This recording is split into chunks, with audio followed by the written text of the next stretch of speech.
Coming on you on tonight. I know, yeah. Did you find out what's in the magic box too? Not a fucking breeze. It's over €500. And you couldn't even work a fucking camera today. No, it was fucking disaster. It was. Ah, look. We'll see. Comments. Right, so it's live, but it's the holding picture for a minute. There you go. Huh? Just say there you go. I don't take my phone out. Mute the fucking thing. I've tried several times to ring you when you've been online. You're always very good for putting it on silent. I've caught a few people. I've had Charlotte. You see, we don't go live. Our videos. Now, our videos, most people don't realize we literally are a one-shot pony. We literally press record and do it. And there's no fucking rehearsing or anything like that. Yeah. But they're recorded, so you wouldn't get them anyhow. Even that fucking stupid thing him and Cameron done was a one-shot pony thing. Yeah, nobody could believe that. I near died when I was holding the phone. Because I didn't know what was happening.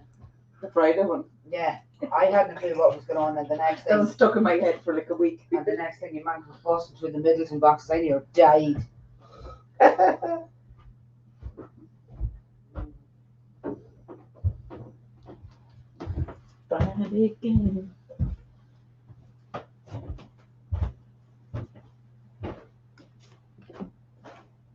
What's that gadget?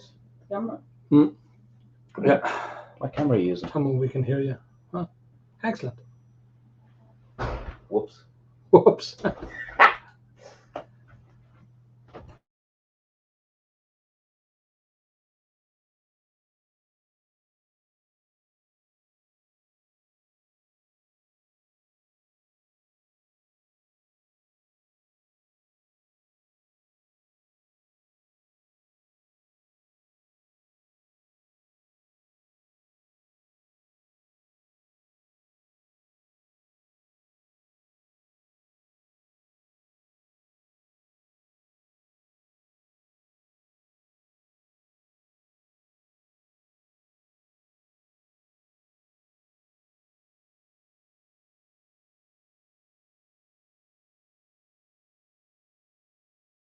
Yeah.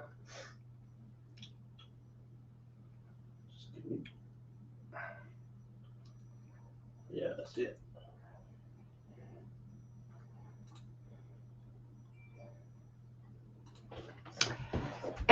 Good evening. 'Tis me. I had a Belfast Whiskey Week t-shirt, and obviously Paul, when he was getting them, didn't do man-size ones because they were all little girl size with boobs and stuff. So, but I got into it. Look, I'm nearly in it. Yeah. So there we go. So we are live. People could hear us. I was giving it to. We have not a special guest. Omer's here. He was loitering around Dundalk, and he decided to call in. And I mean, yeah, so I have to feel sorry for him. I mean, he's from Cork or Kerry or wherever he's hiding these days, because he got evicted from Cork, Kerry, and he got evicted from Cork. Now he's back hiding in Kerry in the hills or something like that. Where are you hiding?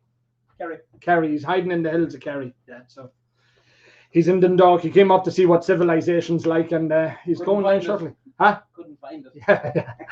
So the auction is live, has been live since 5 yesterday evening. Some people have been bidding, apparently. Some people have been bidding rather a lot. Some people are bidding on a mystery box. They obviously know something that I don't know, because it's at 520 quid, and I don't know if I've got 520 quid worth of whiskey to put into it. So I don't know how that's going to go. So we're going to try and get it live. If you want to have a comment or a crack, join in. I'm hoping that Paul's going to be along shortly if he can work out how the computer works. Paul's timekeeping isn't fantastic, so he's hopefully doing that shortly. What else have we? We have, I believe I'm going to have Jarlath on. Ger Garland's going to join me, hopefully. Barry Chandler's joining me. There's loads of people, and then Omer might fuck off hopefully soon and leave us, so we can have an adult conversation. I'm drinking. I have been drinking a while so far. Old Comer. There's not a lot left in the bottle, and nobody's getting it. Robert's drinking a bit of it. Omar can't drink because he's not allowed anymore because he's got kids and stuff. So his days are over. He's been neutered now shortly. He's going to the vets out. I am right, haven't I? Yeah. You're not allowed to drink, aren't you now? No. He used to be formerly a blogger or an influencer. He used to think of himself as one of them, but I mean, who'd listen to him? I mean, ham-child. So if Paul is listening, Paul, join us if you can. And if you can't, well, no, I don't care. I'll get somebody else in and talk straight to them instead. So, lads, the biddings there, there's a couple of things. The pre-70s tasting set is at 85. The pre-80s Scotch set is at 50. The bonus box is 105. I think that's ridiculously cheap for that. 105 because that has some fantastic whiskey in it. Everybody's talking about that whiskey. So make sure that you get drinking that. Better talk to what's Omar doing up in Bandit Country. Omar, what are you doing up in Bandit Country? Working apparently. I can't repeat that out loud. Sorry, Omar. Omar says he's working. So any of you that know what Omar does for a living, working's not part of it. Connor, that's snug. It's a bit snug. I'm not sure. It could have been a girl's cut. And I've got the boobs to fill it. So, like, I mean, might as well fucking go with it, you know. William Fetchuk, good evening. Dave Borres, Paul needs a new watch. Paul needs a new watch, and that's the truth. Kids, I have the effing gout. Paul, Kit Charles, join in. You know, just drink. Don't worry about it. Paul, are you coming in to join me? He's there. Are you unmuted now? Can we hear you? You hear me? Yes. Oh, I can hear you. Yes, loud and clear. Jesus Christ, you need a haircut. Well, do you know what I was thinking, Anthony? What? I was thinking, how about we auction this off? Paul, I mean, people with hair are not going to pay. Like, I mean, seriously. Where are you? Is that your kitchen? Your swanky kitchen. I'm in a kitchen. Jesus, swanky kitchen. Here, listen. Look at this. Auction it off. Someone pay for this. I'll clear it off tonight. Straight off. The whole thing. The whole lot. The whole lot. Lads, somebody's got to throw money into that. Live from Guantanamo. He does look like he's in Guantanamo Bay. I actually was watching that Zero Dark 30. Were you an extra in that? What? Were you an extra in Zero Dark 30? You know, one of them fellas who put vests on and praise Tom Hanks is my best mate. Tom Hanks wasn't in it, so I don't know what the fuck you're talking about. No, he was in freaking Castaway. You do look like you're in Castaway, actually. Yeah, very good. So, are you serious? Do you want people to throw in money there? Oh. I think that's a good idea. What are you drinking? Turner's Beastie. Oh, Beastie. What's that like? Meet the Beast. This is good. Cash strength, all Highland single malts, blended malt. Right. Before you start talking shit about getting your haircut. So, Belfast Whiskey Week, fantastic success. A credit to you. Some people were whinging and bitching. Shut the fuck up. That's what I take of it. You know, until they do it, they don't know what's involved and all that sort of stuff. It was a great success. It was a great success. Thank you. As part of that, you said to me, look, we've got bottle number 1 for each of the festival bottles. What can we do? How can we raise a few pounds, get as much money in as possible? And so we had a wee bit of a brainstorm, and this shit show is what I came up with. So that's the best I can come up with. I'm sorry, I'm an idiot, but I do try. So we have bottle number 1 of the Cologne Festival bottle, the Whistler Festival bottle, the McMira Festival bottle, and the Dunville's Cast 1330. Also, you have received as donations the Redbreast Dreamcast 29-year-old. That was an anonymous donor for that. And then you have a bottle of Aberfalls, the first inaugural release from the new. That's correct. Yeah. Okay. And then we put together a couple of packs, and there's an Anthony mystery box, which I haven't a fucking clue what's in that. But it depends on how much it gets. Actually, here's what I will do. However much it raises, I will make sure that there is well and above the alcohol in the box. So if it raises £1,000, I will. You're going to double the make sure value. there's You're doubling the value of the box. Absolutely. So if it's £1,000, whatever it is, so I know there's a few good bottles there. There's Redbreast 27s, there's red spots, there's green spots, there's blue spots, there's pink tits. I know that's a different thing. There's Matt Darcy's, there's some Ecklenvilles, there's a bit of everything. So we will make it worth the while. Natalie, how are you? Love. Do you fancy me now in my pink t-shirt, Natalie? Huh? It's not your colour, is it? So that's it. So tonight is all about raising as much money. The auction ends at 11 o'clock. We are at 8 minutes past 8. I will be in an awful state by 11 o'clock. I can more or less guarantee that. You're only gorgeous, you tart. I am, you're right. I am. I'm a tart and gorgeous, so hey. You, at the moment, you look like o'clock, one of those little, strawberry tarts. No, like an Earl Huzzy. I know what I say. Like, dirty Earl Huzzy. Go on, you dirty Earl Huzzy. Auction ends at 11 o'clock. Any bids in the final 2 minutes extends it by 5 minutes, and it will keep all mince pies. No. Look. Toffee apple pies. Mr. Kiffin, Yeah, he does make pies, exceedingly good cakes. Yeah. So auction ends. Shut up. Stop interrupting me. Anyhow, auction ends at 11 o'clock. Any bids in the last 2 minutes will extend it by 5 minutes. We've shortened it from our normal process because I reckon if I left it that, people would be bidding and extending it, and come 1 o'clock, I'd have to be carried out of here on a stretcher. So we said no, that's not a good idea. So any bids in the last 2 minutes extends it by 5. We're trying to raise as much money as possible for the charity partner for Belfast Whiskey Week, which was the Macmillan Cancer Support. That side of me, I have some of the empty boxes, I might add. Some of them are full, but some of them are empty of the tasting boxes from Belfast Whiskey Week. As a rule, Paul, did you enjoy it? I know it was stressful and tough and all that sort of stuff. It was mad. But you know what? Yeah, no, I loved it. I loved every minute of it, and even the minutes I didn't even see because there was a lot of it I couldn't even see myself, and I haven't even had a chance to watch it all back. Lots and lots of it. But yes, I really did enjoy it. Thank you very much. The people who made it worthwhile was everyone who just who.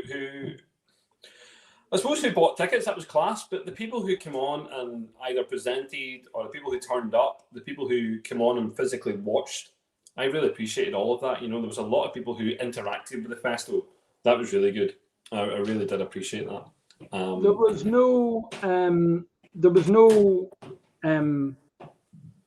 nothing done like it ever before on that scale. I mean, nobody's done. I mean, no. Again, everybody was doing lockdowns and there was doing tastings and all that sort of stuff. But I mean, the pure scale of it, I mean, I know because I was there and it was a sight to see the amount of boxes. I mean, if people seen how much space it actually, when it was all bottled up and boxed up, how much space it took up, it was off the wall. I tried to explain it to someone the other day. We've had some debriefs and different partner organisations we've been working with, and again, one of the conversations we talked about was this 19,000 miniatures, and just the scale of 19,000 miniatures, what that even looks like, is just huge. But then 3,500 boxes with those 19,000 miniatures, and yeah, it's just madness. But we actually had, I'll be honest, the guys who actually did the platform, who did all of our AV work, everything to do with the actual platform, we had a good debrief from them. And listen, they work with big companies, Google, Apple, all these big massive corporations that do big conferences all around the world, 50,000 people, and get involved in these conferences. They said that's the most complex one they've ever done. The most complex, exhibition, festival, whatever they want to call it, the most complex one they've ever done. Doing two simultaneous live streams. Yeah, the different venues. So much interaction, Yeah, it was a lot. And then again, and I suppose people being able to talk and engage with the platform when it was there. I mean, I was at 1 or 2 of the live events, which was great to be in a room with humans because I'm fed up looking at Katie. No, I'm not really. Thank you. Sorry, Katie. But I mean, it was just a huge event. To pull off was nothing short of a miracle, really, when you think about it. And now we've got to start thinking about next year. So how do we do it? One of my friends, Chris. Stop fucking eating. Drink. You need to eat. You need to eat. Next year's just buzzing. Next year's buzzing. Do you know what I mean? First of all, we've got to think about the partners for this year. All right. So that lot down at Irish Whiskey Auctions, they were really, really instrumental in doing lots of things. We're nice people. Well, do you know what? Comfortable in your own clothes. So you're Anthony. It's good when you can talk about yourself. I've no option but to be comfortable in this. I mean, Jesus Christ, it's welded to me. Go on.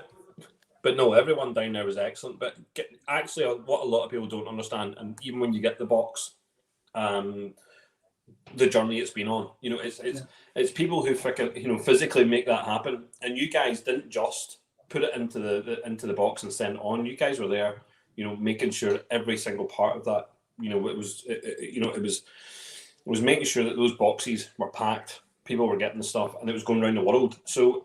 Just the other day, a couple of days ago, the people in Australia, I'm not too sure, maybe they might be awake.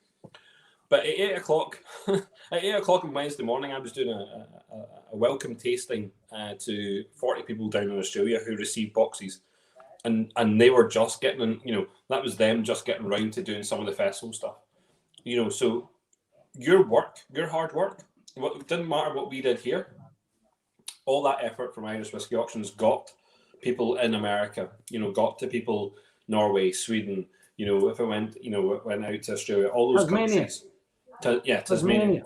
It's just unreal. It's just unreal that, you know, the reach, the genuine global reach of it was all down to yourselves. I mean, literally, I could have done that. I know Royal Mail can't do it. No offense to them. Do you know what I mean? So we need people, we need partners. No, well, look, we've learned over the. Actually, here's another reason, Paul. Next Tuesday is the 3rd anniversary of our first auction. We're essentially 3 years old on the 12th of October. Wow. And me and Katie have been working together, and she hasn't stabbed me in 3 years. So I think that maybe deserves a drink. I'm going to drink to that. I think that's a great idea. Well, hold on. Do I need to change drinks for that? Is that more of a special? What have you got? What's your second one? I mean, if you've got I'm going to go for. I mean, what are you going to have? I'm actually going to go for the 10-year-old Macmura that's in the auction tonight. So I'm going to drink that. That's the Swedish 10-year-old Macmura, the small bottle.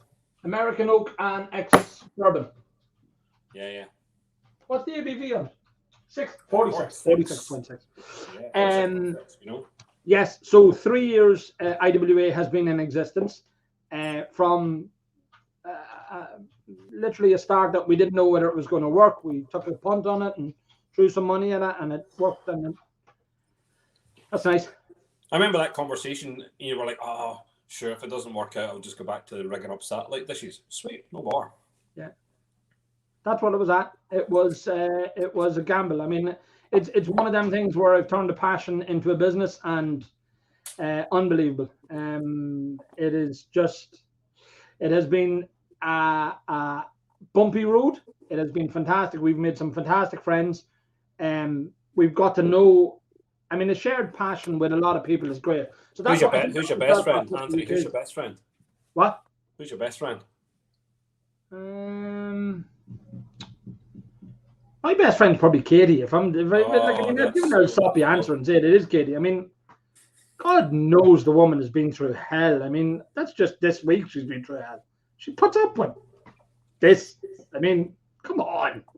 So, yes, my best pal is probably my wife, which is ridiculous for most people. Okay, that's beautiful. Together, we live together. We've always had that. So, I mean, I was Katie's boss when we first met. So I took advantage of her, and I won't say what I done, and yes, always that, yeah. But I'm his favorite, James Boland, not likely. But I mean, when you've got a shared interest, it really breaks down barriers. It really breaks down. I mean, when you think about it, Belfast Whiskey Week, for Belfast's mad history over the years, it took a lunatic Scotchman to come over and try and get this off the ground. And for people, you know, they don't talk about anything else when they're sitting, having a drink and sharing a dram. I don't give a shit whether they're black, white, what colour or what religion or, yes. Lord Omar has left the building. Thank God. So Omar's just left. So he's left? And talk about adult stuff. Yeah. Omar's, I mean, you know. Cheers, he's going back to try and find civilization again or something like that. So, well, Belfast Whiskey Week next year, it is mainly about getting people to Belfast, I presume, because I've told you that we're not shipping 96 events around the world. I think that was my exact words. Do you know what? And that's a fair cop. I mean, I don't think we can do 96 events like we did this time around. Now, that's not to say we don't have 100 events in Belfast specifically, and we're looking at those options, but to physically get 19,000 miniatures around the world again, like that might be a bit harder. But we do have some interesting plans up our sleeve as to how to accommodate lots of people around the world, and we will certainly be looking at that and talking about that. But can I just quickly? I know, Anthony, that we're raising money specifically for Macmillan tonight, and I really do appreciate that they are. I mean, we chose them as our partner for the festival. The 29-year-old, the Redbreast that's been donated was donated by one of our one of our drinkers here up in Belfast. He wants to remain anonymous, and I really appreciate that. Do you know what I mean? But, and I really should call out his name, but he wouldn't appreciate me doing it. But I want him to know, so he knows I'm talking about him, that I'm truly grateful that he even thought about donating his only bottle to this. He's actually friendly with Billy Layton. He knows Billy Layton really well. He's from that kind of neck of the woods. I think he lives around the corner from Billy Layton. And I know he's been talking to Billy about this bottle and it's been donated, so Billy knows who's donated it as well. But, big, massive kudos to dropping such a prestigious bottle, such a beautiful liquid. And I really, I'm really thankful that he wanted to do it. And, I didn't know how to match that, and I thought, how do we match that? He put that up, and I thought, right, we'll put the number ones up. Halewood have dropped in the inaugural bottle of the Aberfalls, which is obviously the newest Welsh distillery. I think Sam from Halewood has been instrumental in making sure that we got that. But the guy who donated that bottle, I mean, fair play to him. Like, genuinely, he knows who I'm talking about. I'm not going to mention him by name because he specifically said no, but thank you very much. You know who it is. And if we raise money tonight for Macmillan, shut up. No, but if we raise money tonight for Macmillan, it's just amazing. It doesn't matter. If it's let me get a word inside you. It's at €920. Wow. So get it to 1,000, lads. Come on, we want it up at 1,000. I mean, you can buy any old bottle, not raising money for charity, lining somebody else's pockets for €920. That's what they go for. They go about $950. We want this up over €1,000, so it's currently at 920. Get the bits in now. You can bid on the chats there if you want. You can throw in the bids. We'll manage it here at our end, as long as we can make sure we know who you are and hunt you down and drag the money out of you. So it's at 920 at the minute. Get the bids in. Come on, somebody get online there. See, can we get it up to 940, 960, €1,000? That's what we want for that. So that's an anonymous donor who Paul wants to tip of the hat to. I get that. A fantastic thing. I mean, again, it is worth, Paul, €900, €1,000. That's what they've been selling for recently. That's essentially what he has donated himself to Macmillan. So he has given that to Macmillan and to Belfast Whiskey Week, so we can throw it there. So that's huge gesture on his behalf.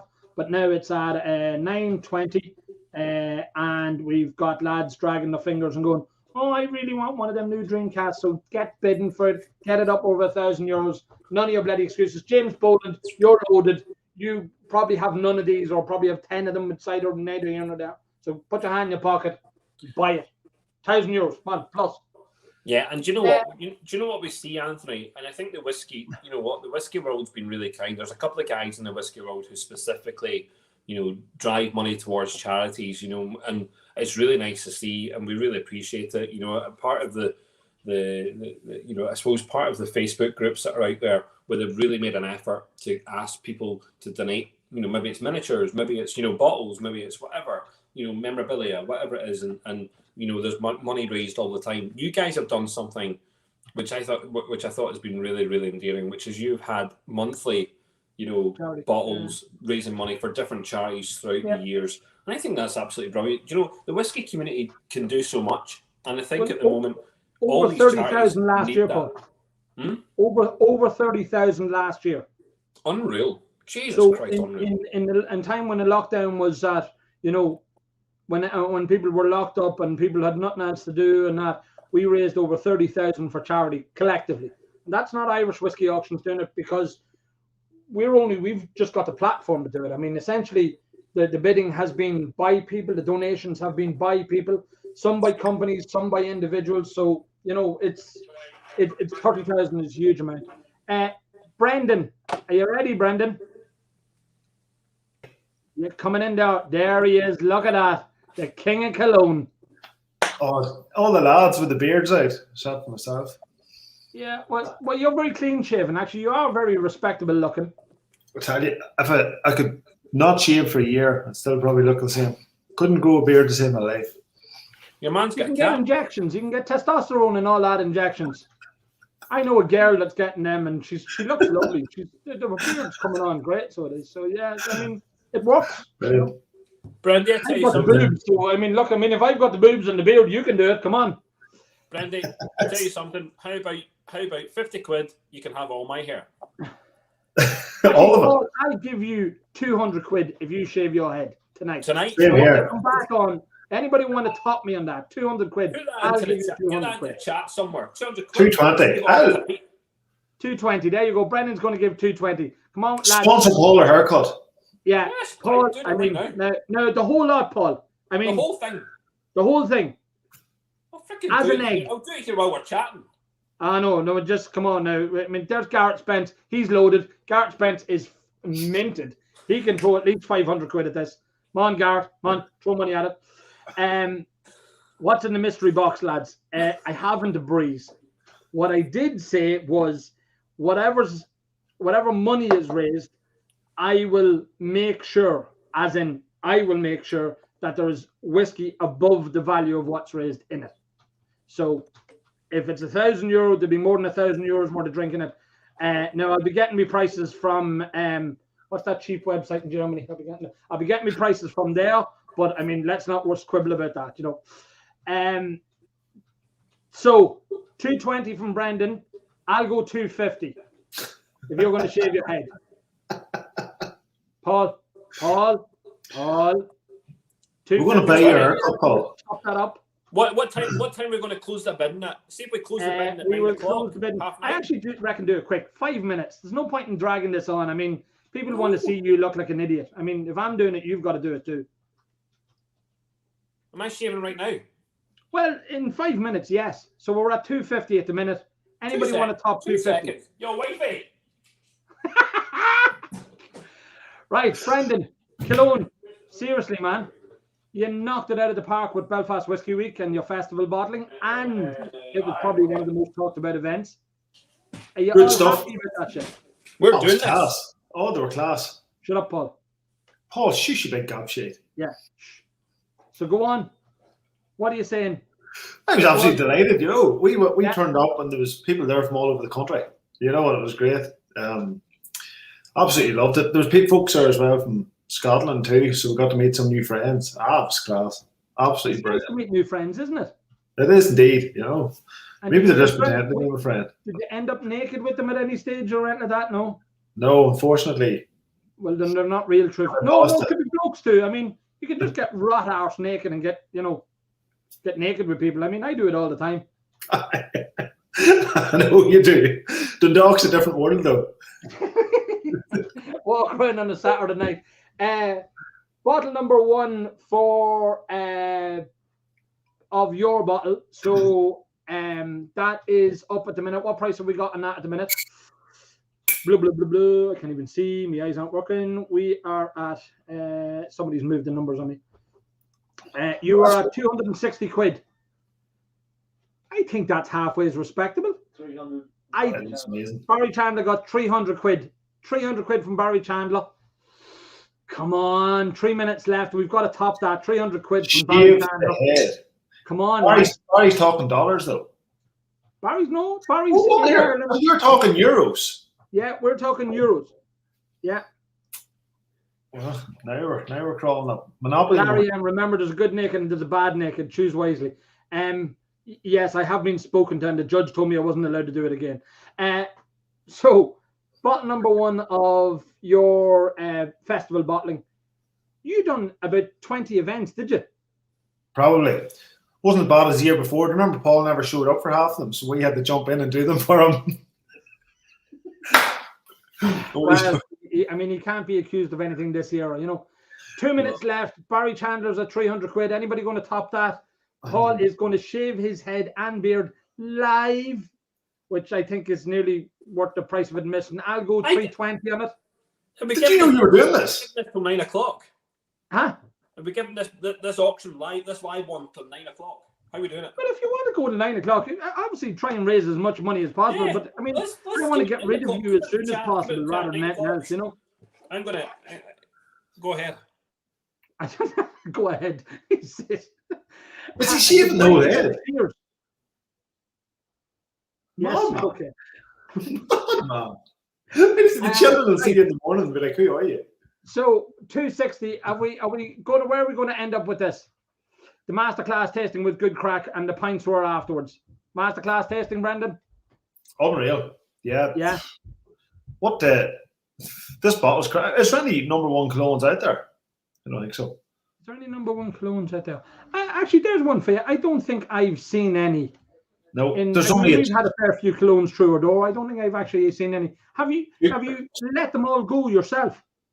Yeah, well, they've been kept. Number 1 has been kept. The only one that's been kept. And there's those 2 number 1s went out to charity as well. That was it. So You kept all the other number 1s. So this is the only opportunity to buy another number 1. The other ones went to charity. Because you have number 1 of the first one. I don't have it. So Who there's has a number 1 of last year's Cologne, but Brendan Carty has it, not me. Oh, aye. Yes, there you go. No, there's no number 1s out there. Apart There's no from number 1s out there. there was one for Rick Long, and it was number 1 of one. Oh, yeah, that was one of one. Yeah, that raised good money as well. It's not out there yet.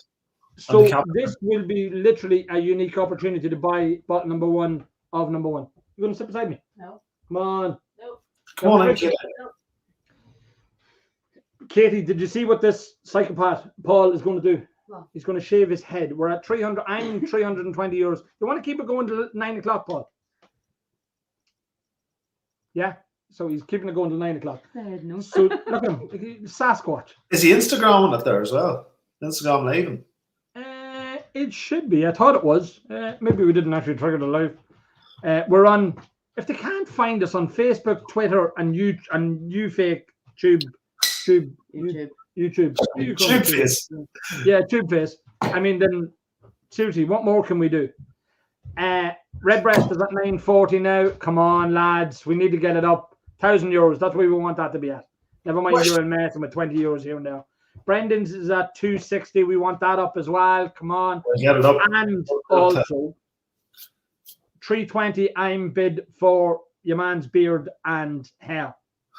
I'm not his bidder. I will pay. I mean, it's money well spent. Look at the state of it. Can I share this live on Paul, you've muted yourself? Or he's doing something else? He's probably doing another video for something else. I think he's talking to Instagram, folks. Is he? He is, yeah. Is he? Yeah, he's nuts. That's all right. There's no shame. Is that a new thing? Yeah, no, that's it. Yeah. Yeah, you're fabulous. Isn't Paul. he? Look at him. Look, he's gorgeous, isn't he? Brendan, was it good to you? I mean, did you get much feedback out of Belfast Whiskey Week and people were talking to you and all that? Unreal, yeah, it was class. It was always good. We didn't get, there was no festivals yet this year, so we got to meet all new ones as well. People came up. Connor came up from down south. I see he's on there now as well. Yeah. Kit Charles never showed his face. He's a shite. That's right. Apparently he's got Ebola now or something like that. I don't know. He was on about earlier. He's got gout in his left nipple or something like that. He was on about. Heard that all right. He got arrested as well. He was trying to smuggle goods across the border. Oh, you can't say that. That's libelous. He did. He got arrested. Oh, crossing over the RC from Scotland to. Yeah, well. Only on the boat 30 minutes and he got arrested. Like. Funny accent, you see. That's what do you expect? I mean, it's Jordan's the fags. But Garrett Spence, seriously, haven't seen you any bidding yet. Come on. Never mind talking about other people. I'm bankrupting me these last 3 weeks. Between Lauren and Jarlath. Not the word. Get on with it. Bidding. He's a gynecologist, isn't he? No. you sure he's not That's, a gynecologist? that's only his hobby. That's his hobby. You have had this conversation before. I think he's a gynecologist. That's his hobby. What? Oh, he's got the shares. Oh, he's got the shields out. Charlotte, 320 quid I'm bid at the minute for look this psycho to shave his head. Charlotte, you can go higher. Or you're minted. He's loaded as well. Charlotte owns about 5 distilleries up north now. Tell you what, he might be buying Dingle next. He goes down there every weekend on his bike. Yeah, that's it. Yeah. I think he shares in the place down there. Him and Finn. Actually, there's some pair, aren't there? Finn, like muscly, and Charlotte, not muscly. Dave Borres, you can donate money. We know that you can donate money, and for 320, Ahmad, is anybody higher than me? Come on. That's a good point, Dave does. What? Take the guard off. No, because he's trying to get it till 9 o'clock. He wants to keep it going till 9 o'clock. No, I mean take the guard off the shears. He is. He's going to shave it baldy as an egg. Is he? Yeah. Really? Yeah. Mental. Oh. He is, yes. I mean, that's a long-known fact that he's mental. Next year, how are you going to top it? How are you going to top what you did this year? No pressure, Brendan. Well, Cologne's own distillate will be about, so. Oh. When is your birthday? When are you officially, what date? It should be April. If we've got the brand and the way we want it, it's going out. Just in April. So many decisions, yeah. Maybe we'll just stick it out anyway. I'm 320. Yeah, I'll go 320. Who go 320? You. I'll go 320. I'll pay 320 just for the loan. No, he's getting Dutch courage. He's drinking now. They're brave and Hold on. What's it 320? My hair's at 320. Your hair's at 320. Fucking brilliant. Yeah. So your birthday, dude. So the distillate's time is what? April? What are you saying? Or you'll be at the market in April? No, it'll be. Oh, as soon as it's ready, we'll go out. The only thing that might hold it back is the bottle. If we're thinking of creating our own new design, for us, Cologne doesn't really have a logo yet. Not yet. So what? It doesn't have a logo, like a brand image, if you know what I mean. So it might come into place. The cult has a good logo. The cult's got a good logo. Hello. You've got one. It is, yeah, you're right. But we might add to it like a sigil, if you like. But you've got one. I mean, you're not going to capitalize on what you've got. I mean, people love that. It'll just be an evolution of that, That's all. That's you're getting all posh and shit. Huh? You're going to get all posh and shit and have like a designer label, like.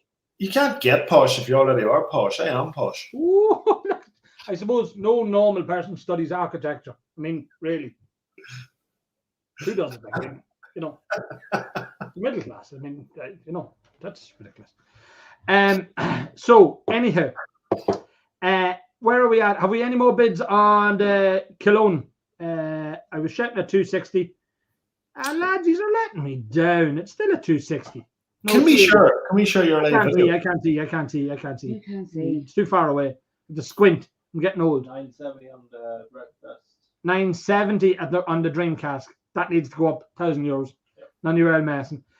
Paul, have you got Mickey, Peter, and mystery box 640?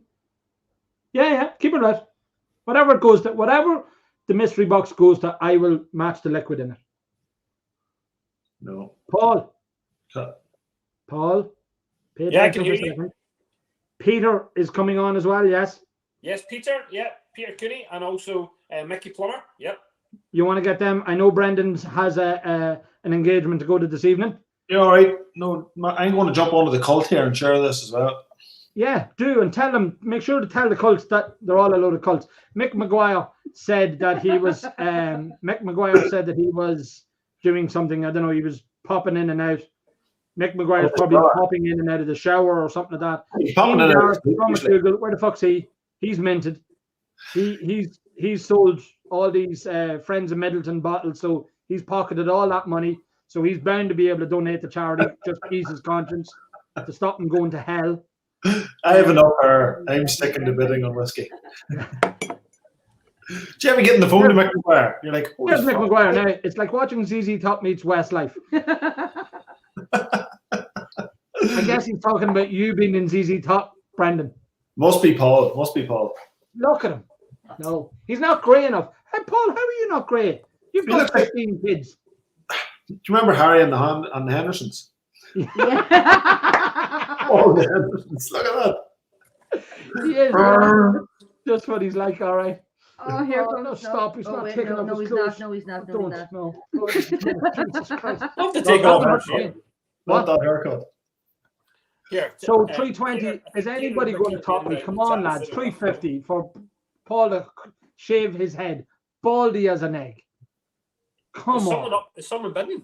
Mac 3. You need a Mac 3 as No, well. 320. Nobody's. They're just all sitting at home laughing at you being mad. What's that? What's the chairs? What's this? It's something to do with this shit. I don't know. Paul, what are you showing us, mate? Is it Just for- Phillips? Oh, that's great. You've got a brand. Congratulations. Yeah, No, he congratulations. said, You did. fuck off. He said Mac 3. I was like, I mean, fuck off. seriously. No, I mean, after you do this, you're going to have to go with the actual hand shaver. Good and tight. Fuck that. He needs to go with the hand shaver from the start. Never mind Mickey and him out with the wee thing that shave it off. You need sheep shearers for that. From the bottom. Pretty Pete. What's he like? It's not charged. You're probably right, Kit. Yeah, that's it. Straight off. The whole lot. That's gonna break. That's the one. You can't use that. gonna break. there, you numpty. No, he didn't. Braun. Look, what's he going around going to show us? He's got brand names in his house. Brilliant. I'm delighted for you, Paul. Oh wait, look, what's he at now? Hold on, there you go. Middleton. Hey! Oh. I'll top you. I've got Cologne. That's the only Yeah. brand we're talking about. Never mind. You the got other it Middleton. right here. What do Middleton know about making whiskey, huh, Brendan? I don't know. They don't know anything about making whiskey either. Brendan's the only man for making whiskey. Fucking cheers. Personal, it's intricate, it's detailed, it's a skill. Exactly. Look at Paul going around with all the big brands. Where are you, Paul? Well, he gets his whiskey for free, you see, that's why. Exactly. You know. Took the soup. You're a soup taker. Apparently, him and Omar, they're both influencers. Yeah, it is nice. Yeah, no, I got one of them as well. Yeah, yeah, Well, we like that. We do like I that. can beat that. You know why? Why? What have you got? 2. Ooh. You can do that too, I babe. Do you want your other one? No, it's all right. Let Brendan have his moment of glory. It's all right. Let him have the 2. I was going to bring Yeah. out my 5, but like, let's not get carried away here. I'll have one of these next. Absolutely lovely. It's cracking. JT, Jade here. I get the Look at No, this. the lorry from the thing. But the thing. I'm trying to the board. What am I going to drink next? Robert, what am I drinking? Actually, do you know what I will drink? I have a rum and raisin. Haven't opened it yet. They're good. I could sell it on the auction and make myself about. I think they're about $5,000. But what I'll do is I'll open it because that's the type of guy I am. Yes, Paul. He's got the bag.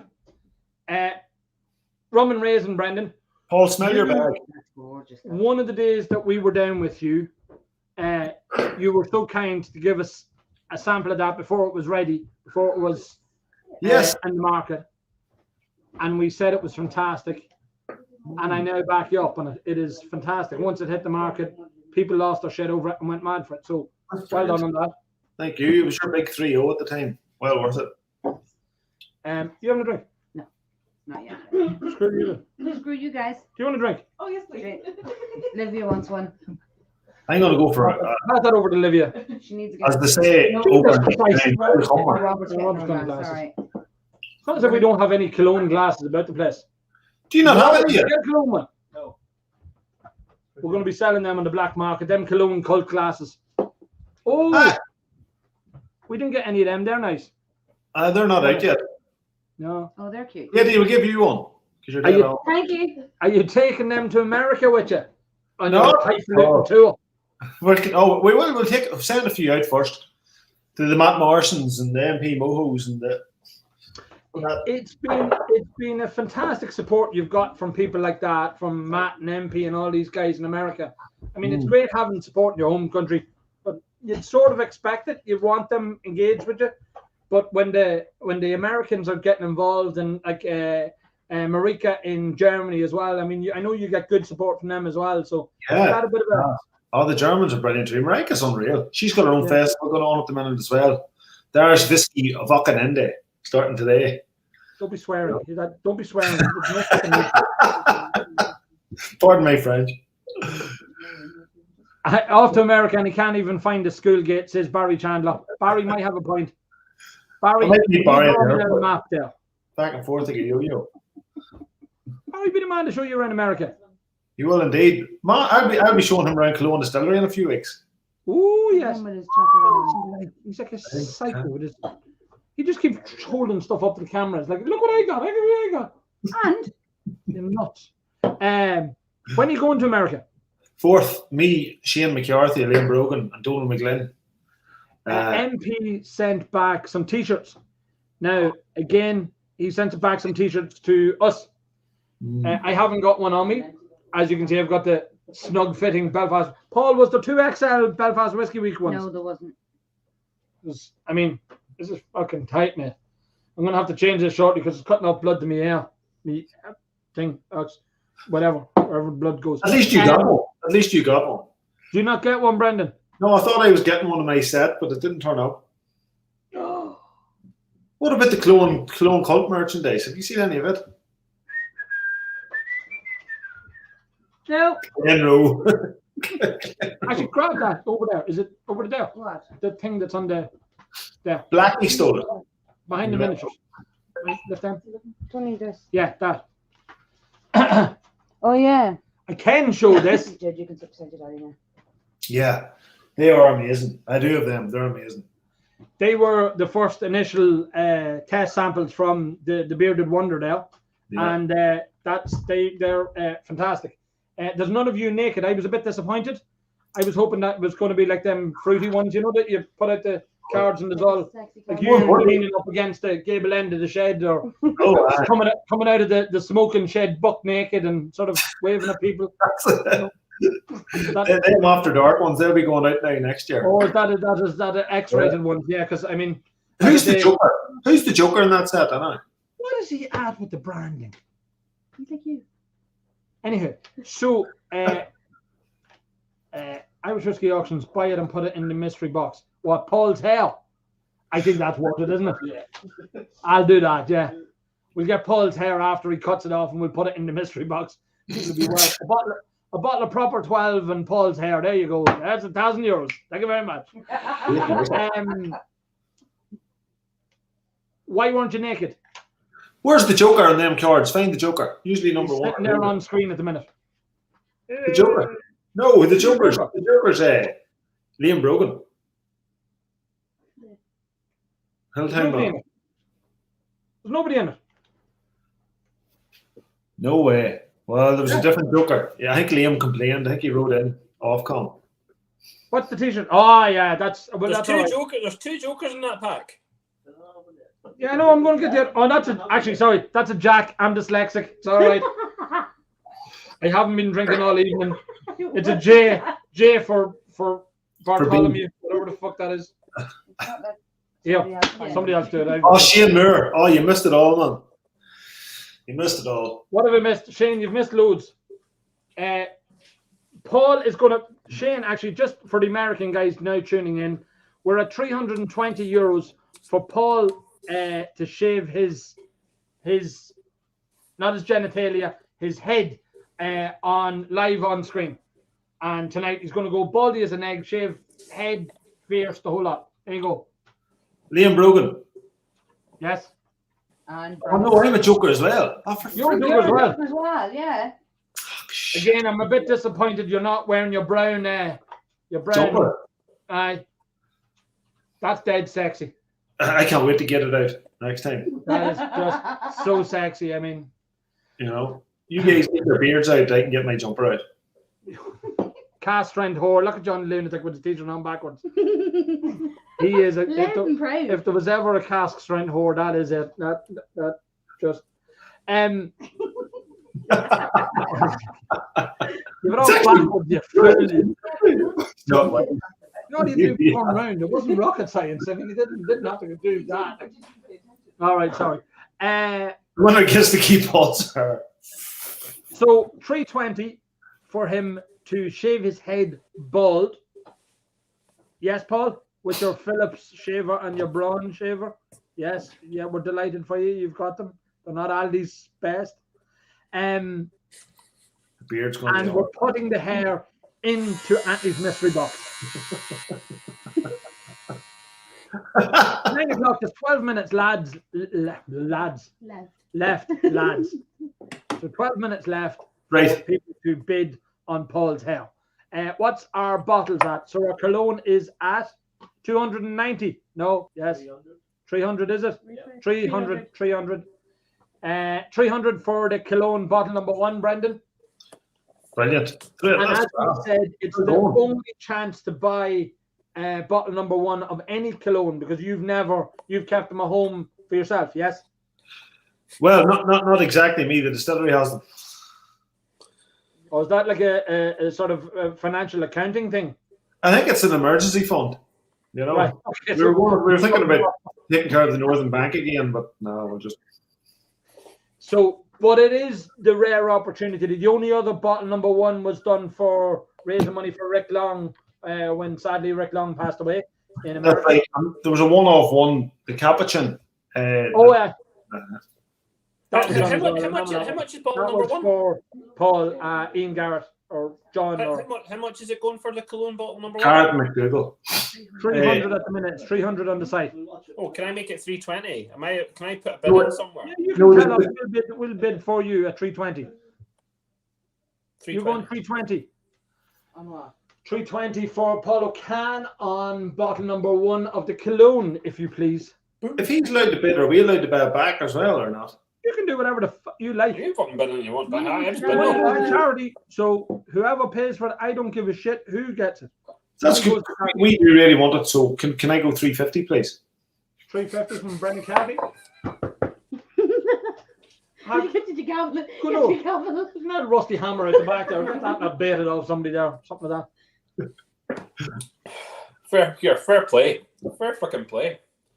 Seeing cologne companies with cologne is great. That's a bit done. Cologne, yeah, seeing, yeah, The accents. It's the accents that throwing that auto-generated. Brandon. Jesus, Jade, that's some hair colour. Thanks. Hey! Awesome. It nearly matches mine. Yeah. That's it. Deeper shade of red. It was in celebration of her passing her driving test. Good year. Happy Get off the road day. quick. Lovely. Congratulations. Someone else to pick up the bottles. So good. Exactly. I'll be robbing the whiskey wagon soon enough. Which one are you getting, the van or the pickup? What, Brendan? Is she getting the pickup or is she getting the van? She's not getting my pickup. I'll take the van. I don't mind. You're getting your own pickup. Fair play. We're going to get her a small little whiskey Ford Connect, so she'd then have the whiskey Connect. Gotta be I'll be doing the Northern Irish pickups. Yeah, because she speaks the language up there. We can't send Robert up because he speaks the Queen's English. He'd get lynched. He goes round like a Survived this long. British Airways pilot, and he go up there. Hello, would one have one's bottles ready? He's getting knifed or something like that, so we can't be sending him up there. That's not all. You're about 6 miles away from the border. I know, but he's got He likes to live life on the He edge. spent, he spent a fortnight in London and he came home with this bloody London accent that's just ridiculous. I mean, he flew through Heathrow once and that's as close as he came to being English, you know, but let's leave it there, you know, we're not slagging him. It's all about you, you know that, Robert. Yes. Oh, we all have our moments. Katie bids 350 for Paul to shave his hair. He's just over down in the bottle and you make. So there you go, we're at 350. Katie's going to pay you 350. For real? Yeah, she's minted. She's got loads of money. I'll probably end up fucking paying for it, but she's got loads of money. Oh dear. You must start driving. You must start driving, kid. Anthony, have you Yes. noticed is Mickey Plummer's on your screen ready? Is he not? He's been there for a bit, no? He is there, sorry, and Peter Cooney. Yes, I'm going to get them in. Brendan, I'm going to get rid of you for a minute. Is that all right? Talk to you in a while. That was quick. Mickey, Peter, Mickey, good evening. Peter, do you want to join us yet? Sorry, don't know if you're there yet. Mickey, How are you doing, gents? fantastic. Been waiting in the background, listening to some great chat. So, yeah, I can't wait for the Sasquatch to become bald. That'll be pretty impressive. 350 quid for him to shave his head. Come on, it's The whole well thing. Can't whack spent. that. Yeah, really, you can't whack that. And it's doing him a favour as well because he's probably been trying to scrape a few pennies together to get himself down to the barbers. Well, Brendan said he looked like Harry and the Hendersons. You remember Harry and the Hendersons from years ago? That's what he looked like, Harry and the Hendersons. Yeah, I'd say that was pretty Mickey, spot on. you are from Macmira. I'm going to bring that down. I certainly am, You've sir. got bottle number 1 of a 10-year-old from Macmira. So there's only 150 bottles of that. You've Correct. got bottle number 1. Mr. Peter Cooney, you have got the Whistler. And we've got bottle number 1 of the Whistler 2 from the festival bottle. And there's only 172 bottles of that. So they were 2 of the festival bottlings. Absolutely fantastic that we've got bottle number 1 here of each of them going into the charity auction, raising money for Macmillan Cancer Support. All the money tonight, including, so anybody who buys these bottles will pay our standard 10% commission, but that money is also going to the charity. So every single penny tonight is going for Macmillan Cancer Support. Nice. 350 quid, Katie, is bid for that lunatic's hair. All of it, top and bottom, and there's 6 minutes left. Paul, you know you have to do cuffs and collar. Say again? You have to do the whole lot. Naked. Is Top to bottom. that why you What kept the running hell? to the watershed at 9 o'clock? Yeah, backsack and crack. Yeah, backsack. So I'll start, Mickey, with you. It was a new thing bringing Macmira to Belfast Whiskey Week. It was. This year was our second year. Second year. Sorry, Yeah. my apologies. I did drink. No, it but last year, obviously so that last year was completely online, wasn't it? You know, so Yeah. this year was the first time that at least one of us, so myself and my boss, come over. Shane come over to Belfast and enjoyed the wonderful hospitality. Even though you couldn't really run into Port because obviously the man runs on a different time zone or something. He runs on a different planet, I think, and never mind. time zone. That would definitely explain a few things, Yeah. It was, you didn't do festival bottle last year. Please correct me. I didn't think Correct. you did. No, you didn't. First yeah. time we've done one. I think I nearly know what was going on with this shit. How did you find it? Again, it was different, I suppose, with it all being online, but was it good to you? It was very good, yeah. Yeah, we got some new followers, made some new friends while we were in Belfast. So yeah, everything looked really, really good, and it was an actual honour to be asked to asked if we wanted to put on a festival bottle, really. And this is only the second time we've ever released an age statement whiskey. Right. So normally we run a non-age statement. We don't bother doing it, really. We launched a seasonal a couple of years ago, which was the 10-year-old as well, and that got some good praise. So we thought, well, we'll see what we can do for Belfast Whiskey Week. So we've come up with another 10-year-old. Okay. Just grab. Yeah, really appreciate it, Mickey. Thank you very much. Really I'm going to it. drop out for a second because I just have to do something. So I'll be back in a second. That's okay. That sounded ominous, didn't it?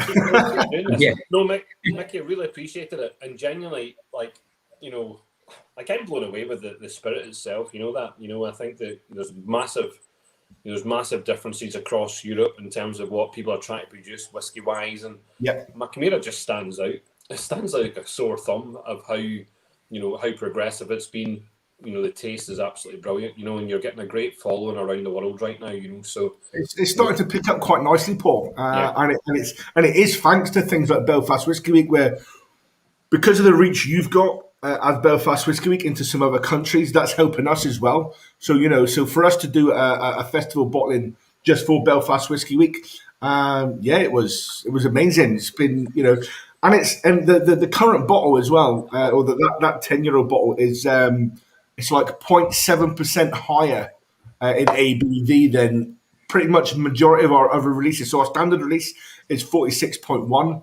The previous 10-year-old we brought out a couple of years ago as a seasonal was also 46.1. So to bring this out at 46.8 at 10 years old, that's only about 2% less than it would have been if we left it unwatered down at cash strength. But we had to do slight adjustments because we had to get the labels ready on time and all that sort of good stuff. So we had to put a nominal value on it. So we thought, I'll bring it down. So it's only about 2% less than it would be at at a batch or a cash strength, essentially. Well, I think what was nice about this bottle specifically is, yes, it's actually physically, people got to taste this all around the place, all around the world. People got to taste the Scottish whiskey, and do you know what? It just opened up new doors. But we actually had a couple of these bottles specifically going out to South Africa. That was important. So a couple of guys over there in South Africa wanted the bottle specific. But it was just nice to. I think getting people to taste it. Also, the way you sold it, Mickey, was slightly different to the way everyone else sold it. The other three guys, Boan, Ecklenville Project with Dunvilles, and also Cologne sold theirs online. You went into the local shops in Northern Ireland and sold through the local retailers. So well done to the guys. And again, big shout out to the guys at Anzac, their distribution chain. And there is now, I think, I was speaking again to the guys at Anzac, there's a small allocation left.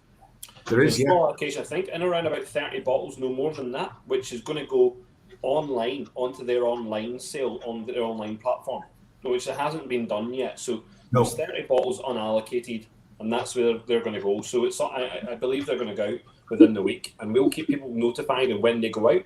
So the people who belong to maybe the Friends of Macamira, or I've come across some really strange Macamira fan clubs, lovers of Macamira, which I'm all for. Lovers, by the way. If you're the lovers of Macamira or lovers of whiskey, let's get involved. I'm sure there's going to be 30 people out there who want to pick that up. 100%. Just grab it. But tonight is bottle number one. Bottle number one is super important. I'm really impressed that that we're able to donate this. He's finger flying. Like I'm not telling you number one. I'm telling you to shut the up. So what I was about to say was, your time is nearly up. So I don't know what you're talking about, because we're going to shave your head and get your and your beard. So Dave Borres has said he will give 100 quid on top of Katie's 350. I presume Katie's 350 is the highest at the minute. So that's 450 now we're got for shaving your head. I reckon that's good money. Anybody else? Oh yeah. So Paul, you have to shave it into a mohawk first and pose for a photo, and then you've got to take it, whip all off.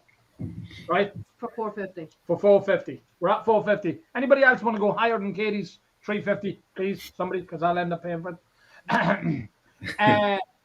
As he said, bottle number one, there's only 150 of them. There is 30 more coming out, as he was babbling on and just talking and talking and talking and talking. But there is only one bottle number one. Never mind the other 150. There is only one bottle number one.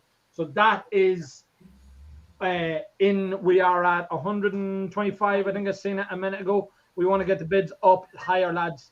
Never mind, is there Mickey messing around with 125? That should be about 250 quid we want for that. So get the bids in, get them ticking fast. He started. You could, I do half it. Do them at 350. Never mind this leaving the guard on. This is off. Mr. Cooney. Yes, sir. The Whistler. Representing. As well. We got spoiled. You're from Dundalk. You're from Drud. Yes. You don't we're in County Meath now. Where I can throw a stone into Louth. Hey. No stone thrown. Don't be at that now. That's how riots start. I mean, we know that's what happens, when anybody from County Meath starts throwing stuff, and next thing you know, there's riots and that. The Whistler. Whistler is named after your daddy. It is. My dad, Pat, yeah. Goes round whistling his head off. Pretty much like, so we're in the distillery and he just walks around whistling. That's who gagging him? Pardon? Have you tried gagging him? Well, if he's in a bad mood, he wouldn't be whistling, or he'd be whistling like a downbeat tune. So when he's in a good mood when the tune is whistling. Mood gauge. I like that. Yeah, good idea. Yeah. If he's not whistling, run for cover. Don't go into the office looking for marketing money. Yeah, absolutely. I don't think marketing get any money these days. Anyhow, there's no budget for it, apparently. That's what I keep telling myself. You've got bottle number one here of the Whistler. Whistler, single cask, 172 bottles. Your first time doing Belfast Whiskey Week festival bottling as well. Yeah, no, very special. It's our first single cask for the Whistler. So in the entire history of Bowan, this is our first single cask. That is the first bottle of any single cask from Bowan Distillery in the Whistler in existence, in your hands right there. So Dun, dun, dun, dun. she's a beaut. She's a beaut. And there's a lot of firsts. It's also a blended malt. So it's our first blended malt. There's not many blended malts on the market, if any.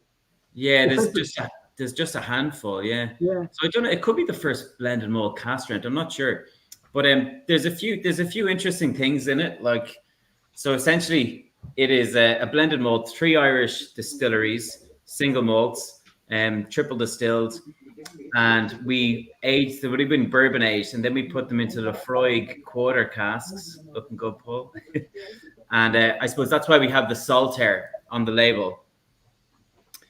And we were kind of thinking, we might have gotten a bit of trouble with the SWA, the Scottish Whiskey Association, but we said, sure, fuck it, we'll just have a bit of fun. So we put the Saltaire there. Brendan Carty's been doing it for years. Brendan Carty's been doing shit like that for years. He's out with his black marker.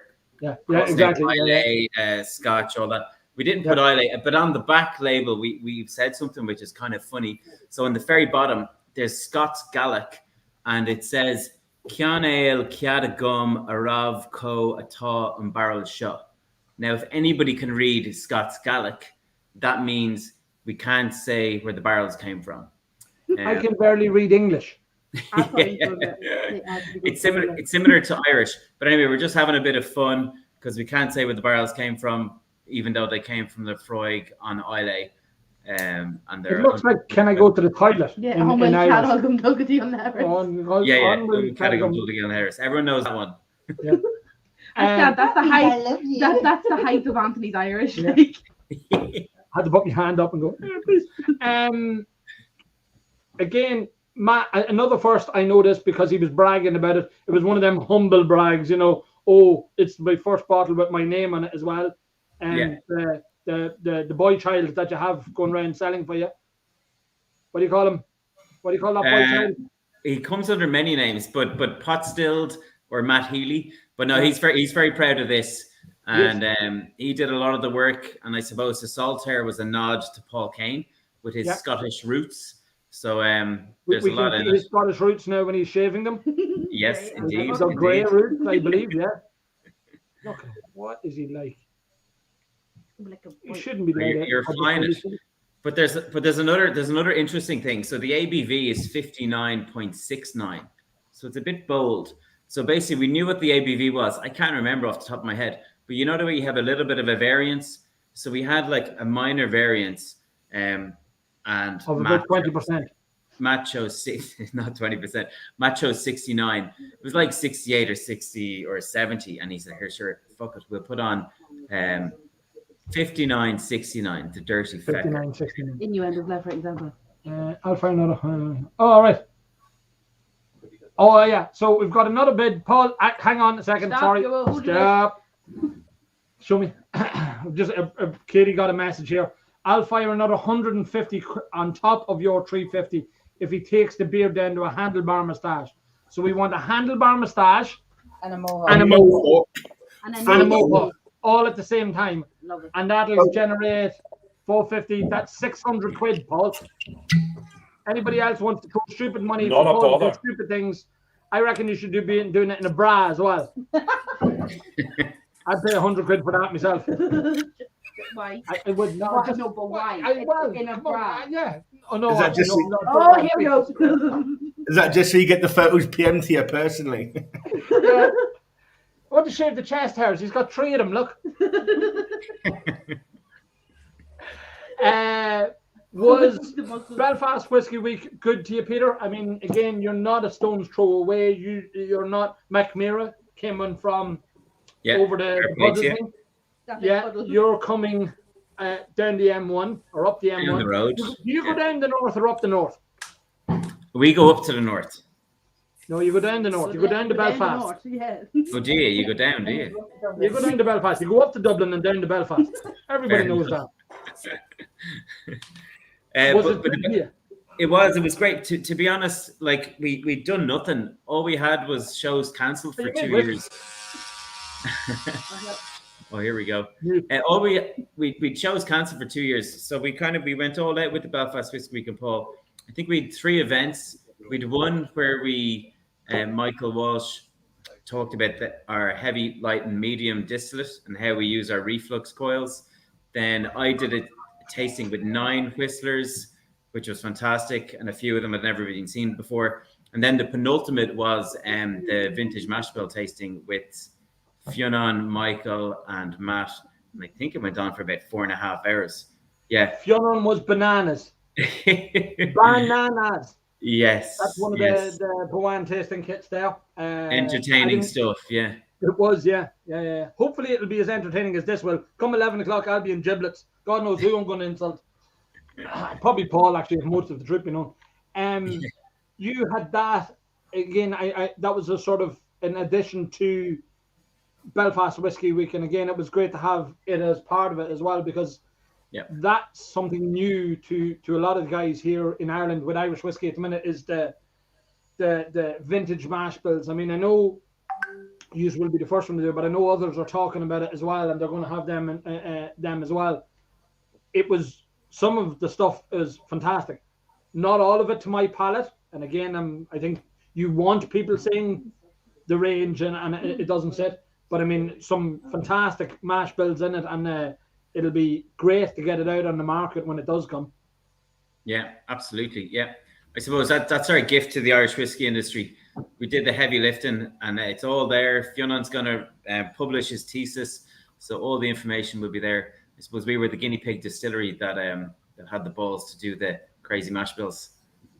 Yeah, and it's a hell of a risk, because again, I presume the workload was tenfold, because you had to clean down, you did everything that was involved, and all the work, all the academical work anyhow. But the physical work in the distillery itself was something else, as I'm sure, different as well, that you weren't expecting. Yeah, that was heavy going. Just a point. That anonymous donation of an extra 150 for the handlebars came from Jarlath Watson himself. Jarlath's got a cool handlebar moustache. Is it not a handlebar moustache? Is Jarlath joining us? Jarlath, you joining us? Come on in for the crack. I'll insult the shit out of you up too. To the big smoke and down the Rocky Road to Dublin. Up this big smoke. No, it's up to Belfast, down to Dublin. Everybody knows that. I'm going to put these back up on the shelf, lads. Apologies. I don't mean to disrespect it, but they're going to be there. The price of the Whistler at the minute, Robert, any ideas? Yeah, Whistler is at 260. Whistler is at 260 at the minute. We want that up at 350. Yeah. Again, bottle number 1, as Peter said, it was the first ever single cask from the Bowan distillery. It's got the first of the man-child signature on the front as well, and it's got a few other firsts going for it as well. So that's at 260 at the minute. We want that up around the 350 mark. So all the money goes to Macmillan Cancer Support. This, I'm going to forget half of this shit as it goes. It's all right, I'm here to remind you. That's all right. That's all right. By the way, lads, this is my daughter Jade. She sort of babysits me rather a lot. Hi. Okay. Well, you looked after her while she was growing up. Now it's her turn to look after you in your twilight years. Oh, that's a nice way to put it. That's the fucking twilight years. I'm only 45. I look older, but I'm only 45. She's helping you pick the nursing home. Katie reckons and how'd you like to be about the seaside? When I'm 60, I'm going, she's just putting me straight into a nursing home. Straight off the bat. Deposit already paid. Yeah, no, when I'm my 60th birthday present is I don't even get to pick the nursing home, I just go into it. And I'll be sitting around licking walls and stuff like that, which will be great crack. You get worried when they start. Is that 680? 680, I have 2 Whistler t-shirts. I'll throw in a worn head. There you go. People will pay good money for that. A worn Whistler t-shirt. I'll wash it. No, leave it. Because some fellas like to sniff it and stuff like that. We have No. The women do. Yeah. Peter, can we have your t-shirt as well? You're a good-looking fella. I know there's fellas on there. I will definitely offer my t-shirt. I'll send it up to you. So 2 well-worn t-shirts thrown into the pot. With Ode the Caveman on mine. Yeah. Yes. Beautiful. Will you be back next year with Belfast Whiskey Week? Not putting us on the spot, and Paul's not here, so we can. Absolutely. Here, listen, digital and virtual is, the last 2 years have proven it's kind of the future, and I suppose the reach Belfast. It's a global event, so we definitely want to be part of that. So we'll be there next year. I don't know if we'll be bigger and better because we did an awful lot this year, but we'll see what's in the pot for I next suppose, as you said, there was an appetite for. My good God! I love it. I genuinely love it. Yeah. That's fucking awesome. I always support you, Paul. Don't worry about it. As send it to. I'll get it now in a second. Yeah. As you said, there was an appetite because COVID hit. People couldn't move out and all that sort of stuff. So again, for you guys and the brands, you had to sort of change how you communicate with people, how you interact with customers, potential customers. So Belfast Whiskey Week really give you that unique opportunity. We know, because we've been the logistics partner for them for the last couple of years, we know where it's been shipped to. So you had places like Tasmania, all the coasts of America. So you've got East Coast, West Coast, Ohio, all the people there, Argentina. I mean, it was shipped everywhere. So it's an opportunity for you to potentially hit targets that you might normally hit in the run of business on a normal, especially considering we had that. Next year, I know from conversations with Paul that people were trying to get people to Belfast, because ultimately we want people coming to Belfast, getting in a bus tour, coming up to Bowan, engaging with you, Mickey, in live events where people can interact with it. I know for myself that when you do, now not everybody's as mental as I am, but when you're doing Zoom events, it's hard because you've very little feedback and you're looking at a load of people looking at you and they don't really engage. Whereas in a room, you'll get feedback. You can see faces and you can see the white of their eyes. So it'll be good to get back to that next year. But I really do think there's also a place for the online event, because again, not everybody can make the journey. Not everybody can be here. So again, to put your liquid into people's hands all around the world, that's what we're going to continue to do. So that's what we hope to do next year. I So know. were we the biggest whiskey festival in the world this year? Yes. So next year we'll be bigger and better, more global. I mean, again, you're looking at, I don't know if any of you guys, I think, McMeer, I did see you at Billingsgate. Were you there? You were in Billingsgate. Peter, were you using Billingsgate at Whiskey Live? No. The live events is a different challenge. I mean, again, you get 1,000 people coming through, the door of event. 700 for the box. For the mystery box. Yep. Go on, Campbell, you've loads of money. It's still, I guess to say, as Paul quoted off the figures, I think 19,000 sample bottles, miniature sample bottles, and then 3,500 packs sent worldwide. And I mean, the packs ranged from, the packs ranged from ones with the glasses and 3 samples to the bonus box had 10 samples in it.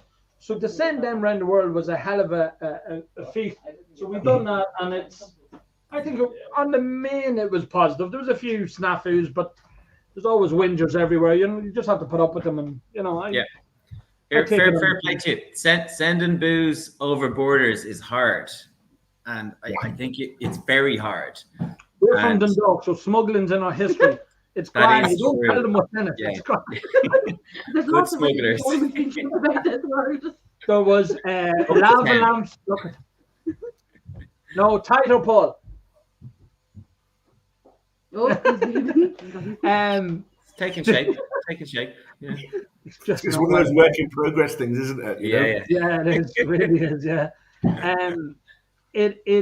I suppose, and that's the thing going forward, that we want to have as many people in Belfast, but we want to keep the engagement and keep the brands popular with as many people as we possibly can. So that's, I know from talking to Paul, that's what next year's challenge will be. I think we've already started working on it. So I'm just inviting Jarlath in here because he doesn't know how to work a computer because he's old. He's not that old. Leave him alone. He's old. He's grey and everything. He looks a bit like Colin Farrell there, doesn't he? Big Colin second Farrell, aren't he? Yeah, big time. How much have we got for that, for Paul's hair? Is it 600 quid now? Well, 600, I think. they can 150 full hand toss. So 600 quid. Yeah. So handlebar moustache and a Mohican, 600 quid. He's robbed the child's goo-goos. Look at him. I don't think it's a Mohican. It's more of a ponytail or a unicorn kind of a thing going on. Right. It's real nice. It's like in ponytails. There's nothing wrong with them. Beautiful. 700 on mystery box, please. All right. I have that hair. People often ask me about my hair. I have my hairstyle 30 years. Over 30 years, I have the same hairstyle. Don't ask me why. It was fashionable 30 years ago. I used to have one at the back as well, but now I have this, and now I'm just known as the crazy lunatic. There's Jarlath. Timeless. It's clearly timeless. Absolutely. I am the pinnacle of fashion.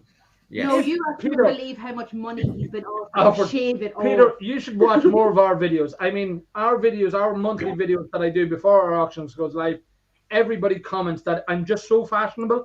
Mm-hmm. I mean, people are commenting on my shoes, on my t-shirts, I mean, dresses, on my dresses, on my suits, on my shorts. I mean, I will wear anything. I'll do anything for crack. Do you have a motorbike as well? Huh? Do you have a motorbike? I do. Good man. I'm What allowed. type? Huh? It's only a wee one. It's only a V-Strom. It's only a V-Strom 1000. I'm not wealthy like Jarlath. Jarlath's got 15 motorbikes in one shed, and he's another 15 in the other shed.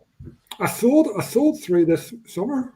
Look, he sold 3 motorbikes. I haven't replaced any of them. Mickey, before they go on, so I've got a Whistler t-shirt, I've got a Dunville's t-shirt, a 2XL. I'll square you up, my man. I think we've got a couple of tents left in the shop.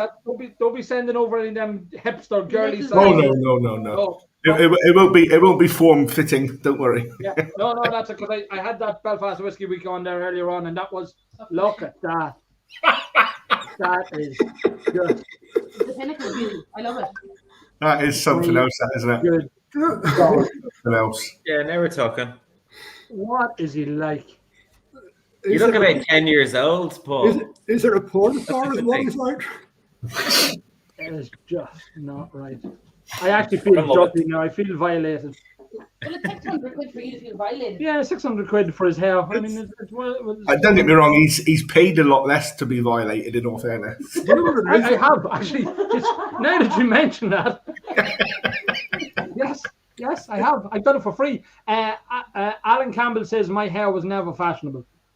Alan, no. No, I'm sorry. I mean, Irrelevant. he's Sorry. just people in glass houses can't throw stones. He's just saying that because he's bald. Yeah, he's bald. I mean, that's, no, you can't say that. Jealousy's a horrible trait in people, honestly. It is. It's an ugly, ugly thing. Yeah, you're right. Just because I can grow hair. did anybody else think Paul was a love child of Ron Jeremy and Johnny Thunders? He has that looks New like York the love Lions child of something I won't porn say star out loud. Peter, Whistler is at €270. Mickey, you need to get your the McNamara followers on there. Come on. You need to be sharing it to your page, telling them to get on there. We'll get on there. Bottle number 1. I mean, when are they going to get bottle number 1 again? Have you released any? Brendan Carty was telling us earlier on that he hasn't sold any bottle number 1s. He's tried to retain them as much as possible. No, to my knowledge, the only bottles that get numbered out of our releases are our Moments range, which is our super premium luxury range. And there we go, there's one there. So that's one of only 2,000 bottles, and that's bottle number 245. So to my knowledge, I think the first 10 out of that lot get kept for some of our shareholders, etc. So they don't actually get sold. Okay. Peter, have you numbered most of, or is that's the first single cask? Because you said this is the first. It's 172 bottles, so this is the number 1. Now we're doing lots of other single casks, but this is the world's first. You know, we need more than 260. This is going to be, well, not this one, but your one. That's going to be worth an absolute fortune in years to come. One of the things that, and I mean, here's Anthony, the sensible side of Anthony speaking. One of the things that people have often commented and sort of say, "Our bottle numbers make no difference." Well, I can tell you, contrary to that. I mean, I know people have paid substantial sums of money for like the Redbreast number ones, for the Dungorney number ones. We've been involved in selling all of them. We've had charity bottles number one previously, again gone good money. Next month we've got Dingle number one for charity. So I mean, people will pay a premium for bottle number one. So you want to sit with me? No, I'll sit with me, please. no, Daddy. We just wanted to highlight. Looking good, Paul. Paul, you're on the big screen. On your own. On your own. Side on view, sir. Side view. Side view. You sexy bastard. Look Yeah. at that. Nice. Get the selfies in. The money only comes if the selfies come. Oh wow. So 600 quid we're raising for him. Belfast Whiskey Week. Going on. You are special. A model. You are special. Does anybody else much prefer Paul when he's quiet? Yeah. Paul ready to drop the YMCA. I actually think he was in the YMCA. Oh God. YMCA. Fantastic. Oh come on, that is worth the price of admission alone. You've got to I have mean, crack. You've got to have crack, eh? absolutely, Paul. I just think that is money well spent. And I just go for it now. Did I just go for the rest of it? Well, that's actually I hang think you on. should leave it. Jarlath's here and Jarlath's live. Jarlath, you're happy with the handlebar? I think I want to see it a bit longer. You want to see it a bit longer? I don't know if you can do it any longer. He's shaved it at this stage. You can't put it back on. Stick it back on. Yeah, with the shears. Oh no, like no, I just need more time. You know, I just want to see. Oh, yeah. He just wants to look. He just wants to look at it for longer. Wants to Yeah, I just appreciate want it. to enjoy Oh my it. You know, God. I mean, And Dave Borez, you were the one who said you'd give 100 quid extra for the Mohican. And the selfies. Actually, Paul, you know what you should do? Get down as low as possible at the sides, right shaved. Like I mean a zero. Yeah. Like bold. No, do you know what? Do you know what I want to say? I want to say like in real modern hairstyle. I want to see proper 12 written in the hairline. Yeah. Fantastic. Actually, I love this. now, I mean, there was people ridiculing Proper 12 earlier on, but I mean, none of you guys have got jumpers for your bottles, huh? Conor McGregor's looking at That this is going, true. "Fool, That is true. missing a It's marketing awful cute, opportunity isn't out it? of everything." And it's got a hood. A hood? He loves it. He loves Yeah, it. what the fuck? No, it's got a hood. It's cute. Next year's Good fashion marketing. accessory. Hoodies for your Alright, bottle. there you go. Like what are them called? Like the tea koozies, them yolks that you put on your. Old people. It's called a tea cozy, yes. Yeah, I was right then. Yeah. You were right. For your whiskey. Oh, right. Can Sorry. you start making them and selling them on whiskey Wedge? I'm crocheting your bottle, gansies. So I'm going to talk about your whiskey, Jarlath. Before you get stuck into that, I'm going to bid you all a good evening. It's nice to see that the McMeara's taking a nice jump up to 150 as well. So please, ladies and gentlemen, keep that going. It is bottle number one of the very first bottling of McMeara for Belfast Whiskey Week, so it makes that a little bit more special. So I appreciate your time, ladies and gentlemen, tonight. I'll get sharing all this sort of malarkey. Thank you very much. And if you do miss out on bottle number one, you can get it from the guys at Anzac. Obviously, other bottle numbers are available. Mickey, thank you very much. Thank you very much, Good night. Benny. All troops, stay good, Port. Looking handsome as ever. Good, sir. Keep up the good work. Peter, you're staying Yes, with us? sir. I'll hang on a little bit. I don't want to rob, any thunder, but I'll hang on for. No, hang on- you're more hang on than for welcome. this. Oh no, Do but you I'm like, right, all good. Jade has got one of your. Jade is drinking out of one of your Whistler glasses, actually, with the gold trim. And do you know what I do have? They're little beauties. We'll throw So in a few of Tura- them. We'll throw in a few of them with the bottle. Yeah, Rosie. Oh, you're going to give a few of them with the bottle? Sure, why not? Yes. The musical Rosie notes. Goswell, 2 a glass. We like Rosie. She's a bit posh, but we like her. She's like dirty posh, which is sort of kinky. She's a Northsider. She's grand. She's Northside. She's from Upper Glasnevin. This glass here is that a probably Boan one of one, my yeah? favorite. Yeah, so that's the copper one. Yeah, it's That lovely. is really special. That's gorgeous. So I Yeah. really, really like that one. That goes in my don't So drink hang any of on, that we've one. got two worn T-shirts, Yes, a Whistler to a glass, a yes. Boan to a glass. Well, you're not getting me Bowan to a glass. Well, You I'll get- throw one in. I'll throw one in. Excellent. We like There that. we Yeah, go. we like that. And Jarlath worn t-shirt. No, nobody wants that. Seriously, seriously, nobody wants that. Well, everybody's offering worn t-shirts. Well, actually, you're at 300 quid now on the Whistler. And There we go. as part of the deal, they're getting 2 glasses, 2 smelly t-shirts. Well, 1 smelly t-shirt. He probably, because he's so good looking, it probably smells of cologne or something like that. Probably. Not cologne as in the place over there. He was rinsing it out in cologne whiskey beforehand. Cologne. Just say aftershave. Aftershave. And it'll be nice and smelly. Whereas mine won't be. He'll be the caveman. Oh, the caveman. Paul's still shaving. I know, I'm watching him. I'm just hoping he doesn't hit Mix the something. eyebrow. Yeah. He's doing a good job. He's doing a good job. Is he going to get the Mach 3 at the end? Like it just straight over. I think he should. Yeah, he's got the brawn thing there. He was showing us the Nice. brand earlier on. You, Jarlath. Charlotte, Me. you've a lot to answer for. You do. And I sent him the proof. You did. You've I a did. lot to answer But for. you know what? I did write back to Anthony and I said I would feel a lot sorrier for you if you didn't run a whiskey auction site. That's got nothing to do with it. I'm a whiskey fan first and foremost. The fact that I run IWA, well, I say run. Well, no, I was talking about Katie, not you. I was going to say, let's not think that I've got a plan in anything that happens. So, like, you know, let's pretend that I know what I'm at. I love Cologne. And you love Dunlos. Cologne. Sorry, did I say that? That's one of Jarlath's other distilleries. He owns Cologne, Ecklenville, and what else? What are Bushmills? Is that one of yours as well? Yeah. I think there's Matt Darcy's. How bottles of that over there? as You well. do, yeah. It's over in the corner. See it up in the top corner, Jarlath. See The that, red yeah? box. I don't Bottle have number that 1. What? So I don't think I have that one yet. That Matt Darcy's.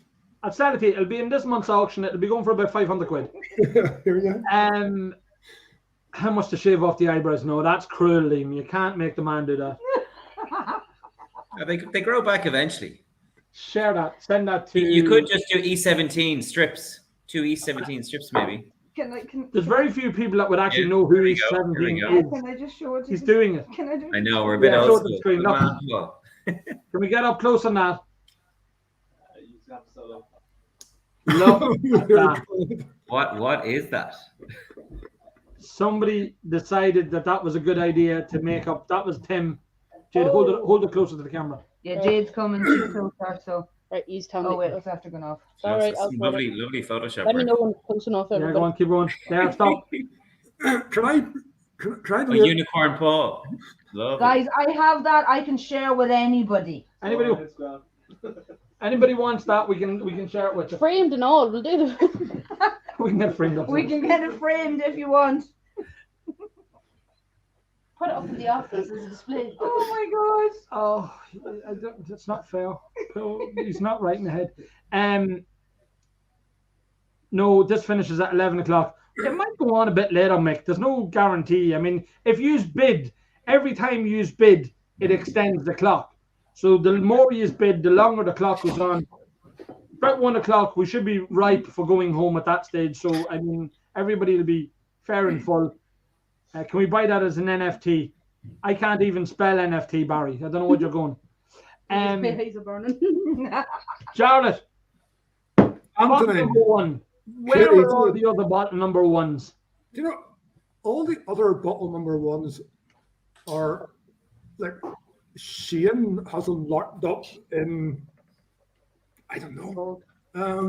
Protected by a tank. But up, yeah, well, protected by fucking, excuse my name, is 13 or 14 tanks. Do you want to buy 14 tanks? No, I don't. Do you want to put 14 tanks up for charity? What's and not tell Shane?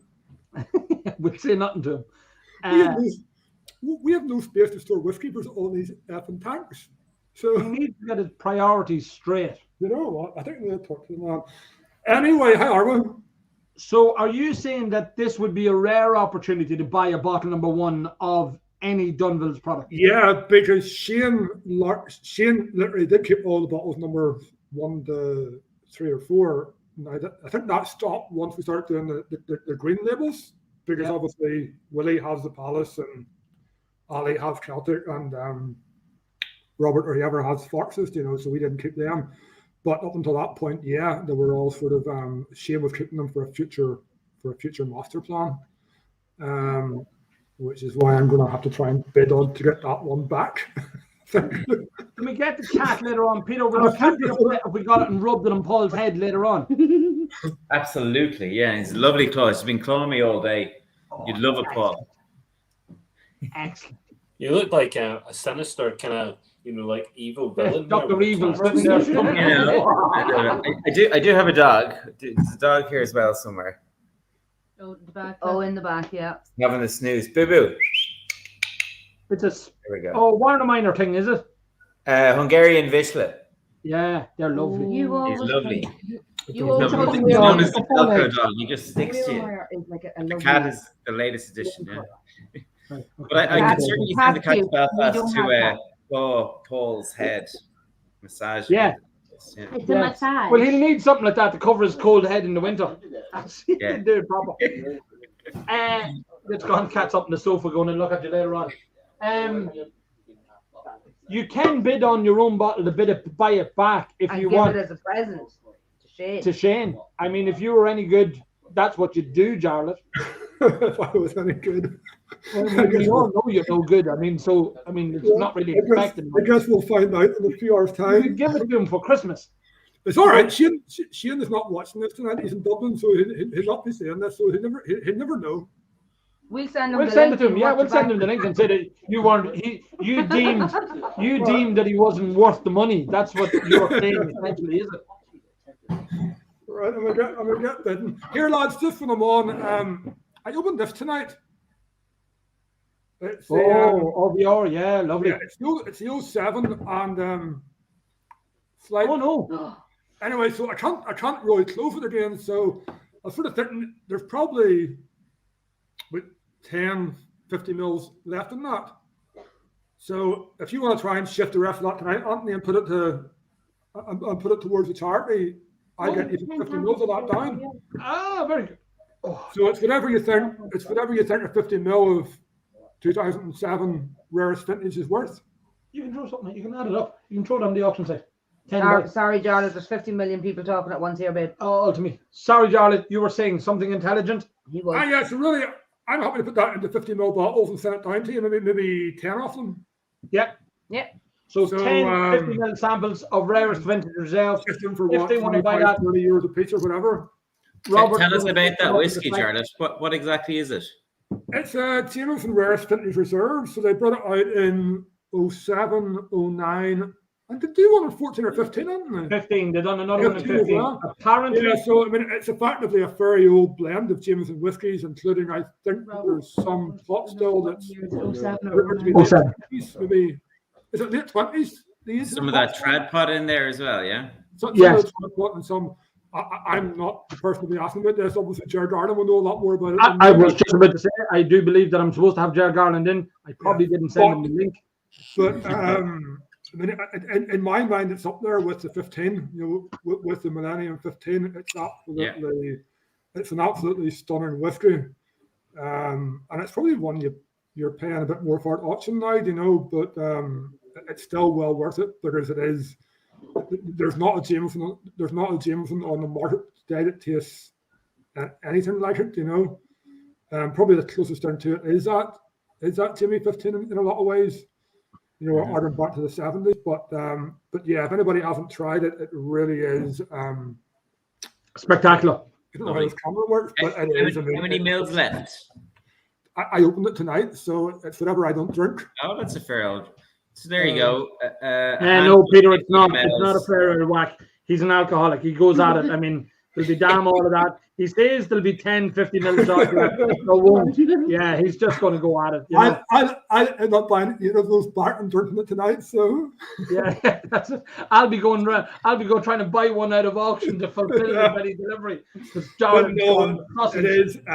It's one you don't get a chance to try very often. So, and I can't really do much with it. So yeah, might as well. It happens. There you go. Yeah. Anyway, Dunville's not Jameson. Yeah. You're not very good at this. I always thought you were probably one of the worst brand ambassadors out there. Because, and I respect you for it, because in fairness to you, you always do big up everybody else's whiskey. You're not one of these of, like, a certain person down in the southeast who might say other whiskies are shite and everybody else's is great, or his is great. The only thing that I'm worse at is trying to say. Yeah. No, I reckon you're fairly good at that. You don't, again, you don't brag about Ecklenville. You don't brag about you have produced some fantastic liquid. Not produced to date. You haven't produced yet. Not that we know of, because nobody's supposed to have tasted any Ecklenville distillate yet. But you have curated. Is that the correct word? Yeah, I would take that. Left you bankrupt. And put out some very, very good whiskey. That was the plan from the very start. Bankrupt me. Thanks. Appreciate that. Bankrupt Anthony Shooting. That's the first line of our mission statement from 2014. Let's see if we can get that fucker no money. Katie's been trying for years. Don't worry. She's been sort of... Katie has been trying it for... What, to bankrupt you? Yeah. I give it a good go to him, but yeah, you do try your best as well, in fairness to you. Jarlath, bottle number one. What price are we at? A bottle number one of the Ecklenville, please, Robert. $3.90. Robert, Jarlath. So you $3.90 is the current bid. It's going to cost me tonight, isn't it? Essentially, yes. That's what we're alluding to. If you want to get it back now, if somebody wants to pry this from Jarlath's hand, so he gifts it to Shane as a sort of, master. Yes, master. How much is it? How much? It's $3.90. Yeah, $4.50. You give him $4.50. Oh, I'd take $4.50 for number one Dunville. No. Are you bidding $4.50? We will take a bid off $4.50 off you. $4.50 off Paul. $4.50. We'll hold it to you. Charlotte, if you where you live. Yeah, we know where you live. Charlotte, if you were any good, sure more. $4.60. You had a huge involvement. I know your involvement in Belfast Whiskey Week. Again, we were there. No, we didn't go to the final event. No, we didn't get to the. You were the closing show. Yeah. For Belfast Whiskey Week. Belfast Whiskey, good to you? I asked the other lads the same. Actually, that is. I mean, it's good for Belfast. It's good for the North, and it's good for Irish whiskey, but it's good for Belfast, and I think then by proxy, it's probably better for the northern distilleries in a way. We have we're a lot more active in the club, and therefore we're probably we obviously there's a bit of work in the background that we do as well, but I think being active in the club and being we're affiliated with Belfast Whiskey Week in the club, so it is just by proxy better for us, I think, and I think whenever it does come back to Belfast, then we'll see the real benefit, for, I actually want one of those. Oh, is that a tea cake? It is, yeah. Oh, tea cake. Oh, yeah. but yeah, it is. It's like a bite size, like that's like what you do. You can't just go all in at once. It is the thing. I mean, it is again, and we've spoken about it earlier. The plan ultimately is to bring people to Belfast, to get them in the bars, to get them engaging with the whiskey. Because the thing about that is, most people, if they're coming on a journey to Ireland, so if they're coming from outside of Ireland, they're not just coming for Belfast Whiskey Week. They will end up touring. They'll come down the East Coast, go into Bowan, go into Slane, go on down into Dublin, maybe go on down into Waterford. So that's ultimately the goal of this, to get as many people into the country, into Belfast as They'll possible. not get past Cologne, but if they go to Cologne and get pissed and not go any Well, further. yeah, only 2 at a time, but that's the problem. I You mean, don't kid yourself to get any further than Cologne. yeah, and you'll have the poster boy there standing at the door in his brown jumper, you know, beckoning them in, you know. That's it. I mean, look, we ultimately we want to get people into Belfast. It brings money, and one of the questions we often get asked, we do a fair bit of involvement with a lot of other brands and shipping and sending in it with nothing in it for us, and I do genuinely mean that. Our goal is to get Irish whiskey in as many hands as possible. Yeah. Because the more people that's drinking, whether it be Bowan, Exonville, Cologne, more people that's drinking Irish whiskey. So, for example, I'll take Bowan. The more people that's drinking it, the more jobs that's created in Bowan through distribution, through staff there. The staff then are going and spending their money in the local economy and in shops and housing and everything else. It's a win-win, and we've said that from day one about this whole project that we've been involved in, is get as many people drinking Irish whiskey as possible. We've got Barry Chandler coming up now, who's been doing huge work in America, spreading the word. We've got some fantastic followers in America for all the brands. Yeah. I know Matt was for Bowan was doing a fair bit of showcasing to the American fans as well. I think Anthony probably, like, you know, I think when Peter's here, I don't think anybody supported Belfast Whiskey Week more than Bowan this year as far as actually bottles submitted and sampling went. I think Bowan probably had the biggest presence over the week, you know. So I think kudos to Peter and the guys for that, you know. Thank you. That was a lot of support, so fair play to you, you know. Yeah, we went all out. We had a bit of faith in Paul. we yeah, went do you know deep. what I mean? First of all, you had the largest whiskey tasting selection. First of all, that was very important. You certainly had quantity-wise, there was a lot of whiskey coming from the distillery. A lovely showcase of everything that's going on there, and then to do your own bottling for the festival, fucking unreal.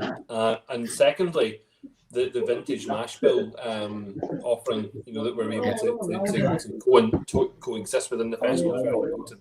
So yeah, no, absolutely. Fair play to Bowan. And Bowan, people might not remember this, so Bowan involved in 2020, but they're also, you know, Matt actually was up. Although I don't believe, you know, Bowan weren't involved directly in 2019, but Matt was here, you know, taking part in the festival. You know, so he knew what it was all about, and he understood what it was, how it was important to come to Belfast and be involved in the festival. So we really appreciated that. You know, and he's followed through with it. So yeah, and listen, thanks very much, Peter, and thank you very much for the family for getting us involved. And yeah, we really appreciate it. Peter, yours truly is the family business. Well, I'm looking at you. You've got your wife, yourself, and your daughter. Like, here, listen, we're all about family businesses. You know, I know it well. There's 5 in ours, and it's great. You know, it's a different kind of it's a different zone. You know, family is family, and I suppose the way you do family business, you do it with integrity. It's a different type of business, and people appreciate that, and it gets you airtime. But nobody will have your back like a family member. Absolutely, it's true, but nobody will annoy the shit out of you. Sorry, did I say that out loud? Sorry. It's great to have family around you. That's what I actually meant. It's great to have family there for support and that shite. I mean, sorry, that stuff. Yeah, it's great to have them there. Yeah. But you are truly a family business. Absolutely. Here, our boardroom meetings are comical. There's nothing corporate about it. Like, for fuck's sake, Jesus Christ, like. And I'm sure it's the same with you. You know, we can really go into each other. No. You see, we don't do how we avoid all these things is we don't have boardroom meetings. This is a dictatorship. We don't have HR. Straight from the top. None of this out HR and all that, all bollocks. Just Well, that's what the chief minister says. He says there can only be one captain on the ship. Yeah. You know. Yeah. Well, who's only one chef in the kitchen. But no, it's all good. Here, listen, family businesses are what built Ireland. You know, like all this corporate stuff is great, but you know, family businesses are the glue of Ireland, and you know, we're happy to be one of them. You know. Yeah. Fair play, Peter. Fair play. Cool. Come here, lads. On that note, on a family business note, I am going to tap out and bring my dog for a walk in the orchard. Do that. He's a bit sleepy here. But Charlotte, I think you'll go to €1,000. I hope you will. I'll put a cheeky bid in for you. That's my cat moving my thing, by the way. So come here, guys. Thanks a million. Hopefully the Whistler will get up there. As I said, it is the first of the Whistler of Bowan. 2 glasses and 2 smelly t-shirts and a cat. 2 glasses, 2 smelly t-shirts. And a lot of appreciation. So thanks very much, guys. Paul, you look wonderful. For 1 second there, you look like Colin Farrell. I was there. Fuck, you should be. You know? I would take that. Yeah, no, you still kind of do. Fair play. He does. No, fairness, he does. Yeah, yeah. If you squint your eyes and drink enough whiskey, yeah, he just looks just like him. You used to look like. Tommy Thank Fleming. Peter. Thank you. Thank you, Paul. Thank you, Charlotte. And thank you, Anthony and the family. Pleasure. Be good. Talk to you soon. Talk to you Thanks, soon, Peter. there, sweetheart. As Peter Drop said, Barry Chandler, I think, is there standing in the wings. I seen him filling about 5 glasses. He probably has 4 whiskies in him at this stage. We'll bring him in. You can join in the crack here, Barry. Come on ahead. Anthony. How are you getting on? Are you well? All right. What's the crack with you? Paul, go ahead. What are you saying? No, I was going to say, first of all, do I now need to cut my wee bit of hair just to look like you? Yes. Do you know what? Actually, do you know what, Paul? I'll throw another 50 quid in the kitty for that.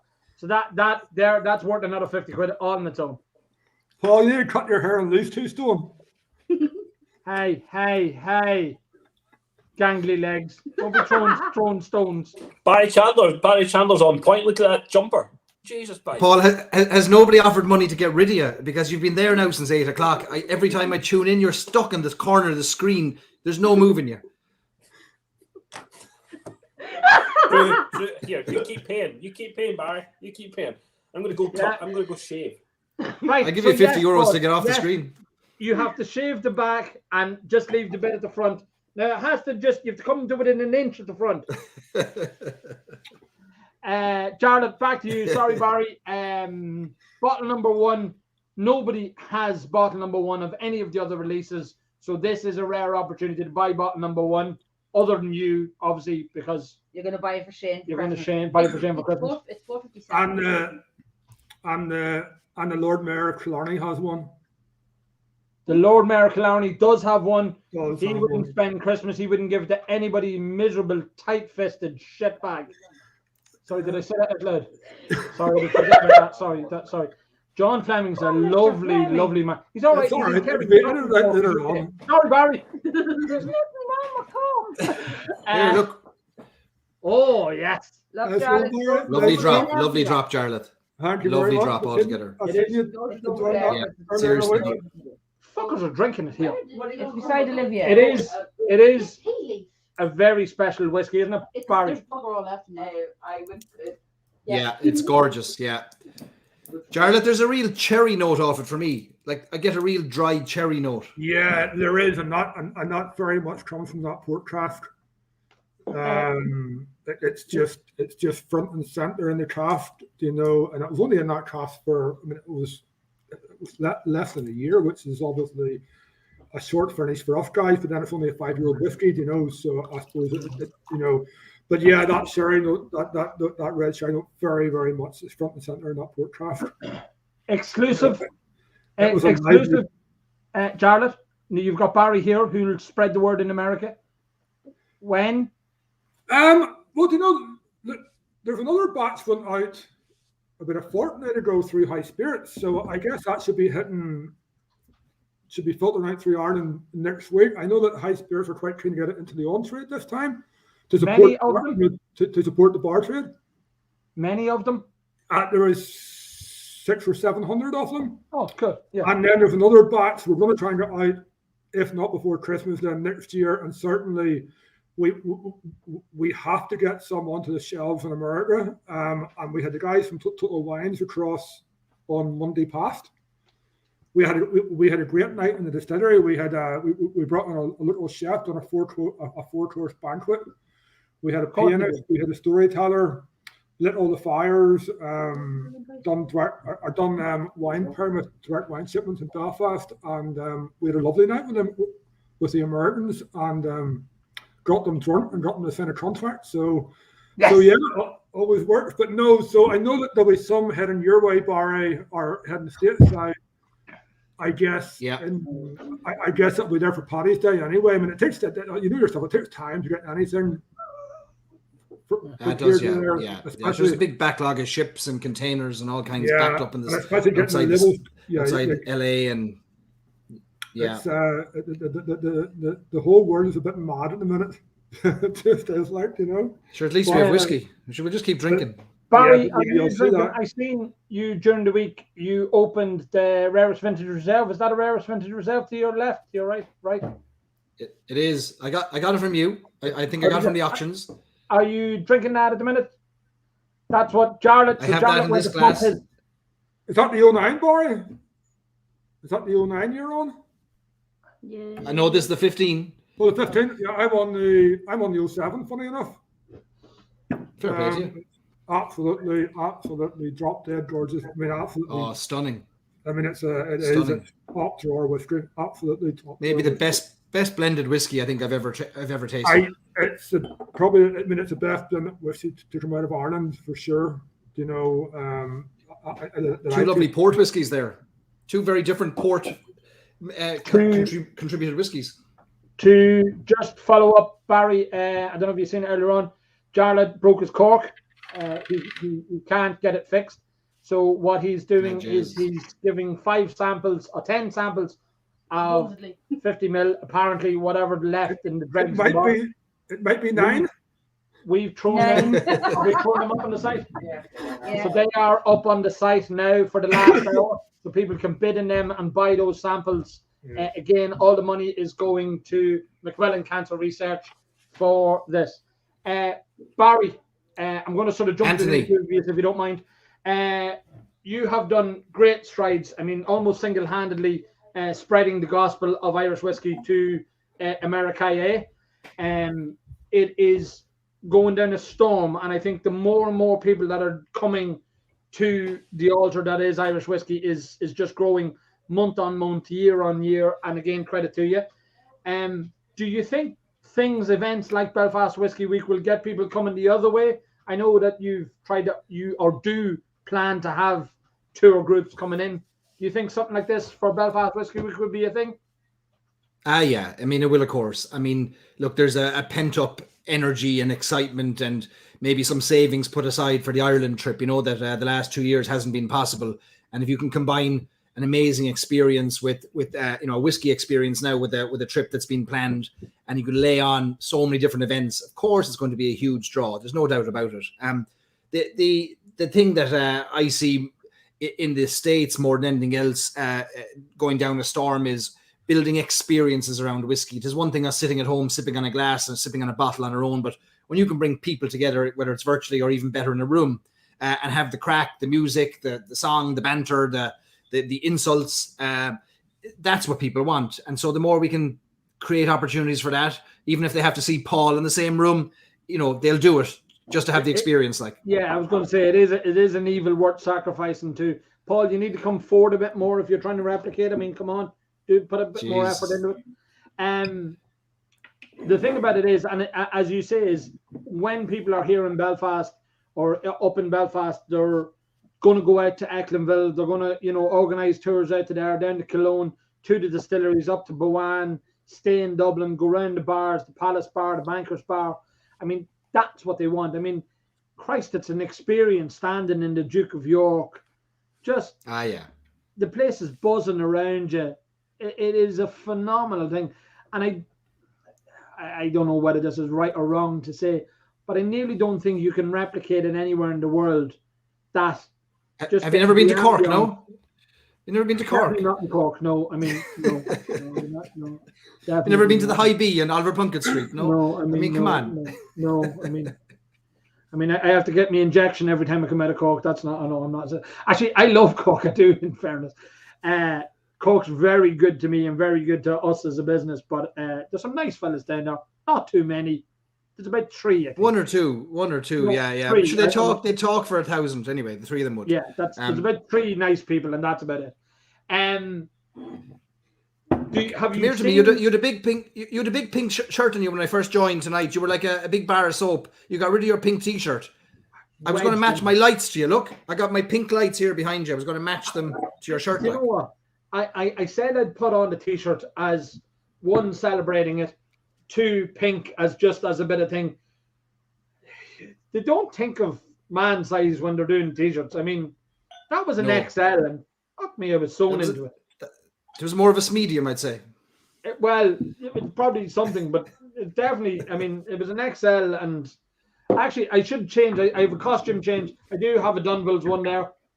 Stephen McGuinness, who we won't talk about, he's not to be named, and he gave me one of them, but I had to sort of wrangle it out of his hand.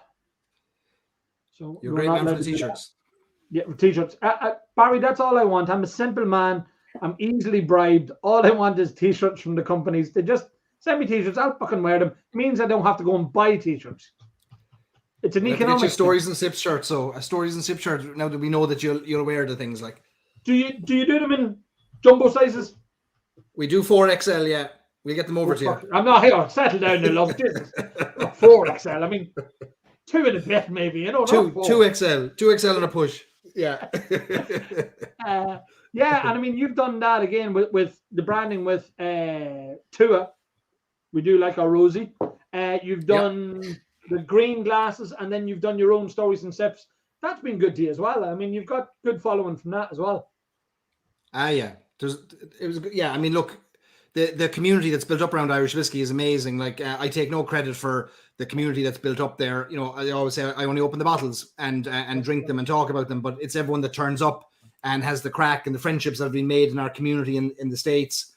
People are meeting up in person. People are flying. Like, we're doing this big thing over now in December where we're opening a bottle of Silent Distillery, and we sold out night number 1 for that.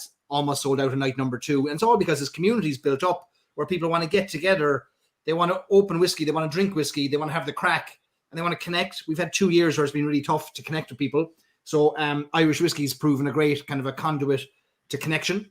And I hope that continues long after we're connecting virtually, that we're connecting in person again as quickly as possible. So amazing community in the States around Irish whiskey. And the clubs, I mean, where Belfast Whiskey Week started was with the Belfast Whiskey Club.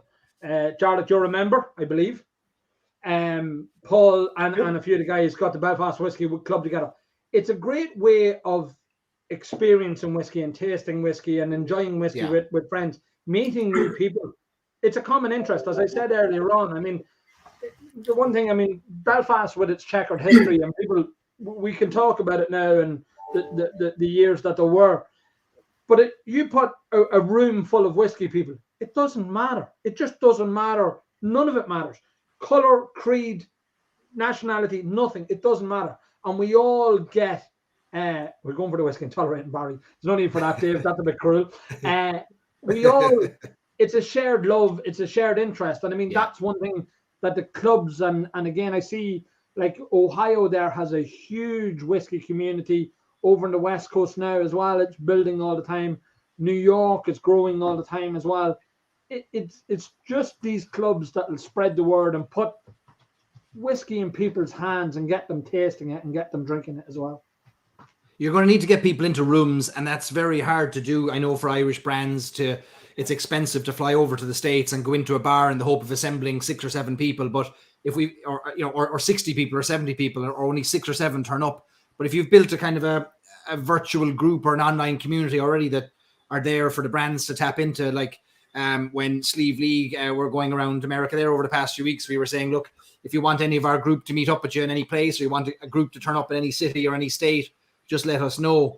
And I hope that more and more brands kind of use the virtual community that we've built to draw crowds into places, into rooms, into venues where they can actually see the white of each other's eyes, tell jokes together, kind of sense each other's body language, sip on whiskey together, have the crack in person. Like, that's the bit we're missing. So that has to come back soon. And again, Jarlath being both an accountant and a whiskey ambassador, it's a great way of promoting whiskey and getting whiskey into people's hands without a huge outlay. I mean, without the massive marketing budgets to throw at newspapers, magazines, and all that sort of stuff. Nothing beats filling a room with people of 20, as you say, 30, 40 people, and them all walking away and thinking, well, the next time, you know, I see an Ecklenville's on a shelf or an old Comer, I'm going to pick up the bottle, I'm going to buy it, or they tell somebody else about it. I mean, it's guerrilla marketing in its most simplest. Yeah, form. I mean, John Cashman and Jack Taylor will reminisce about their days in Cooley, you know, whenever they were guerrilla marketing and, you know, they were partying, you know, club begging fans outside Jameson headquarters in Dublin, and they were doing all sorts of stuff, you know, and it is, you know, I mean, for small brands, for small brands or small budgets, you know, you fight the fights that you can fight, you know, and for Dunvilles, it's always been liquid on lips. It's always been get into your room, tell your story, and let them taste your whiskey. And if you've got a good story, if your story holds up and your whiskey holds up, you're going to win that night, you know. And you're going to nail on followers, and it'll start off 2, 3, 4 at a time. It'll then grow to 10, 12, 15 at a time, and then you get to the point where you're adding 30 or 40. And if you get in with Barry's group right, you know, it'll be more and more again, you know. But that's how it goes, you know. I mean, it's and certainly it's something that we've missed. I mean, you know, Sim is good and, you know, online's great, but there's nothing beats sitting in a room and just watching how the room behaves. You know, just watching while the room goes quiet, while the noise increases, you know, what they're saying to each other. That's the one thing you miss on Sim. When you're doing Sim tastings, there's very little talk back to you, but there's no cross talk. So there's no Barry saying to Anthony, fuck, you know, this one's great, or I'm not too sure about this one, and then Anthony arguing back as to why he likes it and Barry doesn't, or, you know, whatever. And that's the thing you miss, and especially, you know, you just know if you're in a room and you're doing like, I'm on the James Fox Potato 20 now, which is probably one of the few whiskeys that will follow that Jameson, you know, Vintage Reserve. Hold its own, yeah. But, you know, but whenever you pour a whiskey like that, and you know, be it in Waterford Whiskey Club or be it in Dingle or Court or wherever, you know, and you just see the room, you know yourself, and there's no better feeling, you know, there's no better feeling. So, and if you don't get it, then you're back and you figure out why, and you know, and again, you know, it's that criticism, both positive and negative, that you just take back and build on, and that's what we've been doing for 4 or 5 years to get where we are, you know, and that's the one thing you don't get on the online is it's hard to read the room, it's hard to read the reaction. It's been brilliant, you know, I mean, it's been great, and we've been able to connect, you know, with people around the world, but there's still nothing beats getting into a room. So roll on 2022 for that. Just send the Ecklenville jet around and pick up people in the different states, and you'll fill rooms very quickly. I'm surprised Shane doesn't have a jet. He's bloody everything else down there. So I mean, that's have you been down yet, Barry? Is that on the plan, on the itinerary? I'll get there. Barry, come on, Jesus, I have to. You're here. I'm here now. I'm here now. You're welcome anytime. Come up anytime. You're welcome anytime. I will. I'll be in touch. I hope to get up there at the end of October, up that direction, up Great Northern and Dundalk, and break into Anthony's place there. I bought a new crowbar, so like we're all set for Dundalk, so we should be good to go. Well, are you implying that you need that round Dundalk? You probably might actually have to trip. Yeah, I wasn't talking about the auction place. Like. We are looking at 469 for bottle number 1, Jarlath. It's at 469, Jarlath. Paul, 469, bottle number 1 of the Ecklenville. I was planning on waiting until like 1 minute to 11 and then just doing a wee sneaky one, you know? Yeah, well, you see, it doesn't work because it clicks on for 5 minutes. We were anti-sniping. So well, you just want to do that so we can drink till about 11:30, 12 o'clock and eat bananas. Yeah. Jarlath, are you down in Dingle? Are you in Dingle, Jarlath, at the moment? No, I was meant to be in Dingle tonight, and then someone came up and I couldn't go. Graham's went down to Dingle, so I thought I would. I thought I would let Graham have that pain tonight. I mean, it's a rough crowd down there. In fact, Jesus, well, like caged animals. I mean, it's a rough top table. Never mind the crowd, you know. So I don't really know if Graham has any idea what he's walking into or not. he lives a sheltered life in the distillery. And you're crawling out of. I mean, I have tried to forewarn him, but if he doesn't know, he'll catch on in the first 10 minutes. But I think that it'll take Graham 10 minutes to to recalibrate, and then he'd hold his own the very best, you know. So recalibrate his life but after that. no, I'm sorry I'm missing it. It's the Ambassador's tasting tonight in Dingle for anybody that doesn't know, out in the Dingle Crystal Factory, and it's always, I mean, it's one of the best nights of the year every year. Do you know? It's just it's serious crack. You know, I mean, it's the ambassadors will go take the whiskey down and then be handed somebody else's to taste blind and guess what it is. So the pressure is in trying to guess what you're actually tasting, and then the bigger pressure is in trying to make sure that you guess your own properly whenever it comes round to it.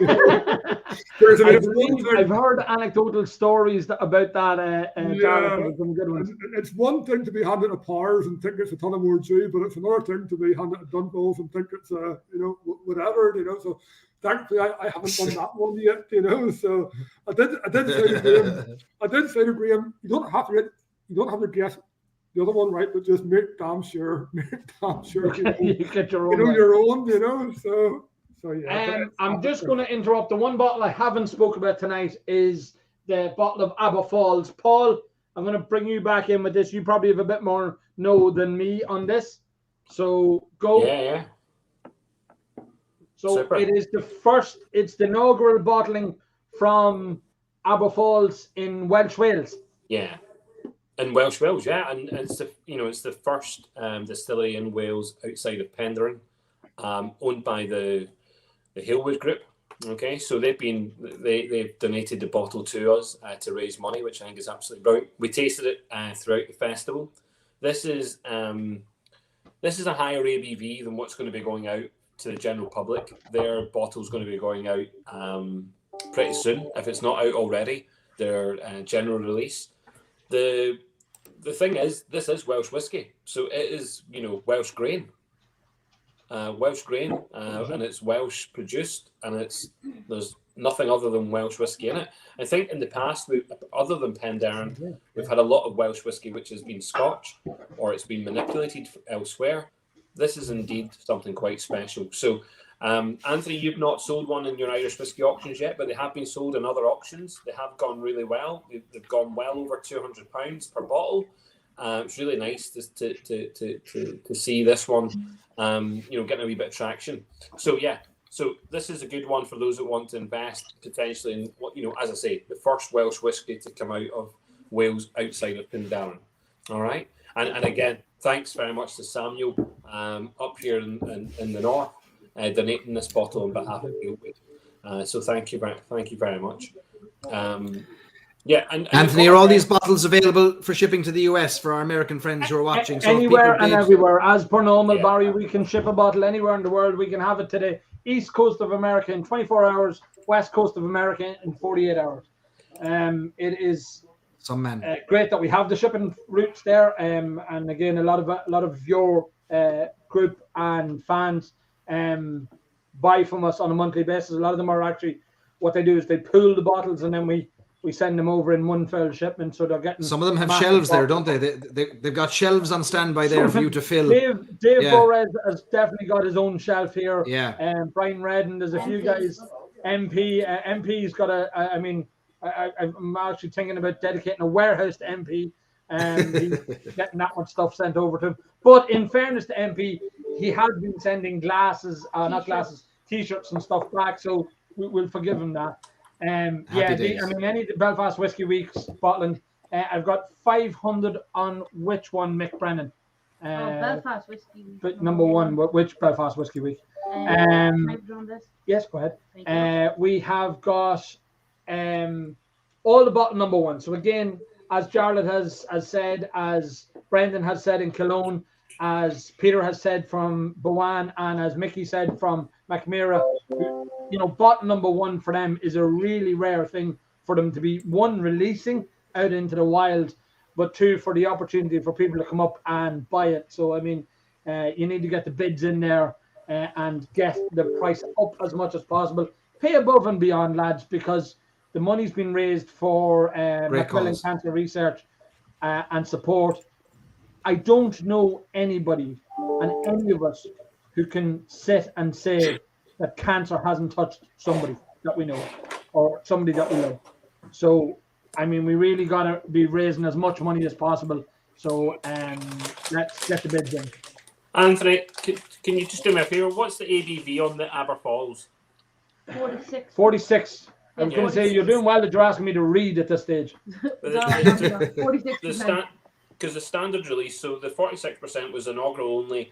The 40% is for standardisation. So it's a one-off. I think it's a great wee thing. But Paul, yeah, don't learn. I think there's a ferret in your head. how cool is that? Eh? Ah, look, isn't it deadly? I tell you, Paul, let's catch on the fashion. Barry, there's still far too much hair.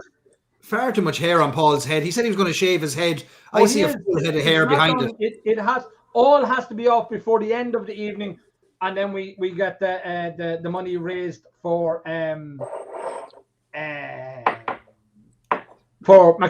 So I think we're at 650, 700 quid on that at the minute. Super. See the boxes. There's boxes as well, isn't there? The pre-1970s box 1 and 2. What's in them, Paul? Together? Everybody's asking what's in Anthony's mystery box, which I still haven't a fucking breeze. What's in Anthony's mystery box? But what's in the 70s and 80s boxes? So now are they on 2 separate lots online? Yes. So it's the 2 pre-1970s boxes and the 2 pre-1980s Scotch boxes. Yes. Yes. Super. So in the pre-1970s box, you have pay attention, Paul. Old 15-year-old, old 7-year-old. You have you've got here. There's Dunvilles in there. So there's the original Dunville's 3 Crowns. You've got Jesus Christ, what did we drink? There's a Redbreast in there. There's just so many. Powers. We've also got the bonus box as a charity. So in the bonus box, there's 30 samples, if I'm not mistaken. Mm-hmm. I think the box that I've chosen has the Brolock in it. So the one that has the €5,000 sample, it is in that box, or €5,000, whatever the bottle. It's a bottle. And price he was making up that week. Is in the box. Is in the box. There is some other good ones that have been spoken about, Paul. I believe. Did you say Short Cross is in it? Yeah, Short Cross in that one. There's the experiment. Is the experimental stuff from Short Cross in there? Yeah, I think that's in the Old Cumber's in the box. You've got the so not many people got the chance to taste the Old Cumber. So that's because that Eccleville crowd didn't release enough of it. So it's in the box. You've got the 1808 from Eccleville's in there as well. You've got the 3 Crowns from Eccleville. 3 Crowns is in there. Yep. What else have you got in that box? Oh, you've got some. You've got some really nice stuff, but you've actually got some really random things. You've got the. There's some nice struts. There's a Balboa 12-year-old, and there's lots of different sort of mid-age struts in there too. Farkless in the box. Bal Blair, I think's in the box, isn't it? Yeah, Bal Blair. Old Pulteney's in the box. It was one of the, and again, I know there was many highlights of the entire event, but the bonus box I think impressed a lot of people. And it was whingers. There always is. We ignore them.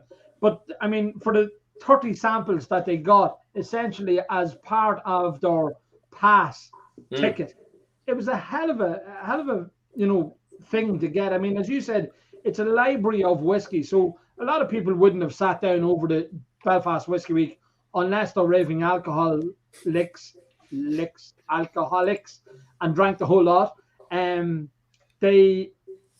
They've now got that at home, and they can sit and they can taste it and watch the videos back. I know there was some updates done to the URL to the website, so they can now go and look and watch the tastings back and read the notes and see the list for the bottles themselves. So again, that's a huge thing.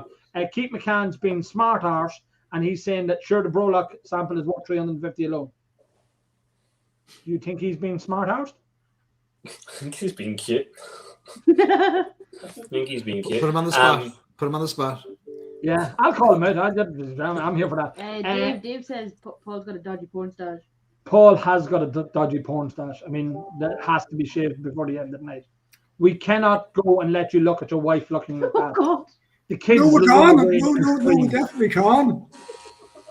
Oh, here we go. Bye bye, friend. Look at that. That is fantastic, Paul. Oh yeah. Prison chic. Terrifying. Absolutely terrifying. Go on, Paul. You're on full screen now. Go ahead. It's just you. Give it Pat, loads. give it loads. Do I not look like You missed a couple of eyebrows there. You missed the two eyebrows. Go down lower. I'm not doing the eyebrows. Jesus, boy, we've been here all day, but here, need to do this. You have a fierce amount of nose hair too. Would you get the nose hair there? That's annoying. Yeah. No. Oh, breaking Darlin's heart. Oh my God. I'll give 75 for the eyebrows. Really? I give 37.50 each. 37.50 an eyebrow, Barry. Yeah. We'll take them one at a time, one per hour. Oh, come on. Two invited chopper. Yeah, it is like something like that. Paul, Get rid of the unibrow anyway. You should take the unibrow off for nothing. Yeah, and slitting the eyebrow because his hips are and whatnot. Yeah, you should get that. I'm not sure if I can do that. Look. Eyebrows. 100 quid an eyebrow. I'll do 100 quid an eyebrow. €5 for the unibrow. No, Paul, I actually couldn't. Please don't. I couldn't actually look at the same without eyebrows. I appreciate it. What I should say, because obviously Barry's here, and we're chatting away, but Barry here, the crowd that you have in America, the crowd that are part of the Facebook group that you've managed to establish and keep going for so long now through the pandemic, particularly. Oh, yeah. Oh my God, they're amazing. Tell me when. They're just great crack. I know that. I know I've reached out to you personally and I've said, look, and I want to use the page. Maybe it's just to connect with people in different states and stuff. But you know what? I'm blown over by the levels of participation and hear how friendly people are. So my brother-in-law at the moment is over in Iowa.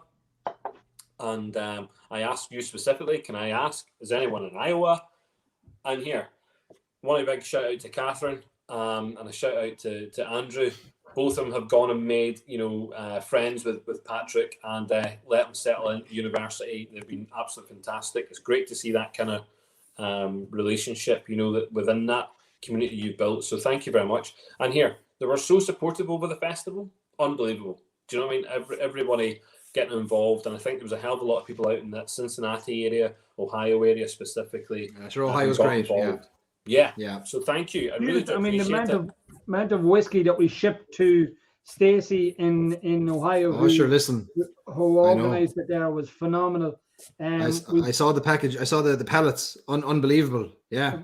Unreal. I mean, again, as Paul says, the more people that's drinking it, and I mean, again, a lot of that awareness and bringing them together has been through the Facebook group and stuff like that. So again, it is a credit. But Ohio all started with the. It's kind of similar to tonight. Like, you're raising very important money for cancer funds for cancer charities, and that's how Ohio as a whiskey community started off. Like, when we started Stories and Sips, before it was Stories and Sips back in 2016, it was just to raise money for cancer research. I didn't know anything about whiskey, but I started talking about it, and it was because of cancer that we got people together and raise money. And it's little bit by little bit, as more people fall in love with Irish whiskey and meet other friends, the community has grown and grown to now where people are going off and making their own little sub-communities, which is amazing in different cities. But Ohio has just gone from strength to strength. You can't keep whiskey on the shelves in Ohio. Like, there's a shortage of Irish whiskey on the shelves. Anyone here from Ohio will attest to that. And that's good. It's good and bad, but hopefully now we can replenish the shelves and have more whiskey to drink. But that community is just going to grow and grow, I think. Yeah, and again, I mean, I know of having conversations with the likes of Shane and guys over there. I mean, the appetite isn't quenched by the difficulties in getting it. I mean, they'll go to some strange lengths and to mad lengths to try and get people to get them whiskey and get bottles in. And again, I suppose most of the awareness comes from social media, where they're seeing the bottles or they're seeing the groups talk about them, or you've had guests on the Friday night lock-in. So again, it is unbelievable that it's there. I mean, that community is there and growing all the time. Absolutely unbelievable that, and how quick it's happened, Barry. I mean, that's one of the things. I mean, I remember when you started the group. I mean, it was small, but you're at what number now? 7,000-8,000? 8,500, I think, close to 9,000. Yeah, 8,500, 9,000 fans. I mean, if they're talking to two people, that doubles that community. I mean, it really does double the community. That's a great community. Honestly, that's a great community. And I think that's what it does. You know, for people like Dunville and Cologne and people like that. I mean, it's brand advocates. You know, it's guys that are out there, you know, getting the taste Dunvilles or whatever, Redbreast or whatever through what Barry does, and Barry's group started off with a few hundred. It's now I can't believe it's at 8. The last time I checked, it was at 6. Do you know? And you have hundreds and hundreds of brand advocates, you know, who are tasting a Redbreast or tasting a Cologne or tasting a Dunvilles, and then going and saying to learn, look, you know, like try this rather than your Scotch, or try this rather than your whatever, and that's what it is really. You know, I mean, it's not just.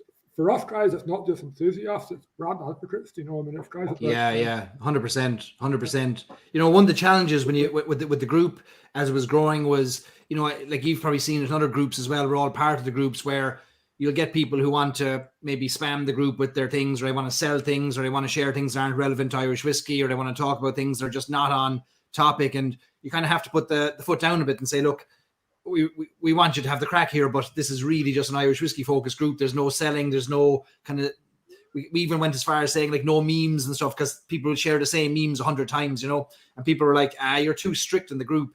But what we wanted to do was we wanted just to have people talking about Irish whiskey, nothing else, talking about Irish whiskey. I think it's working. It stands to you, but it has stood to you when other groups have got slaughtered, and you know, and Facebook has caught up with them and taken them down. I mean, because you've got to be strict on it. Because again, if you want to continue that group, and it is just spreading the word again, as we've seen week in, week out, that it is people talking about whiskey, seeing where they can go and Fionn, what did Fionn say? I've been trying to sell Paul's hair on the harvest for 3 years. Yeah. No, Fionn, no selling. Fionn's blocked. He's banned. What about selling a signed and worn turtleneck from Barry? That would be one. That came up in the chat there. You know, what about a sign? Listen, I'd have to give you money. I can go now and grab a turtleneck. I've about 7 turtlenecks hanging up behind the camera here. I can put one on. I'll put one on if somebody buys it. Honestly, I'll ship it to somebody. I'll throw in a sample of whiskey. Here, look. I mean, I don't know if you can do it. I've got whiskey samples here. I don't know if you can put them up there. But we'll sell whatever we can sell. I'll sell it. Knit an arse for a cat. I said to somebody the other day, I'd knit an arse for a cat. Here, look. Here's what we'll do. We'll figure out how to do it, but we'll get this wrapped up in a turtleneck, right? If you can auction that off for charity, I don't know if you can do it. There you go. A Barry Chandler turtleneck, Robert, with a bottle of Redbreast 10-year-old. All right, I'll go grab the turtlenecks now. I'm going to bring you a selection of colours, and you get to choose the colour you want. Actually, Barry, I think it's better if you choose. I choose the colour. All right. You choose the colour. Okay. All right, I'm going to grab a turtleneck now, right? I'll grab a turtleneck. I'll come straight back. Barry with a turtleneck. There we go. A game-worn turtleneck from Barry Chandler, along with a bottle of Redbreast 10-year-old. Stick it up in the sun. This is why the Irish whiskey community just fucking rocks. You know. I believe you're giving away a motorbike. Is that what you said? Oh, here. Very generous, Charlotte. Yay. Lovely. Well done, Charlotte. Yes. Yeah, I think I just sold 3 more. You're coming back next year, I hope, with Belfast Whiskey Week. You're not going anywhere. That's the plan. That's the plan. And yes. I mean, if we can do it locally, if we can do it in the distillery, we'll be absolutely delighted. Yeah. I think that's what it is going to be. Everybody wants it on Barry. Traditional black, is that, or is it charcoal grey? Kind of a charcoal. I don't have to put it on, do I? I don't have to model it or anything like that. No, I wouldn't dare. With if the lights on in the background, you'd be sweating your arse off. It'd be no good. Don't do that. No, that'll do. So no, you have to wear it tomorrow at some stage. It has to be game worn. A picture in it. I can wear it now if you want. I can wear it now. Here, look, I'll throw it on. Barry, I don't want you to die of like heat asphyxiation or something. So how heavy do you think this is? Like, well, I don't know. Fair enough. No, the turtleneck might be lighter. I know I am a very fashionable person myself, but I wouldn't be familiar with all that. Oh, here he's getting like Paul. Here. Why not? Where's Paul gone? Has he gone to shave his eyebrows now? we stick this on. We're getting to the last half hour of our charity auction. Prices are doing pretty good. We need more money because it all goes for Macmillan Cancer Support. Every single penny, including the commission that you pay, every single penny. Barry's it on there now. Barry. 820 on the Dunvilles. 820 on the Dunvilles. Barry, just on a thing. Did you wear the turtlenecks, or did it all of a sudden become something? Do you know when it started? It started with Whiskey Live in 2019, and I'll tell you how. I was in Cork, and I went to get a new jumper or a jacket before I headed up to Dublin, right? And I went into Gentlemen's Quarters on Patrick Street in Cork, and I walked in and I said to the woman, have you a nice sweater or a nice jacket or a nice shirt? And she took one look at me and she said, have you ever worn a turtleneck? I said, no, go out of that. She says, follow me. So she led me up to the changing room and she goes, you stand there now and I'm going to bring you 2 turtlenecks. And sure enough, she brought me navy blue turtleneck and a grey turtleneck. I tried them on, took the old obligatory photograph for the wife back home and said, what do you think? Should I keep them? And she goes, keep them. And I went, grand. So I went up to Whiskey Live and that was the birth of the turtleneck. And I couldn't take it off after that. Not allowed. But you have become, I mean, I'll say this carefully and tactfully. There was even fans wearing turtlenecks to emulate you. Listen, there's no accounting for sense. Like, listen, madness. I agree with that. I mean, I haven't noticed. Paul was the only one that I've ever noticed emulate my hair. So, I mean, I don't know whether that's fashion or lack of fashion. Dave Borres, Shane Murs finally tuned in. Shane, your name was mentioned earlier on because you pretend to know a bit about whiskey. Are you bidding, Shane? We can send the bottles to you, or we can hold them here for the next time you come home. Dave, you bid on the charity items. We can hold them on your shelf. Don't worry about that. No extra charge. Oh, no, so is that up yet? Is Barry's thing up? Get your finger out. Jason, give that poor fellow under pressure tonight. Good stuff's very hard to find. If nobody bids on it, I'll have to buy it back myself. So Barry is giving us a game-worn turtleneck tonight. Unbelievable. There's video footage of him wearing it, and a bottle of Redbreast 10-year-old, which is a phenomenal whiskey.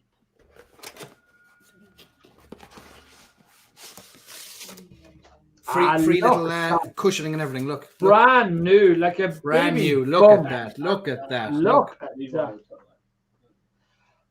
Now, where would you get it? Where would you get it? So in the last half Only hour, in Cork. we've gone now from, we started off the night with 10 auction items. We've now got 31. 31. Paul's hair may come up on another charity auction all on its own. If he's swept it up off the floor. Jarlath, when are you cutting your hair? Yesterday. Oh, yeah. Very, very sleek, actually. Yeah. Very nice. Yeah, it's nice. I made the effort for tonight. Did you? He tightened himself up for you, Dad. You think you would have worn a nice T-shirt or something like that? Did I not give you a nice Irish whiskey auctions T-shirt? Yeah, actually, hold on. No. No, John didn't get one. John didn't get one. Okay. Never mind that. Ignore that. Kitty gave me three very nice crochet. Oh, the turtleneck's now live for bidding. Barry, the turtleneck is now live for bidding. So spread the word. Tell stories and sips. They can get a game-worn, exclusive Never before handler turtleneck and a bottle of Redbreast 10-year-old. Oh, come Never on. Look at the photo. Oh, Barry, we've done your press. Just let me know, right? Yeah. Hold on. Look at that. Jeez, that's a different one. But yeah, same style. Same crack. Same style. I mean, we're good, but we're not that fucking good. Yeah, that was done in 5 minutes. I Fair play. Some speed. Robert done it as best he could. Some speed. What are we going to open next? Redbreast 10 is a fabulous whiskey. You're right, Natalie, it is. But This Redbreast hen comes wrapped in the Barry Chandler turtleneck. Game 1. Game 1. Look at it. Oh, it's getting He's cuddled. caressing it. Oh, wow. Come See, on. look, look at a lovely Doesn't little. get any better than that. Christ of Almighty, look at this thing. Jeez, he's like an egg. Look at him. Go to full screen. Go to full screen. Full screen for Paul, please. He still has the eyebrows. It still has the eyebrows. Look at Oh, that. yes. Oh my God. It's a Fabulous. baby version of Paul. Look Exactly. at that. Baby Actually, version of in Paul. fairness to you, Paul, it has taken years off you. Thank you very much. That is ridiculous. Anthony, you should try that. Yeah, no. Look. How much have we raised with your haircut tonight? Barry Chandler's turtlenecks at 105. Barry Chandler's Is that? turtlenecks is 105. 105? Already? That should be 500. That's for the whiskey, sure. Wait a minute. Paul, Make 600. Yes. for your efforts tonight, that has raised 350, 100, 450 plus 150, 600, And then your 50. and then my 50, 650 euros. That is going to Macmillan Cancer Research Well done, Paul. for you Thank you shaving very your much. hair. Fair play, Yeah, Paul. everyone Fair did. play. We did that. That is unbelievable. Right, take him off the screen because that's terrifying me. Please, make it go away. Can he go And now? baby Like, t-shirt. now he's shaved it. Can he go like? If you ask for ID, they're trying to buy whiskey. Oh my God, I'm crazy. Listen, here I can head on. That'd be great. And listen, thank you very much, everyone who was getting involved there. Oh, is it? Yeah, no, she didn't. No. Did we do? How did we do with How did we do with some of the? How did we do with the Redbreast? How did the Redbreast come on? The I'll check for you now. Hold on a second. How did you get some of I have it here in front of Thousand me. and something. 1,010, yeah. Wow. Brilliant. Excellent. And then here, the Barry, Aberfold is sitting at 130. The McNear is sitting at 160. Dunville's is 870. Jesus, that's right. It might just go down now. Look at this. I tell you, have you got a brand ambassador like that? Look, I mean, wise up. The turtleneck's better than the t-shirt. Barry, you giving away a turtleneck and a redbreast? yes, Turtleneck and a 10-year-old redbreast. Yeah. and a 10-year-old Yeah. redbreast. Right. What So price? first of all, the redbreast was like 155. So Well, let's 155. Keep so it the going. turtleneck's Keep it going. worth more. The turtleneck's worth more. It's got my musk on the inside of it. Americans start bidding Is on it, that. is it, is it My cashmere? Whistler T-shirt, unfortunately, is going now. It's 2XL. People can use it as a tent or a bed sheet. It's going into the Whistler package. Peter Cooney has given us his T-shirt also. We've got two. We've got one of the Bowan And then copper glasses and the Whistler glass going into that as well. We've got Barry Chandler with a game worn turtleneck. I'll have the turtleneck for my bar. William Grass. Good man, William. Can we Good get man. a signed? we've got Paul Can we get a Taylor, signed we've picture got of Barry wearing a turtleneck and holding the bottle? Can we get what? Old Cumberland. Signed, yeah, need a signed picture of Barry wearing the turtleneck and holding the bottle. Well, I'm sure Barry can get that done in private. I mean, we don't really want to get stuff like that in public. I mean, Here, calendar I'll sheet. throw this in as well. I'll throw in the sample of Palace Bar Redbreast. Palace Bar Redbreast. A sample going in that pack as well, right? Turtleneck, that's a man's whiskey. Well, I'm turtleneck, Palace I'm Bar, just- and Redbreast 10. Yeah, I'm just bidding now. Actually, Barry, I think one of the first times we were in your company drinking was at that launch. Wasn't that great? That was I met you first for the first time. Yeah. We were bananas. I drank a whole bottle. And Balubas. She was. Yeah. She can't be We were allowed all out. crawling on the floor together. Yeah, I remember. Yes, it was a very good night. Yes.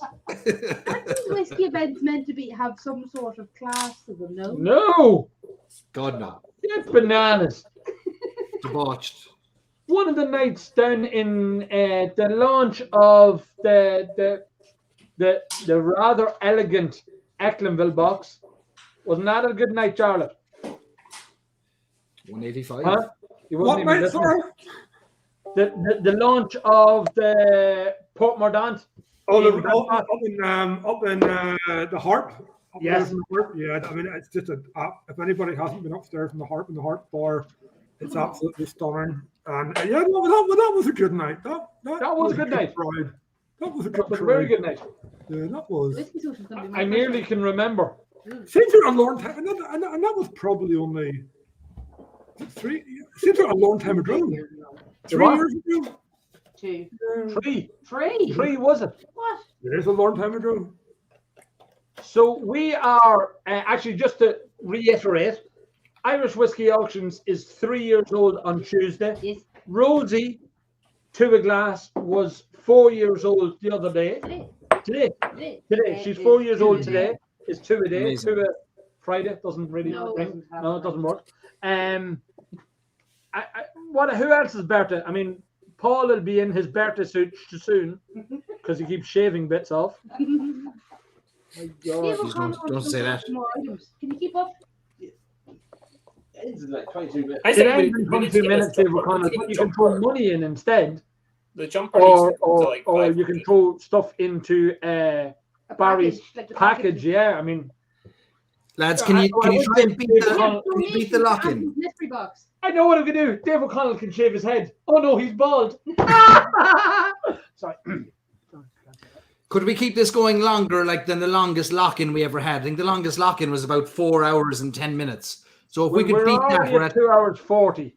I think we If can do it. keep I this think we can do going, it. We can. I mean, we Essentially, can then. extend the auctions. I mean, if people are bidding, I'm not extending the auctions if people are sort of bidding around doing €5 here and there. Well, The average- The average Belfast Whiskey Club tasting is 5 hours, so I mean, lads, there'll be We no can sing a few bother. songs. But there'll be a few tunes. Like, Anthony, have you got a song in your head maybe that you could sing us or something? There's no No. songs, but there's voices. No, there's loads of voices in my head. There's but voices. There's serious amount of voices in my head. You Anthony, don't we want have a- any of them singing to you. They go everything from lullabies to trash metal. Don't involve them; they're mental. All them lads are mad. Anthony, we have a I'm ready. donation. We have a donation that's been given to us. So a donation of £121.97 in sterling has been donated by Mikey Donnelly up in Belfast. Well, I have to ask the question: why 120 what? £121.97. Now I'll explain why this amount is so specific. Basically, Mickey Donnelly, I asked Mickey Donnelly to do me a little favour and he'd go and purchase 3 bottles of whiskey for me. Anyway, he gave me the bottles of whiskey and I forgot to ever pay him. So he's messaged me now saying, quite specifically, please transfer the money that you owe me to Macmillan instead. Brilliant. I think that's more of a dig at you rather than Mickey. No. Again, it's welcome. Hold on, I mean, there's we more accept story. it. I mean, Mickey, thank you very much for the money, but I mean, what are you saying? Okay, Paul but- didn't pay his fucking bills. And Jesus, he said- don't say. I said, are you sure, Mickey? And he said, yeah, it's for a good cause. They were great with my dad. So fair play, Mickey. Thank you very All right, much. okay. So 100 say that again, Paul. How much? £121.97 sterling. £121.97. That's about €4, is it? After Brexit. Something. Now live. David O'Connell's rum sample is now live as well. 100 ml of the Dunville's Port Mordaunt, cask 190 and bottle 236. So there you go. There's 100 ml of the Port Mordaunt Dunville's on the auction site now as well. So you can bid on that for the last 20 minutes, unless we change it all and it will go on for another hour. And then God knows what happens. Mickey, I tell you what, Barry, if you sign the jumper, right? If It's you a fucking sign black the- jumper. How's he going to sign it? Listen to me. Right. You ever see those gold foil pens? Yes. Donald Trump has one. Okay. Oh, for fuck's sake. Listen, forget about it. Yeah. What are you saying? Are you comparing Barry to Donald Trump? No, but if he signs the back of it, I'll take it for 250. Which is way past 250 already. It's a 200. 350. It's the accent that's throwing you off. Oh yeah, sorry. Speak English, Paul. What were you saying? Oh, is it? Oh, Right. Jesus, I thought it was still 120 quid. No, it's We're at not. 235 now. 235. 235. 250. He's not going to sign it. Would you get away from yourself? No, why would I devalue it? No. What I will do, he'll take a picture with himself, a selfie, holding the bottle of whiskey, and he'll sign the picture, and we'll get it framed for you. Listen, Barry's a medium. I'm a large. I'm just trying to work out how I can get into it. Like, Anthony, listen. Yes. Anthony got into that T-shirt earlier. You'll get into that. You'll get into this. I was going to say. If I can get into that, anybody can get in that. And Charlotte, sorry, you were going to say. Anthony, did you see that 100 mils that David's putting up off the rum finish? Yes. Can you go in and add 100 mils off the James Fox Palo? Yes. I do think that's the best tea whiskey we've ever done. So stick 100 mils of that into to try and increase the value of it. Okay, so 100 ml of the James Fox 20. I'll match David's 100 mils with 100 mils off the James Fox 20 So that's 100 ml. 100 ml of the. So 100 ml of Portmore Downs and 100 ml of the James Fox 20-year-old Dunville single cask release. In that one lot. It'll be technically 250 mils, but it's okay, it works. No, I can send you 100 ml bottles. I've got 100 ml bottles. No, I know. 50 ml bottles. Barry's adding another sample. Barry's adding what? A story sample. Oh, yes. Right. Yes. We'll add a small bottle of the story. No, I haven't tried that. See, so now I might have to. We'll get. Come on, Jared. Start bidding. The only way you're going to get these things is by bidding on them. So I might have to go on Look, lads, let's call a spade a spade. When in the name of Jesus are you ever going to get a chance to buy a game-worn Barry Chandler turtleneck, a bottle of Redbreast 10-year-old, a sample bottle of the Palace Bar, a sample bottle of the Soul? You know what it is? It's a fucking generation. It's a generation game. It is. Like, I can't remember how many have gone on the site. Is that Larry Grayson? The bottle number one of the Dunvilles is at 920. Can we hit the €1,000? Can you all stop bidding that fucking bottle? Because I need to buy it. 1,060 on the Dream Cask. Yes, we need to get the Dream Cask higher, lads. Come on, 1,100, 1,200. You can buy one of them any day of the week for about 950, 1,000 quid. This money goes to Macmillan, including the commission. Come on, dig deep. I need more whiskey. Dave Borres calling all IWFA people. Barry's turtleneck needs to raise more than Paul's hair. I pledge €100 to add to the final bid for his total. There you go. That's another 100 quid on top of Barry's final bid. So come on, lads. Like, I mean, we're at 250. We're at 250. What are we at, Barry? Sorry. 100 from Dave. 250 currently with the 100 from Dave. 350. Come on, we can beat Paul. And I don't even have to shave my head. Can you imagine? All I have to do is give the that's. I mean, now Paul's hair got 650 in total. What are we going to do for Barry's? I mean, a game one. Excuse me, our accountant said 750. 750 for Paul. There was 100. Our accountant can't count. She's drunk. I know she's drunk. Don't need to listen to our accountant. She's drunk. She hasn't a clue. She tells me I make no money. So what the fuck does she know? We have 600 and 750. I don't know, one of the two. Barry is at 350. Dave, spread the word on the Irish Whiskey Fans from America page. Make sure we get as much as possible. We'll also throw in an old private rendition of the old triangle.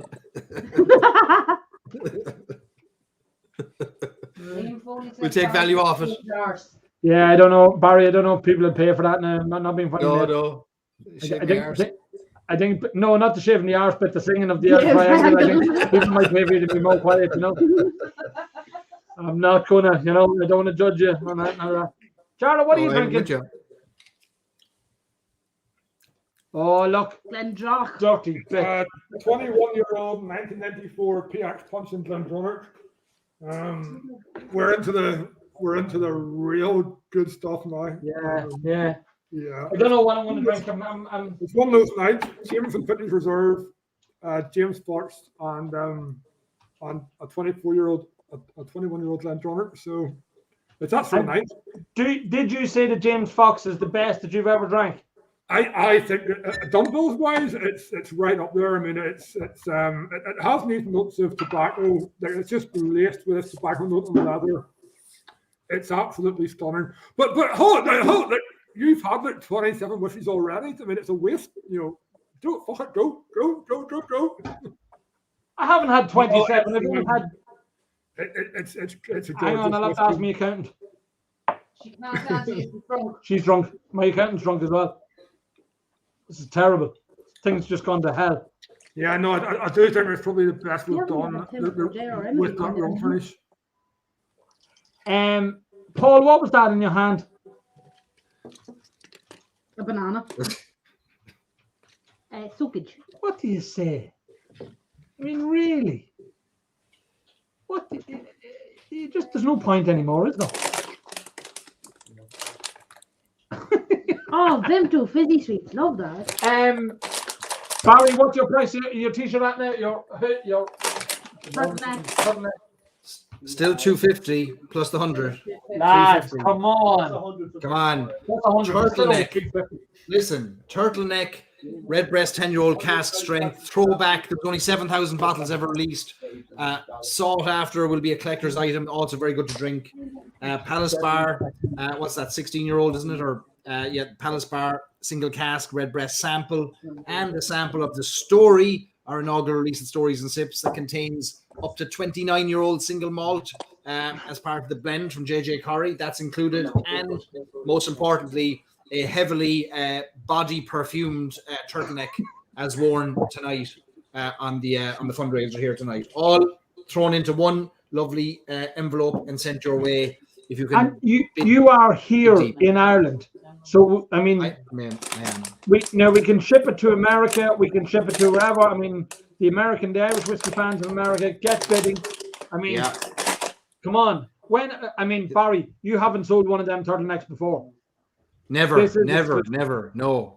I mean, we've had offers of $1 million and more. We've turned them down, but we'd let it go tonight. That might have been for you within the turtleneck, not for the turtleneck. People might have been trying to buy you. Yeah. I have a price. There's no problem. Every man has a price. I'm not a proud man. Final 2 minutes, lads. Are we extending this auction? Are people bidding? Is our American audience getting engaged? Let's have a look. James Boland, if there's any space left, I'd like to throw in these samples: the ultra exclusive Bonders Blend 2 and Bonders Blend 3 and Whiskey Freundin. James Boland, Barry Chandler, can you tell them all how good that Jameson Vintage Reserve is? Because there's 10 bottles on auction. All right. So listen, this might be the greatest blended whiskey I've ever tasted in my life. What have we got here? Whiskey stock that's between 10 and maybe 25 years of age. High pot still component. Very unusual in that it's a Jameson matured, partially matured in port pipes. You don't see Jamesons in port pipes very often. And it is, honestly, now you're getting, it reminded me instantly of the Redbreast 27-year-old. It's got all those wonderful sugary, sweet port notes, but a wonderful balance and a floral note from the grain as well. I will try and buy as many of these bottles if I can find them at cheap knockdown prices on dusty shelves, because it's that good. I'd love to stock up on these if I could. You'll never get a whiskey like this again. So bid on Jarlath samples there, cheap at half the price. You have to overlook it. Yeah, he sold it. Barry, I'm nearly going to give you a job after that. That was exceptional. Now, I wasn't going to open this, Anthony, but I might as well tell you why I opened it. So, and no, there's no reflection on you and the fine packing that gets done at Irish whiskey auctions. But I opened up the box and the case itself was cracked, and I said to myself, "Well, that's a drinker." So I opened it up and drank it instead, and I'm glad I did. So whether you cracked it or the postman did. Oh yeah, he's got the case. I'll take Jarlath's case. Too late now. What you need to do is you need to buy some of his samples and pour them back into it. I get the hairdryer and seal it up again. What is he? Wonderful drop of whiskey. Wonderful drop of whiskey. It is. It is. I mean, and there's nothing quite like it in today's market. No. It Nothing, sits nothing. alongside That's the thing. the 15-year-old single pot still. It beats it for me. It beats it. Really? This beats the 15-year-old single pot still for my money. I tell you, well, the good thing is we all have different palates. It's right up there. I mean, it is right. I mean, and we all know how revered that 15, that Millennium 15 is, and I think that's what makes it so good. It's a fucking blend, and we're talking about it. Yeah. And we're talking about it in the same, level as a 15-year-old fully trad pot. I agree. But still, and that's what makes it so damn amazing. Yeah. It has no right to be in that sphere, but it is, and that's where it plays, and that's what makes it so good. It's unreal. Just a beautiful balance, unbelievable balance. Nothing overpowers, no spice overpowering, no sweetness overpowering. It's just every little bit showing itself at the right time. I believe, anecdotally, again, I was told that at the time it wasn't selling, and that's why you've got the spaced releases, the 07, the 9, and then the 15, is that the stock itself wasn't deemed marketable and sellable, and that's why you've got it at the various different stages. Yeah. And that was the same story with the 15. But the 15 they couldn't give away, Jarlath. I mean, the 15 they genuinely couldn't nearly give it away. Connor says it's heresy. I'd love to know what he's saying is heresy. Is the fact that you're waxing lyrical about it? Yes. Yeah, that's the perfect threesome right there. That's a good night right there. No, I think you're doing your threesomes all wrong. Definitely think you're doing your threesomes all wrong. That's the better. Have a good night tonight if you come down. I was going to say I have a totally different envisaged. Sorry, Katie. Sorry. No. Katie comes over and sits beside me. Final 5 minutes of the charity auctions. There is some good bidding happening. Where are we at on prices? I'm just going to go through them now. Barry, it's the most bizarre thing. I'm after clicking up my website, and I've got Jarlath and yourself looking at me through the website. It is just bizarre. We've got so starting from the top, we have Jarlath samples at 37, 37, 37, 37, €410 for the Cologne Cult bottle number 1, 37 for Jarlath's next sample, €920 for the Dunville's bottle number 1. Again, they don't get out. Jarlath, another sample for €40. Macmira is at €160, 160, I think it is 160. 37 for Jarlath. Aberfall's inaugural release, €135. That is cheap, lads. I mean, again, as Paul said, it is an inaugural release. Another Jarlath sample for 37. Now, it depends. Actually, we might have to retract some of these, because if Jarlath goes at that bottle. Oh, has he stopped? Yeah. That's all right. Okay. He's I've moved on to the James Fort, and then the Glendronach, so I'm all good. Okay, and then the Glendronach is right. Sorry, I'm way behind myself. The Dreamcast 29-year-old is at 1,060. Again, I still think that is cheap. If we look historically at Redbreast or at the Dreamcast bottles, they have gone considerably up year on year. So even if you're buying that now at 1,060, because the donation is for charity, it's still a cheap bottle. Another Jarlath sample for 36. Bottle number 1 from the Whistler is at €300. Decent price for that. Still more in it, I reckon. 36 for another Jarlath sample. How many Jarlath samples is there? 10 in total. Barry Chandler, game worn turtleneck, and a bottle of Redbreast 10-year-old, and a sample of the Story, and a sample of the Palace Bar Redbreast is at €270 plus another €100 from Dave Borez. It's still €370 for charity. It is cheap at that. It is a game worn Barry Chandler, one of a kind turtleneck. Dave O'Connell's Sample Madness is at 145, so that's 100 of the Port Mordaunt and 100 of the James Fox 20-year-old single cask. Then we have the 3 Belfast Whiskey Week tasting packs pre-1970s at 145, 135 for the pre-1980s, 170 for the Whiskey Week bonus box, and 740 for Anto's mystery box, which, lads, these are cheating me here. Come on. Like, I mean, if you're going to really rob Anthony, You need to get that to about €1,000. I will put well in excess of €1,000 worth of whiskey into that box, and you will be a happy bunny. So get bidding. Last 3 minutes, I believe. Any bids in the last 2 minutes extends about 5 minutes.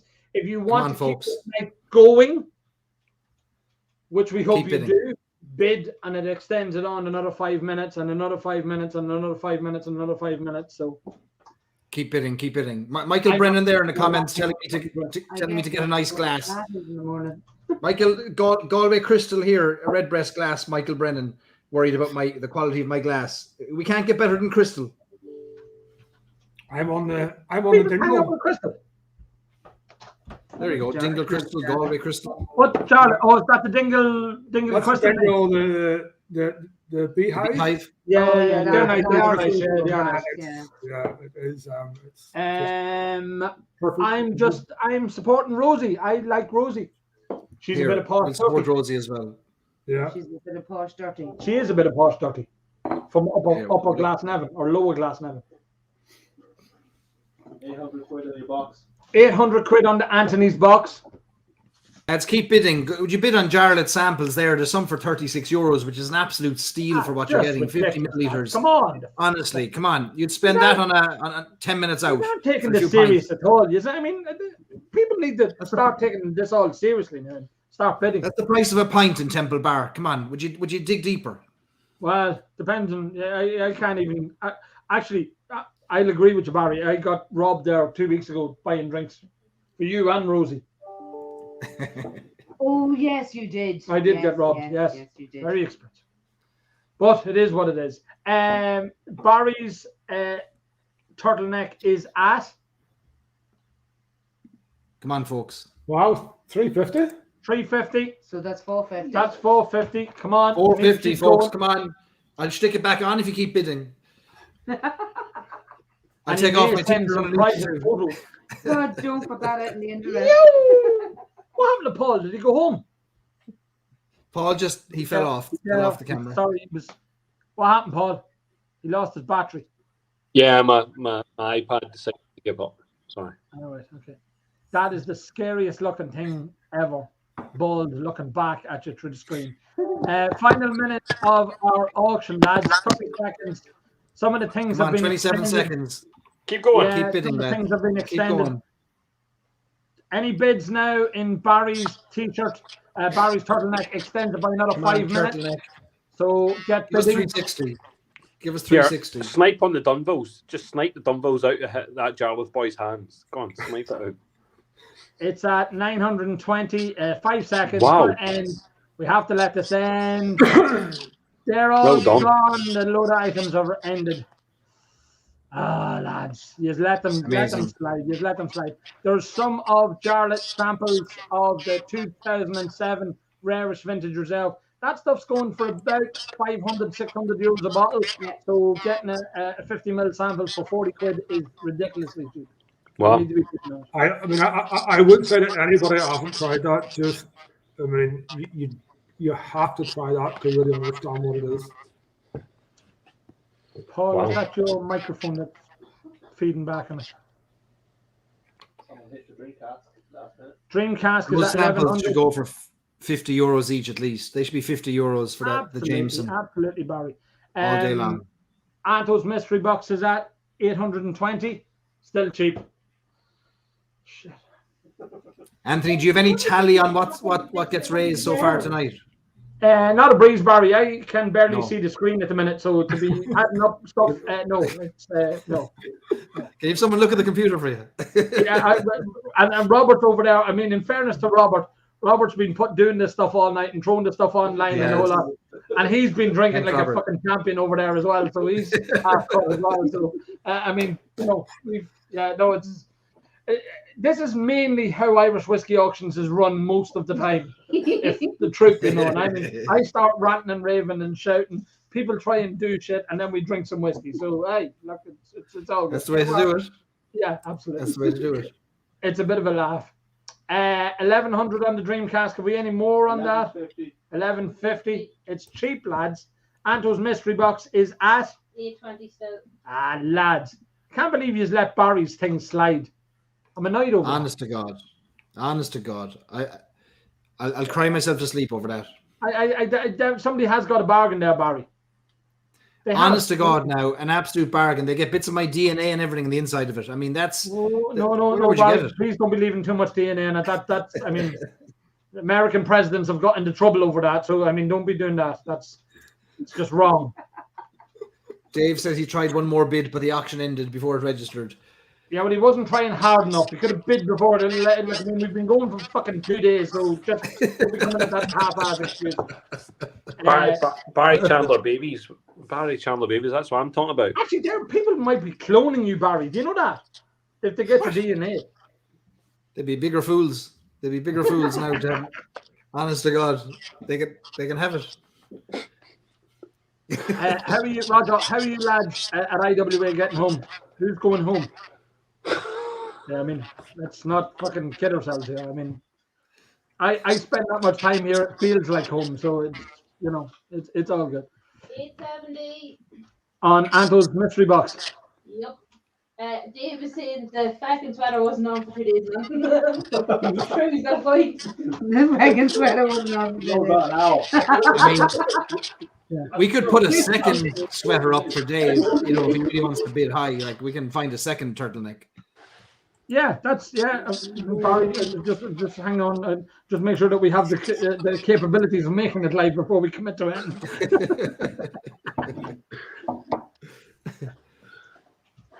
Paul, what did you do with all your hair? Did you put your hair in a box for yeah? So who wants? Does someone want some hair? Because I've got the hair here. Like, nobody wants your hair. Sure. What's wrong with you? Apparently. You see? Listen, this manky. Look at that. Shade of it. Look at it. He didn't keep it, did he? He did. It's on the floor in the bag or something like that. The kids will come down in the morning. They'll be walking around with handfuls of it. What happened? Future of Irish whiskey right there. The face of Irish whiskey. The man holding his own hair in his hand. Yeah. Yeah. People will talk about that, Barry. You're absolutely right. I'm gonna make a turtleneck from it. Yeah. Stick around your neck, yeah. See, can we miss it? We've lost Anthony. Right, we lost the main. We lost the main guys. It's just us now. Well, listen. I tell you what, Cologne 440. They did well there. Why does Paul still have eyebrows? I don't know. We don't know. No, Paul's keeping his eyebrows. I think that's a good idea. I actually couldn't look at Paul's. Yeah, I think that'd be all sorts of wrong. Thank you, Jay. Thank you, Katie. The Dreamcast is at 11.50. Charlotte samples are still going cheap at 50, 48, 47.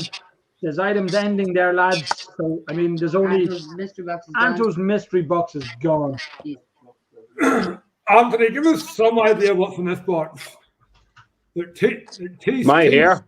When I say I haven't a clue, I shit you not, I haven't a clue. What I said at the start of the evening was, whatever money was raised, I will absolutely promise that. No, it's a promise, Of course, I promise. No, I mean I promise to make sure that there's well above the value of whiskey in the box. So whatever money was raised, 870 euros, there's probably going to be in excess of 1,000 euros worth of whiskey in that box. So I can easily say that. And he just hasn't picked it yet. I haven't picked it yet. He stood for about half an hour in front of the shelf at home. I did. Well, I genuinely did, yeah. I was standing at home in front of my other shelves going. Well, do you know what, Anthony? Anthony, I know what you're going to put in it, because we're going to put a bottle of what? You're not allowed to sell that. Not that one, that's wine. What you jump for? I mean, is it full bottles or is it samples? We're throwing in things that we're not allowed to talk about because it's a mystery. Is it still bidding? No, it's over. They washed out. Oh right. Well, can we talk about it then? No. Yeah, go on. You can tell me what you're going to give me. We're going to put in a bottle of the Boan Whistler, yes, from the festival, and a bottle of the Cologne. That's great. You keep going there, Paul. I won't have to put fuck all into it. Yeah, keep going. Oh, here, you can do the rest. Jesus Christ, I just give you two.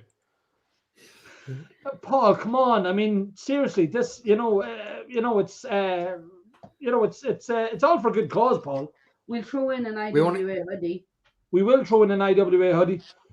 We're Oh, not here, just- do you want we could throw in a packet of Cologne cult cards if they're a cult member. Yeah. What? No, we can't, Paul, because they're not officially made and out yet. Shut up. You're trying to get me lynched. Jesus. The Cologne kilt Mick Maguire and he'd be down here with pitchforks and shit. Going, where's me deck of cards and stuff? You can't be doing that. Jesus. Here, Paul, fix your speaker, will you? Paul, we can. Your feedback is unreal. Yeah, Roger Bard, you can't be saying that off. Go on. Go on. What did you say, Paul? Keep bidding, lads. Those last two samples for the rarest reserve, €50 each. Still a steal. They should go to 60. The best blended whiskey ever to come out of Ireland. Nobody They have has to go for higher. bid on Aberfalls at 200. Bottle number 1 of the Cologne is at 450. Any bids within the last 2 minutes will kick it on another 5 minutes. If you keep bidding, we'll keep drinking. We'll be here all night. Deadly. I think that's marketing genius. You'd swear I knew We have what to I beat was the lock asking in anyway. We said we're going for 4 hours, didn't we? You said we were going for 4 hours. I don't know. When did you start drinking? About 9 this morning. Have you morphed? I was going to say, have you morphed onto Irish time yet, or are you still? Oh, geez, I have, yeah. I just And maintain so you drink- you integration start- across the time zones, and You and start it helped me- drinking about 11 o'clock, is it? That's it. Yeah, and keep her lit the whole day. Keep her going. Avoid hangovers. Stay drunk. Jarlath, That's it. Yes. are you the highest bidder on the Ecklinville to give the Shane for Christmas? Jarlath, 1 minute. That would be very painful. Jarlath, I mean, if I said at the start of the evening, if you were any good, you'd be buying it for Shane. So this all comes down to your character, really. At the end of the day, are you any good? Is it over yet? No. It's still a minute left. All it takes is somebody to bid on it now. 55 seconds to bid on And it what's now. that? What? It's at And €1,000 what's that? even. 1,000. Yeah. 62 bids. You sold I- 3 motorbikes in the summer. Yeah, exactly. I'm gonna sell 3 Make more. him pay for it. Yeah. No, hey, that's amazing. I mean, Dave that's, O'Connell, you must have a rough idea of what's been raised. Dave O'Connell, I have barely a rough idea what goes on most days. Never mind what was raised tonight. What were we raised? So if we're 1,100 on the cask, 650. Want a calculator? No, in my head, with whiskey goggles, we're probably at about $5,000 in and around. It's no joke. It's all right. I'm a bit disappointed. Barry's. I think that's going to haunt me. I'd like to. It annoys me. We'll do a second one. We'll do a second one. In fairness, he has got 6 more. I do. Like, I've got blue, cream, grey. You can take your pick. I've got all the colours of the rainbow, whatever you want. I've got a Christmas one. I have a woolly one. They're all there. Yeah, no, I'm sort of. It's not sitting well with me. I have to say now. I don't know. Well, I don't know. we sprung it on you late. Like, it was a spur of the moment thing. Like, Yeah. I'm a bit. But we did only have 40 minutes to sell it. Yeah, I know, but like, I mean, it's still. I mean, we could have got Barry naked by the end of the night, and we could have had all sorts of money then involved. Hey guys, you could in your hole. it was that's good going. That's a through cork on your hole. Lads, the bidding is still going on bottle number 1 for Cologne. It's at €470. The Aberfalls is at €210. And 2 of Jarlath's. I won't call it Jarlath's juice because that gives you all sorts of the wrong connotations. They're at €60. Jarlath won't be donating any juice to this, just so we're clear. Not from 2007 anyway.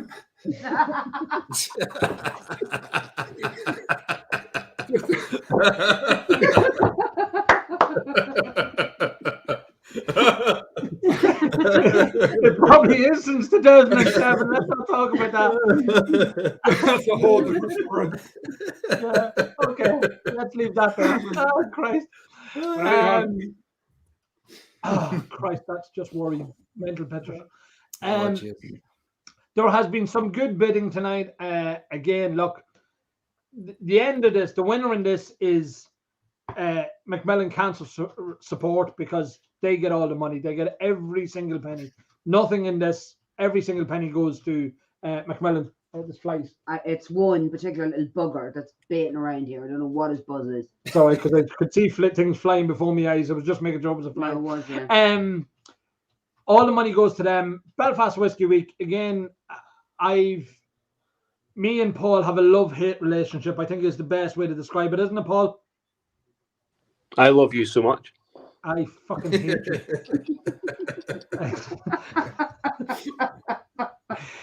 We have pulled off 2 years in a row. We've pulled off big things by getting bottles, whiskey into people's hands around the world and spreading the gospel of Irish whiskey to as many people as possible.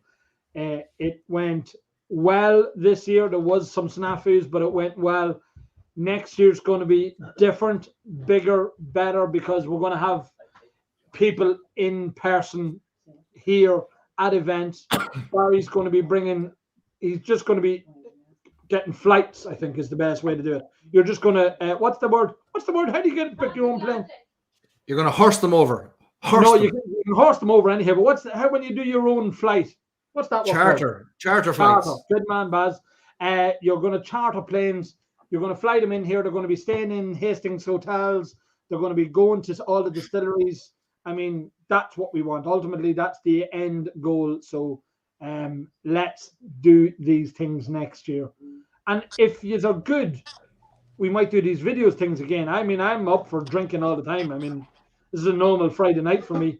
Even if there's not other people watching, I'm usually shouting at the screen anyhow, so it makes no odds. Barry, when are you bringing back Stories and Sips? We'll have a monthly lock-in. We've got one next Friday because we actually have a big announcement next Friday. We're launching something big. Can't tell you what it is. It's coming next Friday, and we'll have a lock-in to go with it. We'll be starting to tease that out over the next few days. When are you going to be telling people? On the Friday night, or are you going to tell them beforehand? I'm going to tease it starting tomorrow, and then on Wednesday we'll have an announcement, and then Friday we'll have the full details on the lock-in. Why don't you tell us now? There's fuck all watching, and we'll just sort of spread the word, sort of just, anecdotally, Here, Barry. I'm going through a tunnel. I'm breaking up. My satellite uplink is broken down. What are you saying? No, I was saying I was gutted. I saw that event that you're doing with the with the silent distillery bottle, and here, gutted. Yeah. I'm not in the States, by the way. Swear. I was raging, and I can't even go over. Like, that's not even funny because that would be way too expensive. But it's here. Oh yeah. Here, well done, Barry. Fair play to you. Cheers, Paul. Cheers. Look, there's a great community here that loves their whiskey, and it's great just to bring them together. And being able to open bottles like that. Sure, listen, whiskey's for drinking, Cologne is at 500. It is the last man standing. We hope Brendan Carty is bidding on this. We reckon we can get it till about midnight. That's 5 minutes every time. So you just keep bidding. It'll probably raise €1,000. We'll all be hammered drunk, and it'll be midnight. Everybody's a winner. What are you drinking next? What am I drinking next? Anything. Whatever's wet. We could get diesel fuel. I have actually, Barry. You'll be proud of this. I was in Cork yesterday doing my monthly run down to the depots to collect the bottles for the auction, and a gentleman from Cork gave me a bottle of what can only be described as hooch. Lord Jesus! Bit of Johnny Jump Up. She jumped up all right. It jumped up, licked me, spat me out. It is here. Bring it in, Jid. He even had the courtesy to put it in a Powers bottle. How about that? I was going to say, is it in a Paddy bottle or an Powers bottle? As it should be. Bottle. Okay. But Lord Jesus Christ. To put hair on the palm of your hands. Oh, I was licking my hands afterwards. It was fantastic. Now, it's the first time I've all got red wine out of a potting, out of a hooch. Oh, yeah. Unbelievable. The mighty stuff to be made in the hills and fields of Cork, like. What's that? Caden Heads what? This is one of the it's a polo chain wonder. This is one of the best whiskeys we ever tasted at Belfast Whiskey Club. It's a 11-year-old Trothairn. 11-year-old. That's actually 23-year-old. No, it's an 11-year-old Trothairn, fully matured in sherry casks, done for Caden Heads, and this is an absolute. This is proper good, and that's, you know, we do come across these bottles from time to time at Belfast Whiskey Club, and it's a great club, but we're sort of we're all after forced to score whiskies, so we have to give a score and how I would like it. But from time to time, Paul throws in these beauties, and then you go and hunt them out, and you spend about a year at auction trying to find them before you find one, you know, again. So yeah, I'm gonna pour this now. So lovely stuff. This is lovely stuff. Oh my God! It is. It's a great, and again, this is the club. I suppose that's the joys of the club, is that you get to taste stuff like that you wouldn't normally go and buy and go and.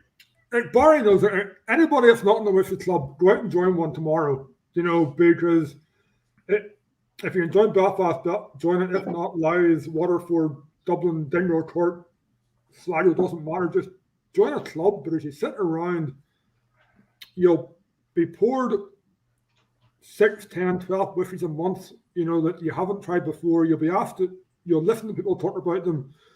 You'll have the opportunity to talk yourself. If you're in Belfast, you'll be asked to score them, which is wonderful, because then you have to give an opinion and you have to justify your opinion, you know, and that's how you learn, you know. But I would say to anybody, just find your nearest club, join it, and immerse yourself, you know, and it's all about having something new every month and just broadening your horizons. And then you do come across bottles like that, and just to change your attitudes to whiskey completely and change your, you know, your perceptions completely, you know. So yeah. But I'm going to stick my neck out here as well.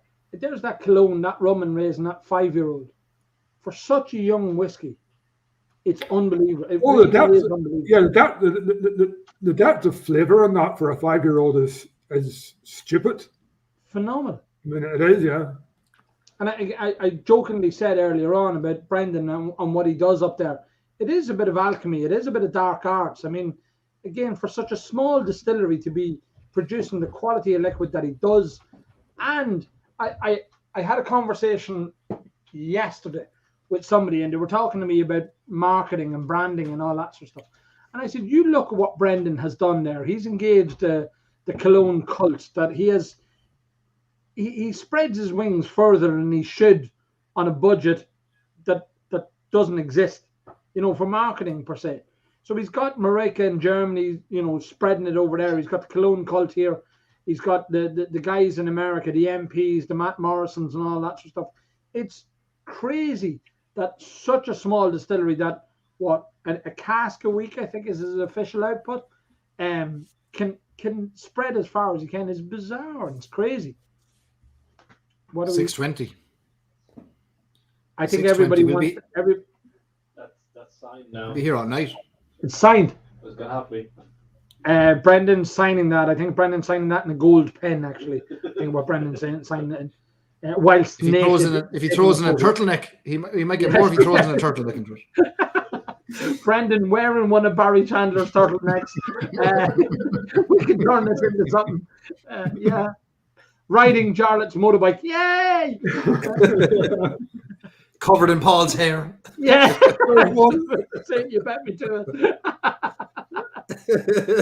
it. That's the final bottle on our auction. So we went live yesterday evening at 5 p.m. How this came to be was Paul came to me and said we had bottle number 1 from the various festival bottles. How are we going to raise as much money as possible? We brainstormed a wee bit and we come up with this. And I thought, yeah, let's get a few people involved. Get Barry, get Charlotte, get Peter, Mickey. With Brendan on earlier on. We were supposed to have Jer on earlier on. I sent Jer a message, but he obviously didn't get in. And Tim as well. We hope to get them involved. It is phenomenal. The response we've received, again, the donations from Barry. I mean, I wasn't expecting you to come on and do what you did, Barry, but absolutely fantastic. Thank you so much. 700 quid, is it? For what? The cologne. Does that mean Brendan's got to do it naked now? Yeah. Or at least topless. We have the samples from Jarlath as well. Paul's haircut. I mean, again, Paul, you constantly amaze me with your lunacy, but it is brilliant to have such a passionate advocate for whiskey, and I'm grateful that I know you, and I'm grateful that I'm involved with you. So good on you. You're only but good for Irish whiskey. We have raised in excess of €5,000 for tonight. So that is something else. It is truly something else. Well done, lads. We're going to make sure that every penny, if that cologne keeps going, Liam, what are you sort of saying? Keep bidding on it. Well, I wonder, could we get it to 1,000? And we extend we'll never go to bed. Barry, what was your record for your streaming? 4 hours? 4 hours and 10 minutes. What state were you in after 4 hours and 10 minutes? I was fine because I was holding onto the floor, so I couldn't fall off it. I'm wobbling on a stool here, so trying to keep it going. But that's 4 hours and 10 minutes without going to the toilet as well, with no toilet breaks. Yeah. So life is a camel, you know. I didn't get one. All I got was fashion breaks. I had to change my t-shirts because the sweat was rolling off me. Never mind anything else. Where's your lovely pink t-shirt? Put on that bar of soap again that you were wearing earlier. I'm not joking here. That's not natural. Nobody deserves to see that again. I'll make my lights pink again for you if you put on that t-shirt. Look, there you go. It's ready for you. Anthony sounds like a telethon host. I hope so. I hope that I'm, again, look, talking about it. It's Irish whiskey. There's no losers in this. $7.20 for that cologne. $7.20. Yeah. Unreal. Unbelievable. Well done. now. Whoever's bidding on that, well done. Yeah, you're keeping us up. You're fair play to them. Fair play. Do you know what I mean? I think Barry, I do believe there would be compatriots of yours. Oh, sorry, I don't mean that. Compatriots of your new establishment. As in Irish Whiskey Fans of America. Oh, yeah. What about it? Well, it's them that's keeping us going. Oh, geez, it is. Yeah. Listen, they don't go to bed at all. It's only it's only 3 o'clock in the afternoon. We're on the West Coast, so they're only getting warmed up. They haven't even had a drink yet. They're getting ready. Brendan Carty's coming in, acting all nonchalant now, saying, "Oh, had to visit some in-laws and family there. That's unreal. What a bunch of heroes." Brendan, what you don't know is that you're sending a nudie pic and you're signing the bottle. Sorry, we might have forgot to tell you that for the price that's it's been bet at now. So, Brendan, if you want to jump back in, you can. I mean, that invite should still stand. It's still there. That's the Americans, all right. They're staying up late at night, spending their money on cologne. Spending the money on cologne. Brendan, I just sent you another link just in case if you want to jump back in, seeing as it is your bottle that's keeping us awake. Connor, we're going for the record. Throw me down for an additional 20 donation on top of my bids tonight. Absolutely, I will indeed.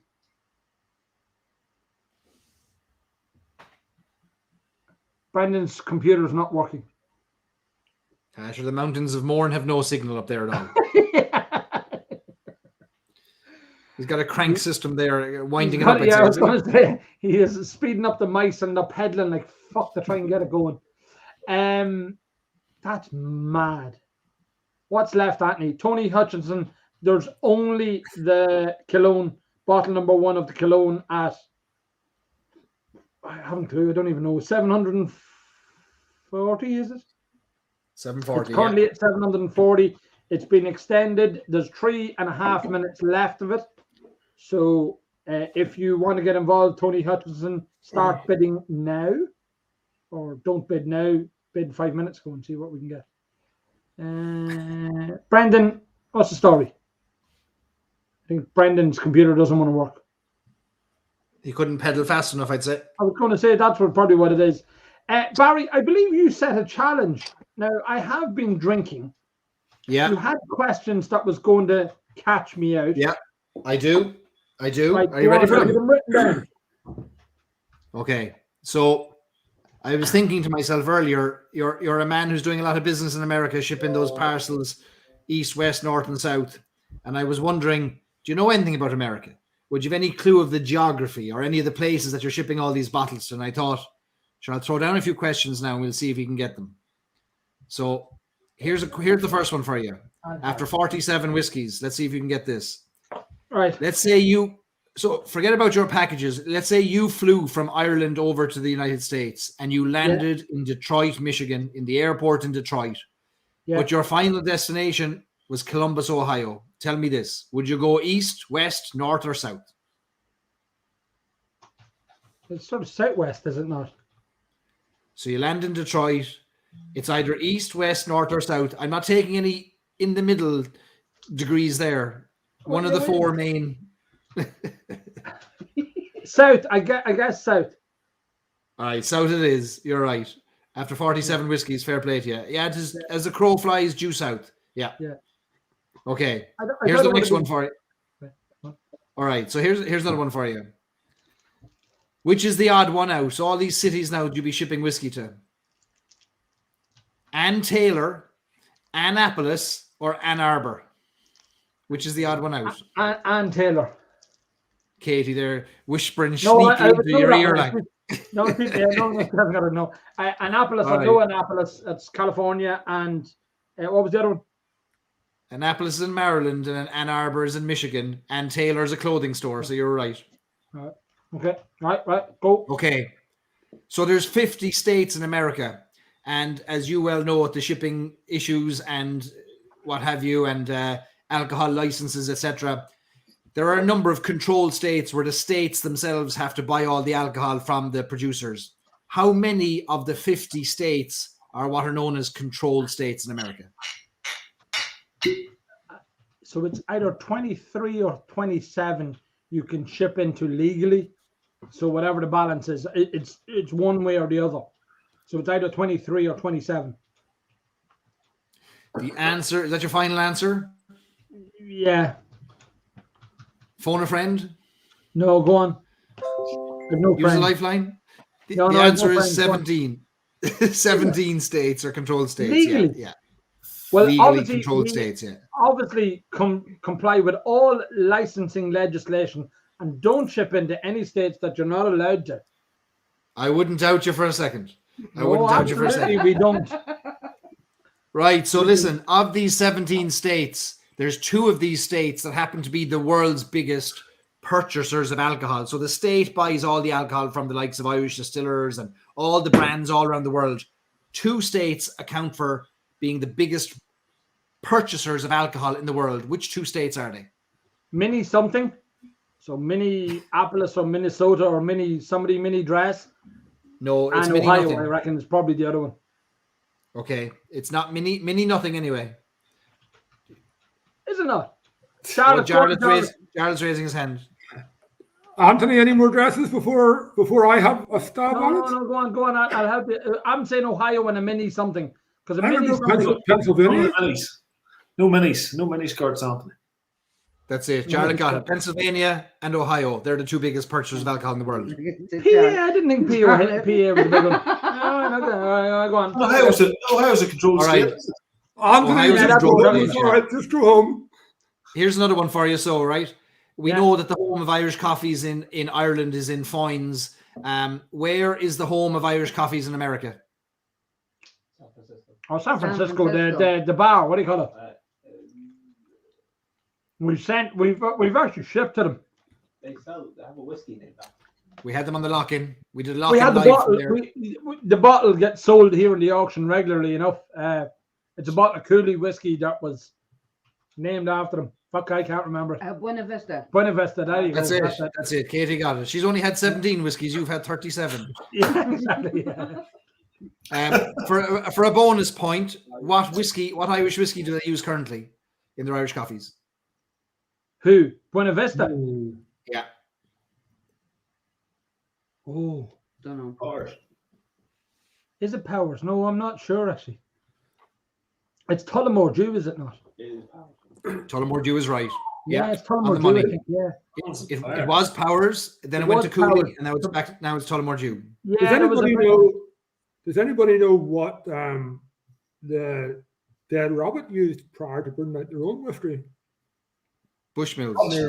Potty. Bush, I think. Yeah. Well, Barry, you're right and wrong. You're it might be Bushmills sourced. Go on. Tell us. They wanted to use Potching, didn't they? I think it was They use Clontarf. Bushmills today. I think They it use was Bushmills in Clontarf. their whiskey today. They didn't- and it's not their own. I know they did use Clon. Is it Clontarf? They did use Clontarf. Not anymore. Oh, They've moved actually, to you might be Bushmills. right. You actually might be right in that. Actually, I think you are right in that. Up until I know up until about 3 years ago it was Clontarf, but I know they changed Barry. So I thought they changed to their own, but maybe they changed to Bushmills. They went to Bushmills. They didn't use their own Dead you go. Rabbit in their Irish coffees, but yeah, I think they were with Clontarf at one point, but now it's all White Bush. Yeah. Very good. Connor was going. I was in the fucking bar and I can't remember the name. I know the feeling. Buena Vista. There you go. California. Last question for you. One last question. As of 2020, what percentage of Irish whiskey produced in Ireland is sold in America? Oh bollocks! I actually only read this. Shitballs. Is it something like 40%? Can we take guesses? Is it Yeah, go ahead. 65%? No. Anthony's 74. closer. No, it is. It's 30 or 40%. It's actually all? not as high as you think it is. Jesus. What is this? The answer Go on, is Barry. 43. 43% of all Irish whiskey is sold in America. Wow. Yeah, it's huge. But again, when you think about it, I mean, South African market and the German market and the Russian market is massive. And I know some brands are stepping into. That's all right. I did all right there, Barry. I'm not as You technical. did great. as I am. Yeah, fair play to you. No, you did great. Fair play to you. And I've been having cherries, so I'm okay. Who's the new boy in the blue t-shirt? Paul, actually, Robert, go full screen on Paul. It's Oh. Paul again, slightly He's derailed. light-headed. You all right? Look at that. Oh, wee It's baby terrifying. face. Wee baby. Oh. It is a face you couldn't tire a flop. Oh, wee lonely.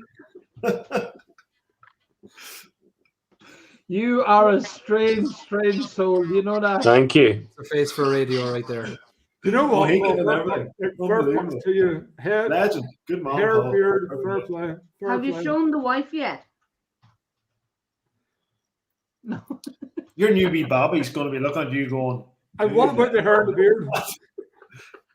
wee Bobby won't know you. Oh, Jesus Christ. There's Robert's giving me a tally there. It's actually over 6,000. So it's 5,775 plus the various donations, plus Paul's hair goes to over 6,000 You know euros what? tonight. In for- fairness, not bad for a night's crack. No, it's not. Not bad for a night's crack. You know what? And again, we sit around drinking whiskey and do these things. And I mean, again, it's something that we do regularly enough. We in Irish Whiskey Auctions have a charity item every month coming up. I might add, we have two things. One thing that might interest Barry is we have bottle number 1 of the Dingle Batch 6 and bottle number 1 of the Dingle Batch 6 cask strength. So again, following on our bottle number 1s. To me, this is a big deal because from a collector's point of view, from the secondary market point of view, it's a finite collection. So batch 1 to 6, either in single malt or in the cask strength, is a good thing to have. It's the last of the batches, isn't it? It is the last of the batches, correct? The last of the batches. We also have bottles number 1 to 5 of the Lost Irish.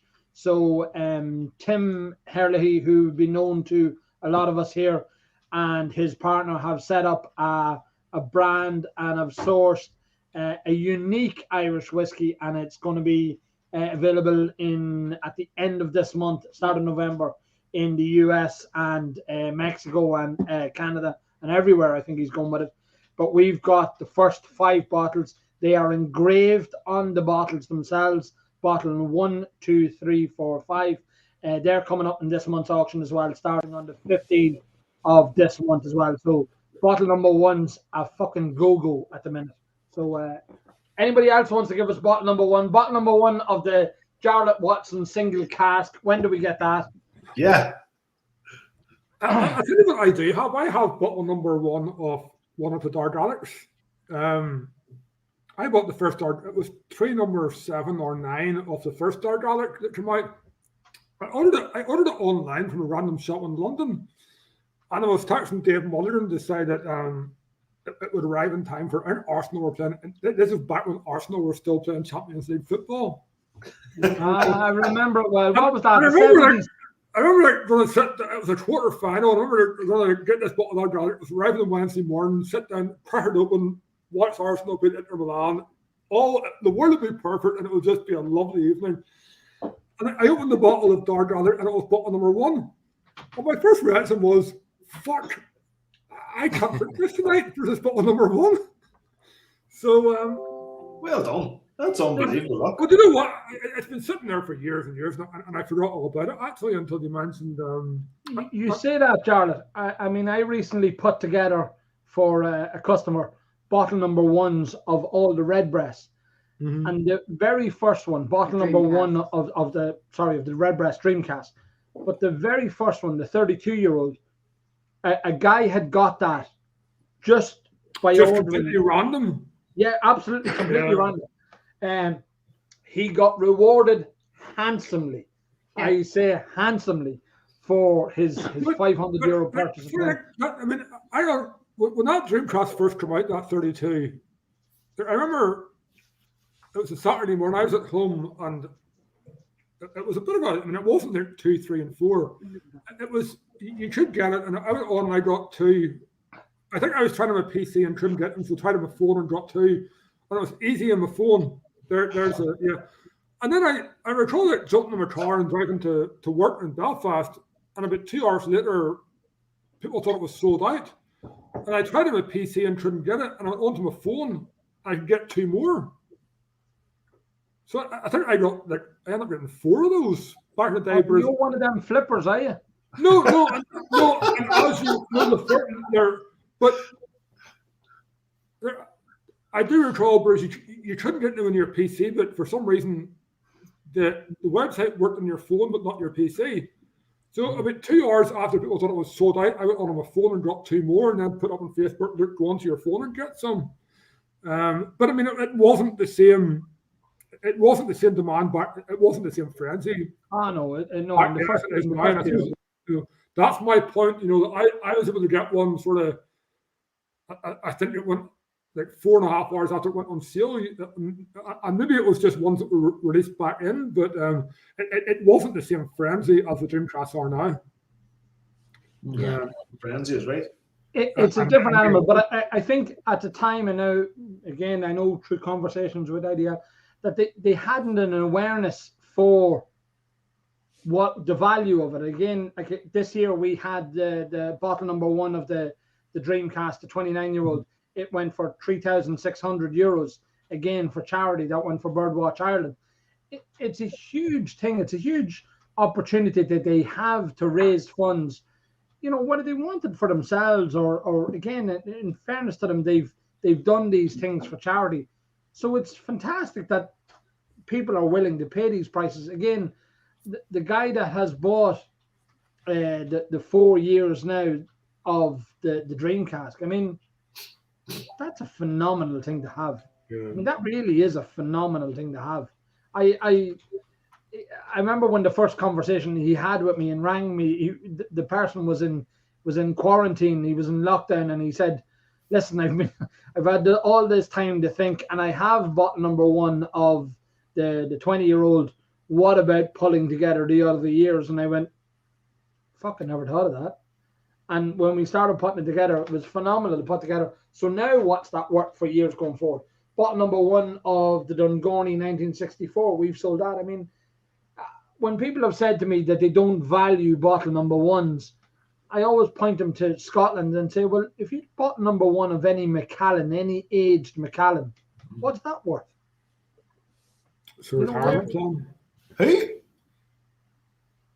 Who? The Macallan, yeah, the small distillery in Scotland. They make whiskey, Brendan. I don't know if you'd know them. You've heard of them before. Never heard Callum. Never heard of them, no. Obviously, they would be, they'd be small fry to you. Actually, Brendan, were you tuned in earlier on when I said about you and your guerrilla marketing that you reach beyond what you should reach? And that's not being dismissive of you, but I mean... Yeah, well, I know a lot of it's to do with just sound people. Like the Clone Cult's run by Paul Kane there and Garrick McIan Urson, or whatever you call him. And, Jennifer. So people are putting the effort in our There's behalf. a good host. There's a good host of admins in the Clone Cult who make it happen. But here, listen, I think what Anthony's saying about Cologne is you're punching well above your weight. You're very, very, very small distillery, and yet your reach is huge in terms of people's appreciation, what's going on. And Anthony touched on your bottle of, the 5-year-old. Unreal. It's something special. That 5-year-old is really good, for what it is. Right. Great chocolate too. But I think the fact that Actually, you said about that the other day, didn't you? You posted up a picture of that about why don't more distilleries have their own chocolate? Yeah, the chocolate was snazzy now, in all fairness. Honestly, more chocolate. they stole that off the shelf in Irish malts when they weren't looking. Good man. Johnny Barry, be hunting down there for a while. Barry, when you come up to Belfast in a couple of weeks, I'll give you some of the Bushmills 21-year-old chocolate. Okay. That's What not. makes you think I'm going to see you when I come to Belfast? Do you think I'm going to see you will. when I come up there? 21-year-old chocolate. Would the chocolate not be out of date? 21 years. You're cute, Anthony. I need to go. I need to go to my bed. I think you need to go and explain your haircut to your wife. I think that might be a start. That very much. Your poor wee daughter in the morning looking at your hair. Right. So, Paul, final word to you this evening. Belfast Whiskey Week 2022. What are we going to do? We're going to do lots of cool things. Genuinely doing lots of cool things. Lots of little master classes. Lots of get lots of whiskey out to lots of people around the world. I would love to see, and I genuinely do hope, and I don't mean this any other way, if Barry comes over here, and acts as a tour guide around Ireland with lots of different people, wow, unbelievable. I think it'd be great. I'll make sure he's got a high, a really lovely coach to do it. Yeah, lovely coach for him to go around all the distilleries and take part in the festival. But as a festival, it's about enjoying Belfast. It's about coming and enjoying the history of whiskey here in Ireland, and no better place to experience it than in Belfast. And the amount of distilleries that we have involved, not just Irish distilleries, but distilleries from different parts of the world involved in the festival, it is just huge. So thank you very much, and I genuinely appreciate everyone who donated tonight. Anyone who took part in the auction, thank you very much. To raise anywhere close to €6,000 for Macmillan Cancer Support is unbelievable. Really, thank you very much to Katie, Anthony, and the rest of the team in Irish Whiskey Auctions for making that happen. Barry, great crack for you this evening. Again, Jarlath and Brendan and Peter and Mickey who came on earlier. But thank you so much for this opportunity. It's been great. And look, the festival, yeah, it'll plough ahead. There's going to be a little event here in Belfast. We've got a little bit event towards the end of the month here. And then we also have at Christmas and Paddy's week, we also have some small events going on in the lead up to the festival. But thank you very much. Really appreciate it. Cheers, Anthony. Thank you. Yeah, fair play, Paul. Fair play, Paul. Love you loads, or hate you loads, whichever. Depends on which moment of which day I'm talking about. He's a lovely fella, isn't he? You are the constant pain in my ass. But anyway. Good night, Babs. Spoken from the heart. Oh, absolutely. There's no other way to say it to him. I mean, it's just, fuck me. Look, again, other than that man's energy and enthusiasm and passion and madness, Belfast Whiskey Week wouldn't have been what it is. I mean, again, I don't think there's anybody else that could have pulled it off.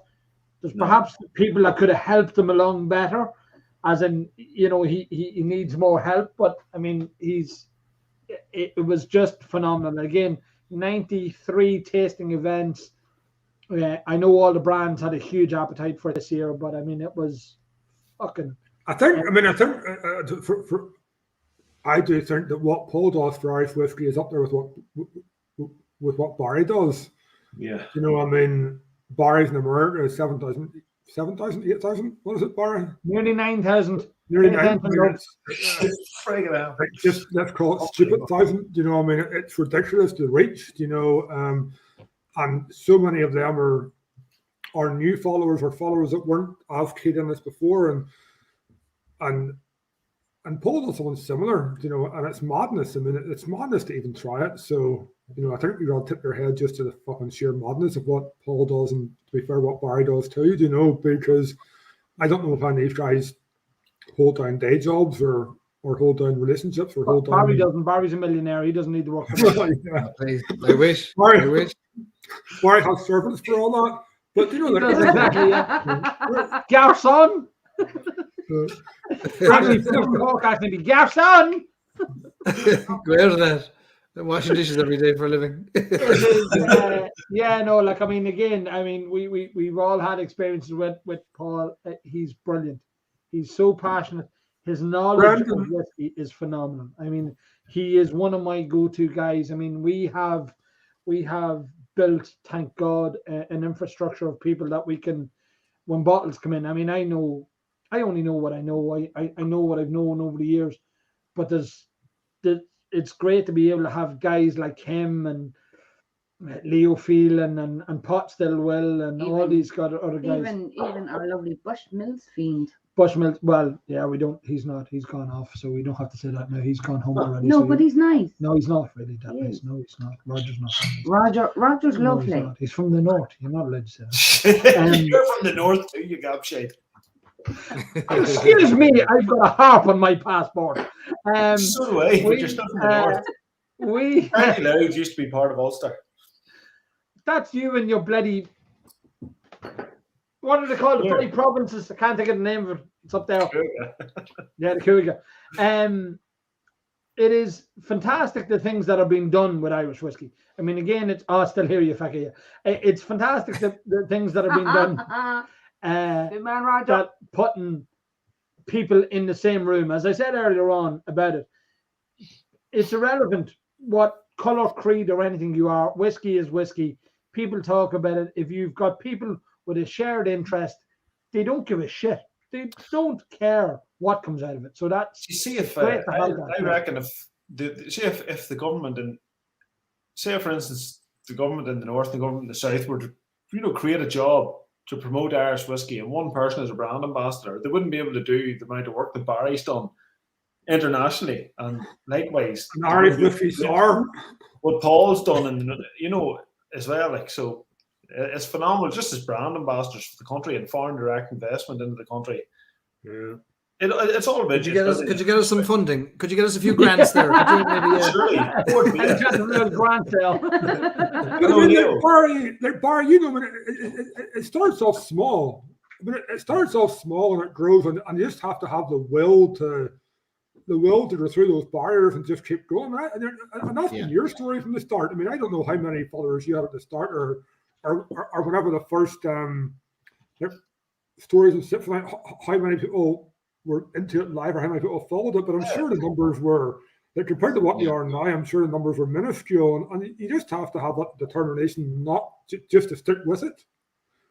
And I think look, it's easy when the whiskey's that good, isn't it? Like the whiskey's good I mean, for me, it's a story of pride. Like I've been over in America for 15 years, and nothing has made me feel prouder as an Irish person than being able to talk about the brands, the people, the places, the whiskey. That has given me the most joy of my life, like just talking about whiskey. So to think that this is ever work is just ridiculous. It's not. And it's just joy.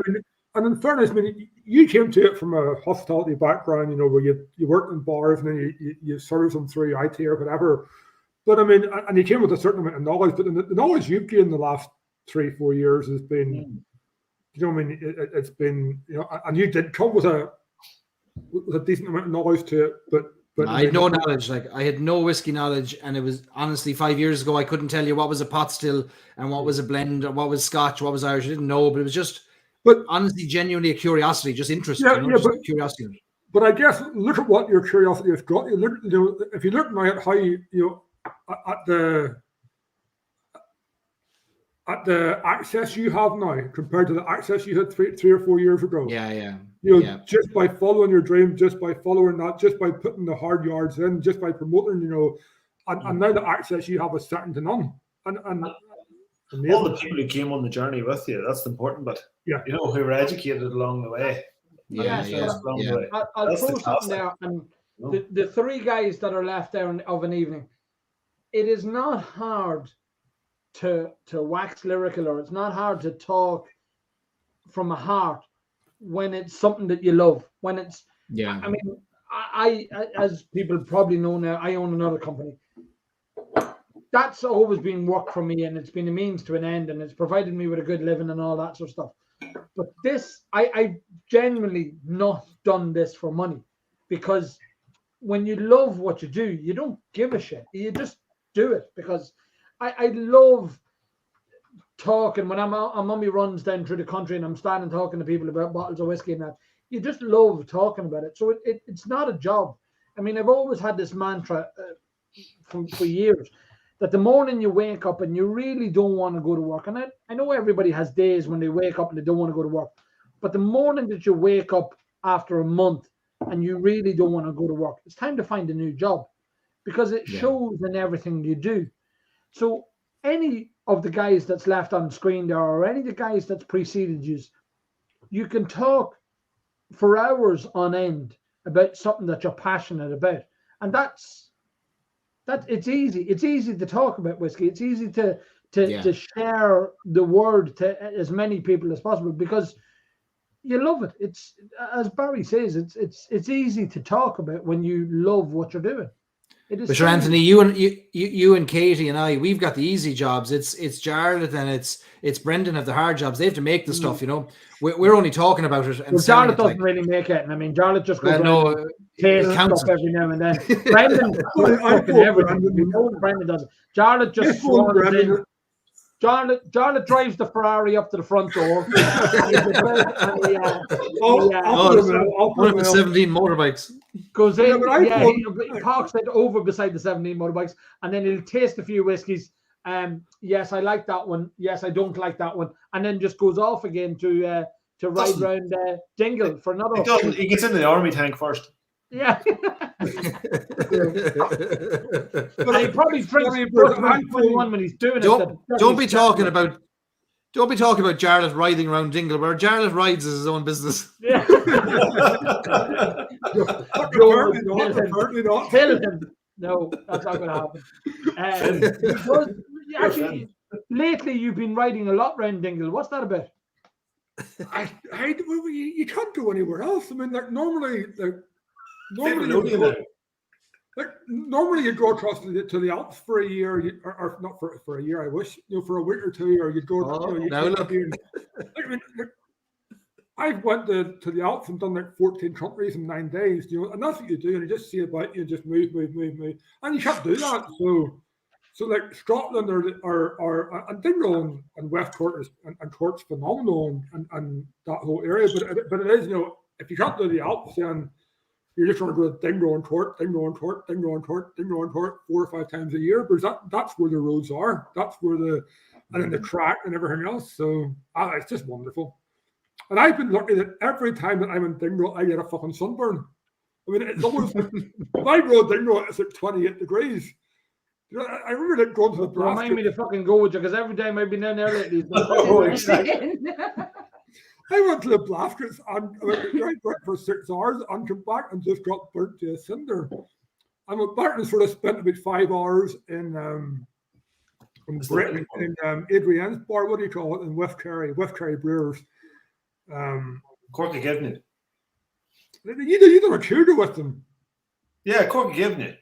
So anyway, I got in there and I thought that if I have 5 hours of pints, that would rehydrate me, but it doesn't work that way, apparently. So I don't know whether it's more than still burnt to a cinder, but no, it's just dingo court curry. It's just Sort of pure Orange Peninsula man drinks beer to get rehydrated. That's just a different level of hardiness, you know. Yeah, but Doesn't work. But yeah, and I would have been there tonight, but for the ambassador station. But Graham's away down, and he's just actually messaged me to say how amazing it was, and he was just buzzing about the whole thing. So I think he guessed this whiskey right, so he's delighted, you know. So yeah, He survived, and well, maybe actually it's still only 3 minutes to 12, so he mightn't have survived just yet. No, it's very early days. It's only kicking off in Dick Max. Yeah. It's only just the guitars will be out in half an hour, and yeah, it'll go on for a while. Lucky, Yeah. so lucky. It is down in Dingle. It is the romanticness of it is fantastic, but again, it's been one of these things that we've gone to elsewhere. You go up to Killybegs. I love Killybegs. I think Killybegs is just like the land before time. It's just fantastic. You drive out there, even down when we use our Brendan. I mean, out round up in the mornings, it's phenomenal. It's all these places. I mean, now in Barry, I presume you now that you're here, you'll get a chance to go up to Ardara, up to the Sleep League, up to the distillery, up there, up to the new distillery. I mean, again, telling the stories that you've been telling of the growth of the distillery, the building of it, the laying of the groundworks, all that sort of stuff. That's a huge thing that everybody, because it brings you along the journey with the distillery, with the brand from the start. Brendan is going to just start up a GoFundMe. Isn't that what you're starting? That's right, Katie, yes. Yes. Katie, we're going to have a raffle. Katie, the last time we were down in Cologne, Katie came up with this brainwave of having a GoFundMe page because what's his name? Distilled Christor. Yeah, his arse is burnt. The arse is burnt of him. The arse is burnt clean out of him. So we're going to have to replace poor Christo. So he's going to have to get a new arse. I don't know where you go to buy a new arsehole, but Botox apparently you can go. Botox injection in the bum. It worries me that you know that, Brendan. But Brendan's going to need a new still. So our plan is that we're going to set up a GoFundMe first of all to help raise money for a new one for Brendan. But we're going to do a raffle. Haven't decided how much it's going to be, but the winner gets Christor. Take it home. Barry, there you go. I reckon you could get that through and your luggage carry on. It's not that big of a still. You'd be dead on. I could do it. Yeah. Should we put it in one of our charter flights? We stick it in one of our charter planes going back. Business class only. Christo only flies business class. Yeah. Can you offer naming rights for the new still? No, that's another raffle. Jesus Christ, you're missing all the opportunities here. We can raise money for months on end at this. You know, you'll have to be here all night. If one more still goes, we'll never go to bed. The joys of having direct fired stills is he gets his bum burnt a fair bit. Yeah, poor chap. Especially Brendan's tried to put the Vaseline and everything into it, but it doesn't work.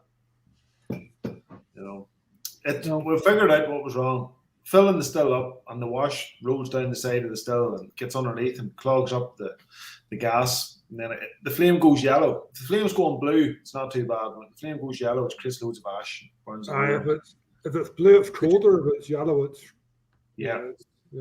Could you turn it into copper mugs or something, or copper mugs or something that you could sell, and we could shift those with an old Killowen stamp on them. Oh, deadly! Good thinking, Barry. Barry, I'm telling you, we'll keep you for the marketing. That's deadly. Yeah. Whiskey mule mugs. Yeah, Killowen whiskey mules. Smuggle a bottle of ginger ale. Yeah. Shane wants to know if you put Sudocrem on it. Apparently, that's great for burnt arse. I remember once we went. You had a burnt arse and you put Sudocrem on it. Don't be telling us about that. That's the only thing for burnt arse. But it was down in Melbourne once, and there was a big storm blowing off Kilda, whatever you call it, and the sand was gritting me in the face. So I stood back behind this wall and just leaned against the wall, and I felt something in my back, and I turned around and Knew the smell of it straight away. Sudocrem. For some reason, somebody put a whole tub of Sudocrem in the wall. I was like, there's bound to be some Irish prick around here that done that. Just ruined my t-shirt. It's made in Ireland. And didn't know why they call it Sudocrem. Because the Dubs, the Dublin accent. Like the right, there's no Dubs here. We can insult the shit out of them too. Soothe. The soothe. Soothing cream. Pseudo-cream. Soda creme. Soda. It's creme. It's not even cream. It's creme. Soda creme. Yeah. Like, it cures everything. Rub it in their broken leg. The next day you're sorted. Yeah, no. You might be able to walk, but you're sorted. Barry, what are you on now? I'm drinking the old PX. Oh, yeah, I haven't had it yet. How is it? I haven't had it yet. Oh, jeez, Gerald, it is mighty. It is mighty stuff. Honestly, now it's it's the best. It is better than the 10 for my palate. I've kind of called it like the best under $100 equivalent bottle of whiskey that's been released by Redbreast. Like this beats Lestau. It beats. Honestly, now this go head to head with the 12 for me. Beautiful drop of whiskey. The sweetness on it. Yeah, a lovely luscious sweetness. Is it quite oily? No, it's not that oily at all. No, I creamy, spicy, not oily. The 10 now would be the more oily kind of sibling to this. But yeah, this one be I've heard it's a richer. Did you? Yeah, it's amazing how what you're saying there, Barry, is I've heard people voicing the other side that the 10 is better than the new PX because I know, yeah. Again, they didn't like the sweetness, that they felt it was too sweet. Yeah. It was too. I know. Too joy. I'm the opposite way. I didn't take to the 10 as much as I took to this. That's probably why I gave it away tonight. Like, funny, I didn't take to the 10 overly. It wasn't my favorite Redbreast by any stretch. So I'm looking forward to trying the PX to see how it compares. Do you have any of this, Charlotte? Do you?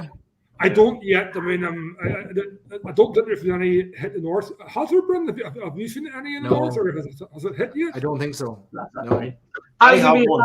I'm nice and generous. Sample, but I didn't enjoy it. So I'm looking forward to it. No, I'm looking forward. I'm looking forward. I mean, obviously, PX is pretty close to our heart, obviously. Yeah. So I'm looking forward to trying it and just seeing. It's a savage drop. Yeah, savage drop whiskey. If you need samples, just give me a shout. If you want any samples, let me know. You know what? If you're coming up, sure, bring some with you, and we'll sort someone out in the long grass. Jeez, if I'm coming up, I'll bring the bottle and we'll empty it. Yay! There's a plan too. Not long now. Not long now.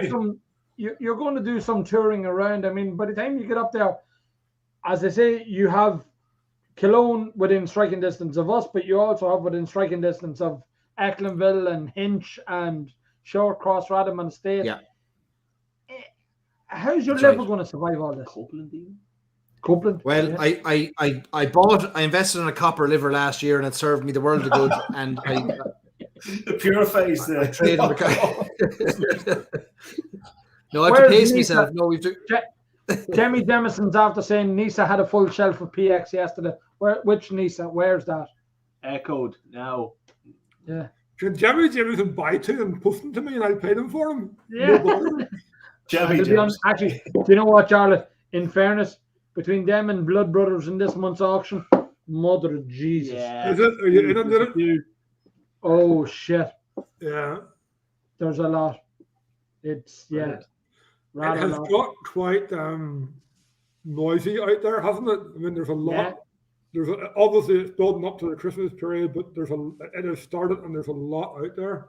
Well, again, traditionally, I mean, don't forget, like Whiskey Live would have been now in November, so all of the brands would have been releasing ahead of that to again to stand in front of people with the bottles. So. Build up for Christmas as well. Yeah, true. Yeah, it's Christmas. It was a bit of a lag month there. August, I thought was dead. August. Oh, Ecklinville, I think had 5 releases that month. Yeah, so you're right. It was quiet enough. Yeah. Not expensive. Yeah. It was all right. Yeah. I'd say Dumble's releases. Personally, I don't know. After Belfast Whiskey Week, I just felt burnt out. I was like absolutely wrecked. Nearly fell out with whiskey for a while.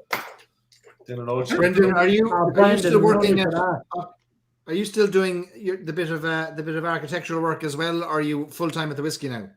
I know architecture's a hobby, so we'll be doing a bit of architecture on Sunday. Whiskey is the hobby. There's a man in As you Belfast do. there looking for an extension belt. I know who he is. I mean, if that means Exactly. But here, no, there's a lot going on. Like I'm doing a distillery for somebody up in Derry, South Derry. So Go ahead. it's interesting.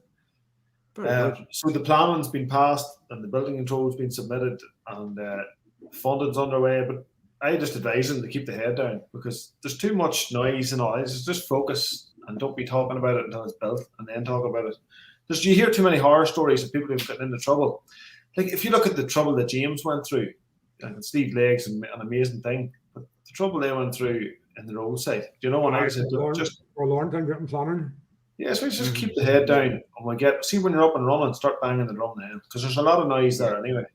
So we're getting very close and he's good crack and now I'm looking forward to him entering the scene. We're nothing to do with it at all, but it's just a bit of crack, you know.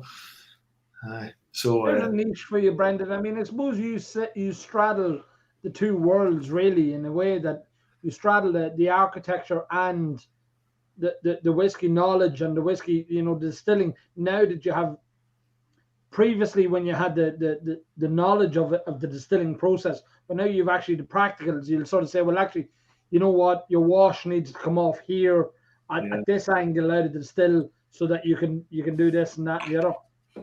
It could be handy, yeah. It definitely lends itself to it. But I think I think it's all about strategy.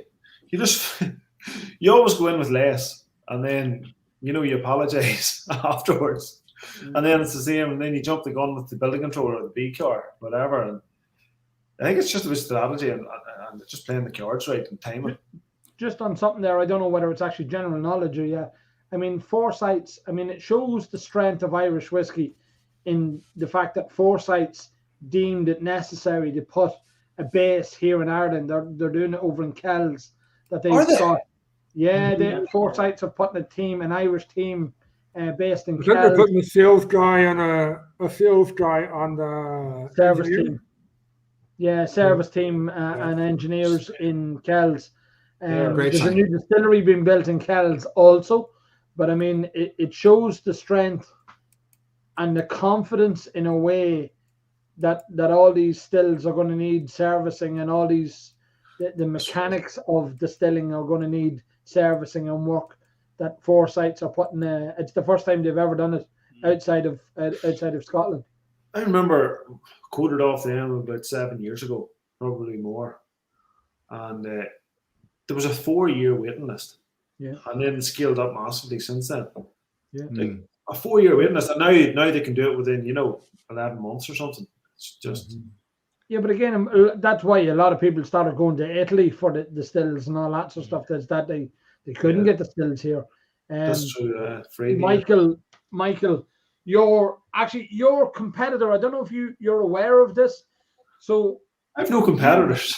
You branded yourself as Ireland's boutique distillery with your single cask a week, but Mulroy Bay does half a cask a week. Half a cask a week. I mean, what's the fucking point?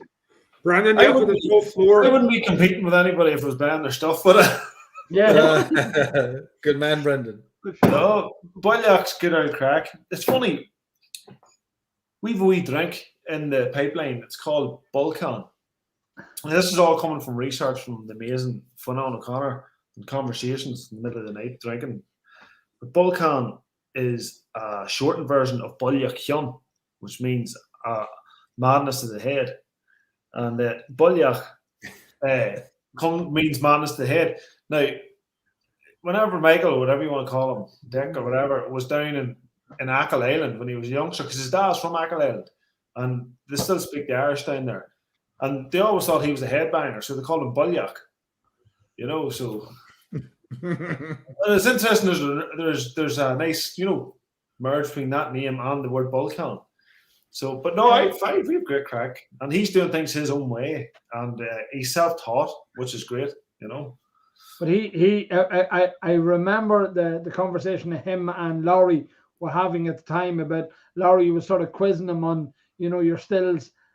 And I've never come across any, like, I mean, it was the most shiftiest answers you've ever heard in your life. It was sort of like, yeah, it was just, you know, say nothing till you hear more. It really was. What do you need to know that for? You don't need to know that. That's just, you know, just absolutely. Barry, I think we've just had a post there about, I think you've broken the streaming record. So we're at 4 minutes 13 now at this stage. Yeah. We're passing the mantle. We're passing the mantle over to you guys. 4 hours, 13 minutes. 4 hours, 13 minutes. Yeah. I've been drinking all fucking evening, lads. I'm 4 minutes 13. 4 minutes. Where I can see the screen. Anthony, you know what that means? What's that? What that means is that we have to go head to head to win back the heavyweight belt. You know, we need to go head to head. I need a longer lock in now. So who are you going to get on this? Who's going to get in stories and sips of that? Maybe we'll do a lock in live from Irish Whiskey Auctions. Maybe from Irish Whiskey Auctions we do a lock in. Oh, Barry, there is the perfect storm. Right? We'll bring in a musician. Pull that off, yeah, Barry. We will. Right? Actually, sorry. Here's Katie coming. Yes, Barry, that's a great idea. We will definitely shut down immediately and not do any more. Well, that's permission to get back to you. Right, lads, I'm heading on to polish off this bottle of Vintage Reserve. You can't. No, you can't. We've sold 10 samples. It's got good money for Here, take mine. I give you mine. Here, grab that one. I got lovely from ladies. Brendan, congratulations on tonight. 740, amazing. Anthony, Robert, Kitty, Jade, Fairfax, and Paul O'Train too. 6-7 grand just for a piss up. That's not bad going like for a piss up. Fair play to you. Barry, come and see us. You're welcome anytime. I'd love to. You know, we'll have to do it. If you can squeeze us in it on your trip, let's do it. I'll be here for a while. I'll come up with the bottle of PX and we'll polish it off in a ditch. There'll be a nice swap. We'll do something else in return. Guys, night. Amazing. Thank you very much. And anybody that did it, fair fucks to you. It's what a biggie. It's a biggie, yeah. Look, we've thanks, Charlotte. I mean, you've always been good to us. You've always answered the phone and come online when we want you. And again, bottle number 1 for Ecklinville got how much? €1,000. I think it was grand. Amazing. Is that the most expensive bottle of Ecklinville ever sold? I think the Friends of Middleton one was. Don't fucking burst my bubble, you prick. Yes, it was. Katie, I'll tell you tomorrow. Your answer was there. Yes, Anthony. Absolutely. Well done. Yes, Anthony. Absolutely. Yeah, I know. Yeah, and you're right. Bushmill 16 is nicer than 21. You're right. Right. I'm anyway. Right. Night. Good luck. Thanks, Charlotte. Cheers. Charlotte. Charlotte. I tell you what, the surprising night was Cologne. That was Brendan Cologne. That was sitting idle for a while, and then it just went. It was the last man standing. Last man standing. Where are we going? The boss. Do you know why it was? I honestly, it must have been when the Americans woke up. It must have been Barry's. It is genuinely. It is going to America. Yeah. You knew lately. It's quiet enough because there's a good few of them about here. Did we tell you you have to sign it? Yeah, because that was yeah, Brendan. Yeah, the bit about you actually have to sign that button now as well. So we tell you that part. It was idling about 500 quid, and then we made a promise we might not be able to keep. And there's a naked photo as well. Yeah, no, I'll throw something else in as a bonus. And a brown jumper. One of your brown or something. He only has one brown jumper. With nothing but the brown jumper leaning up against the wall. Hopefully it's not cold.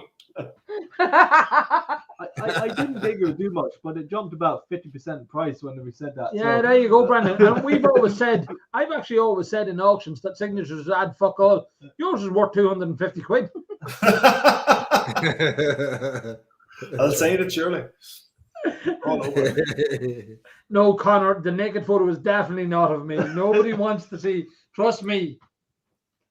Katie doesn't even like to see that view. After all these years. Actually, here's one for you. So Irish Whiskey Auctions is 3 years old on the 12th. On the 12th. We are together 24 years on the 10th. On the 10th. And how long? Your haircut's been like that for 24 years as well, is it? My haircut's been like that for 30 years. I've had that since I was 14. I am now 45 All right, years old. only 6 years off. Yeah. Sick. Yeah, Jesus, Anthony, no one gets to touch you. Yeah, no, I mean, it's quite important to me. I don't know if you know this, Brendan. My hair is quite important to me. I mean, I know that's why I was bringing it up. I mean, obviously, I'm a fashion icon. What do you use? I don't take that mantle lightly at this stage. You know that I am. You know, people look to me for fashion tips. Yeah. So, What do you use? What product do you use to? well, it's conditioning. I Just have for to men. condition it every day because obviously split ends and everything else. I have to look after it and treat it right. You know, I mean, you know, it's How not many easy. hairs is there? There's about 17 hairs, is it? One for every drink I've had tonight, Barry. You know what? In fairness, Barry, I know you're joking there, but it has been getting thinner as I've been getting older, Yeah, hasn't it it? has because Ah, sure, listen, I know the feeling. I do cut Anthony's hair. I'm too miserable to pay a barber. So I have now had to start leaving bits in the back Oh, yeah.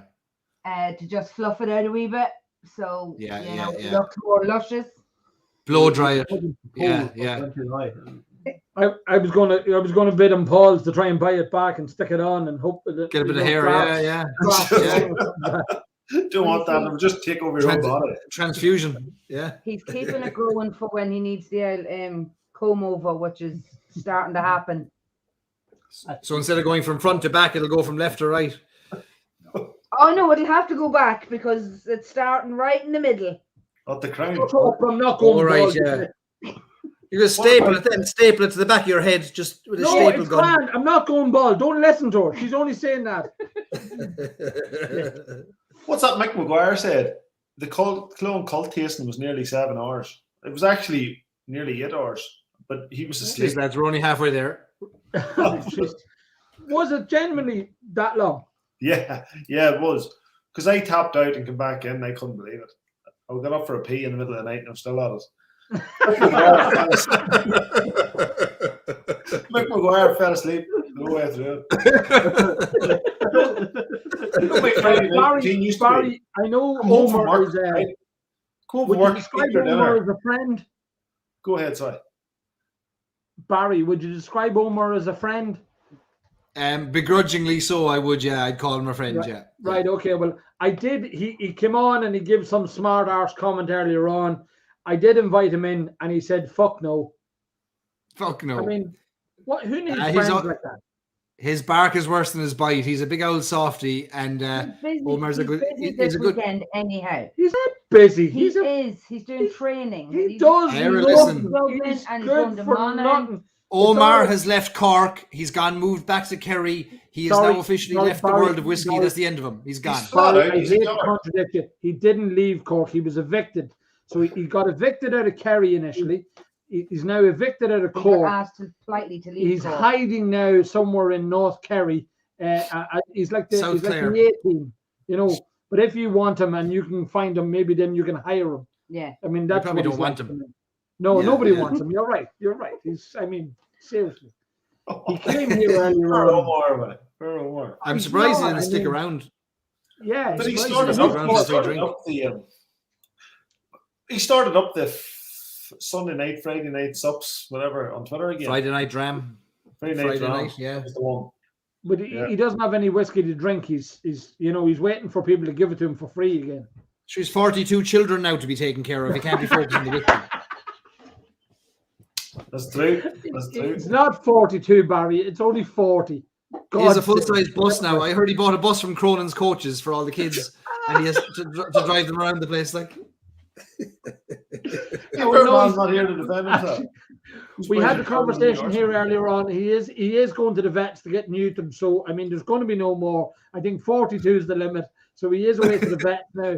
It was the cheapest way of getting it done, and Omar's all about value for money. No, I So- thought it was he's That's the growing his GoFundMe beard we should be out, getting. And the missus doesn't like the beard, so she stays away from him. Rose did say she hates the beard. All right, Jeff. So he's Don't mind grown raising beard money with a for- full face. don't mind raising money for Brendan Stills. We should be raising money for the operation there for Omar. Like, that's the best investment of our money. Get him muted. Snip. You need a fucking chainsaw to sort that out. You'd have to go for an estimate first, I'd say. he he wasn't even going to. He wasn't supposed to come on to the video earlier on, but he was too embarrassed looking like he did. And I mean, that's Rich sitting beside me. I mean, Jesus Christ, when you look like this, anybody can sit beside you look good. Here, listen, Omar's the only fella in all the history of all the lock-ins we've ever done. We did 18 months of lock-ins where we didn't miss a week. And Omar was the only fella who ever came on, and rather than playing a tune or singing a song, he said, "Here's one I recorded earlier," and he sent me a video that I had to press play on. No do it way. live. Yeah. Oh, no. Oh, he's a Well, scream. Barry, I'm pleased to announce you will never get me to sing. There's two things. Actually, no, I did sing when we had the pub. Yes, No, I did sing when I had the pub. You did. Yeah, that was Come on, glad to be no out. tune, just one verse. No, One verse. no, 500 quid for it. no.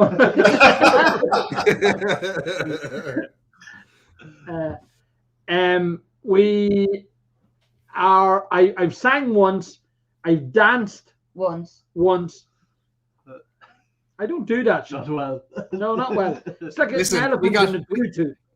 We got Brian Nation to sing a song. I got Mark Gillespie from Whiskey Cast to sing a song. There's nobody above singing a song like. Come on, you have a verse. Barry, if you want to sing a song, I am absolutely okay with you singing a song. I believe you've done some great renditions of your playing with your dingle dangle. No, whatever it was. Hey, that's private. Oh, sorry. Yeah, sorry. Wasn't playing with your dingle dangle. Whatever you were playing with, go ahead. Play your own triangle. Oh, Brendan's a hero. Brendan B. This isn't my show. This is your show. So No, you're the one I who has to didn't. go. This is my party. This is a shit show. I never went anything else. Brendan, you have sang before as well, I believe. Me? Yeah. I don't think so. No. Is there not video footage of you singing? Probably lamp somewhere. I don't know. Not that I know of. I don't know. Have you ever been drunk at any of your events? I think I get drunk at every event. All of them. Definitely. There's no pints around me here at the minute, so I'm just drinking spirits. But see, when you start drinking beer, I just get absolutely wiped. You can drink We spirits. wiped out half a bottle of rum and raisin tonight, It's easily done. as well as a bottle of Old Comer, a CMOs bottle of Teeling. I'm tucking into them, and now I'm tucking into the Milroy Podgings as well. Oh, Wouldn't mind, but all those things that Anthony's drinking, they were all lots that were sent in by people for sale. Like. no, Barry, absolutely not. Lost in They were got lost in transit. Smashed. What do you? Which one of the Mulroys is it? Well, there's the port. The peated port is phenomenal. That's the one I've got. The peated port. Or sorry, you're not allowed to say cask on Podging labels. Barrel rested. Because the same people who wrote the Podging file wrote the fucking whiskey file to keep it out. So it says port wood on it. So you're not allowed to use the word cask and Podging, a native spirit, and you're not allowed to say aged. You have to say rested. You're not allowed to even say barrel. So What's the maximum age of resting? Is it 16 weeks or what's the maximum age? 10 weeks, because back in the day when 10 lads weeks. made Podging, they jumped out of bed one morning and goes, "Oh shit, it's 10 weeks. Come on, let's get this out." That's something was illicit for so long.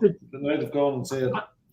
I seen a bit of a press release the other day that delighted that the IWA, not the real IWA, actually that's like the IWA, yeah, not the IWA, the real IWA, the other IWA, and not the Irish Wheelchair Association, have said that they are delighted that they are bringing the changes to the GI for pot still. Yada yada yada. Was there any mention of Podging in that? No, there was no mention of Podging yet. No mention of Podging yet. But look, it's all moving in the right direction. It doesn't matter if you just decide to jump in the bandwagon at the last minute and then push your file in first before somebody else. The reality is it's all moving in the right direction. There's one big family, and that's the important bit. But the stuff that's been submitted to date, it still isn't going far enough. It's a very monopolized file. In fact, the technical file itself is basically it's an advertisement. That's what it is. It's a marketing document for two organizations, the Irish Whiskey Association and Middleton Distillery. They're the only two associations written into it. So unless you're going to name every bloody distillery in Ireland, hang on, stop.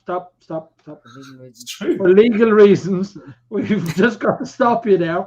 Your barrister has been in contact with me and said, do not let Brendan say anything that will get him into trouble again. He's banging on the window right Yeah, now. he's banging on the window here saying, shut Brendan up. Well, that's actually sexist because the barrister's a woman and not a man. If they're still hanging in here after 4.5 hours, fair play to them. They deserve it. every penny they We get. didn't let them in. That's the thing. The Irish Whiskey Guild doesn't have barristers and paid staff, but we're still making moves, you know. But here, the guild's actually class. Dahi O'Connell from WD O'Connell, Louise McGuan, who's a fucking hero as well, and Peter Mulrane and Cologne Distillery, that were the 4 founders. And see the people who've come on board with us as well. You know, like Copeland, for instance, Boatyard, a whole lot of others around the Republic. We're absolutely flying. We really are. I heard your man in Clarny's after coming on too. The fella, he wants to be a member of your guild as well, does he? Aye, yeah. You're only allowed in if you're allowed in. That's it. At the end of the day. So, Brendan, I've actually a thought on that. I mean, again, I've had a conversation with others that are like ourselves, that are on the how would you describe it? We're on the sides of Irish whiskey. So we're not a producer like yourselves, or we're not a producer like any of the other brands. But I mean, we can contribute as much and have as much vested interest in the success of Irish whiskey that you'd love to have a voice. You're like you're allowed advice. You're allowed advice. You can come into the guild as an associate member and have your say, and we'll listen to it and take it all on board by all means. And you can come in next week straight away by all means. Okay. Because there's no doubt that we'll turn around and say you can't come in as an associate member. But Brendan, the Irish Whiskey Association doesn't have a monopoly on who can make presentations to the Department of Agriculture, do they? I mean, in the sense of they're just the largest body, so you can come in and say, well, we have a position and we represent X number of people, so we're as valid as the Irish Whiskey Association. But only, right. Barry, I believe it's only from, as an individual, Brendan knocking on the Department of Agriculture or the department's door wouldn't carry any clout. Whereas as a united front, they carry, they I believe there's a term for it that you can, a lobby that you can now lobby them. Yeah, and the Department of Agriculture, actually, they're a really decent bunch. They're a very capable bunch, and they're all ears, and they're so professional in the way that they respond, and they do listen to you. It's a very fair organisation, and we're actually blessed to have their ears, you know. So the guild is registered as a CIC, so it's somewhere between a business and a charity. It's not for profit, and any profits that are made have to be donated to charity. That's how it works. And so there's the registered charity as a part of that, which is Trocra, Ireland. That's where it goes, and it's whenever any funds are made. And then outside of that, we're registered as a lobby group. So we're registered lobby group, so we have to file any lobbying that we do. And if we didn't file any lobbies for a quarter, we have to file that as nil. So Louise, just filed one there this quarter as well. So there's a hell of a lot of work goes on in the background when you're trying to run a business. So all of this work is actually selfless. It's for the benefit of the industry. And not one of us would have the balls to act, in a selfish manner, because the rest of the group would just be like, hold on, shut up.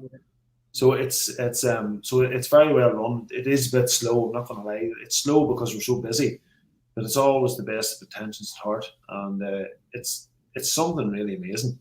And you'll see our file will be, we're going to send our own information in the next week, maybe 2 weeks max, and it's been prepared for a very long time. But yeah, it's along the same lines as what the Irish Whiskey Association have jumped the gun with, which is great as well. Have you got a flag? It's red, white, blue, green, white, orange, and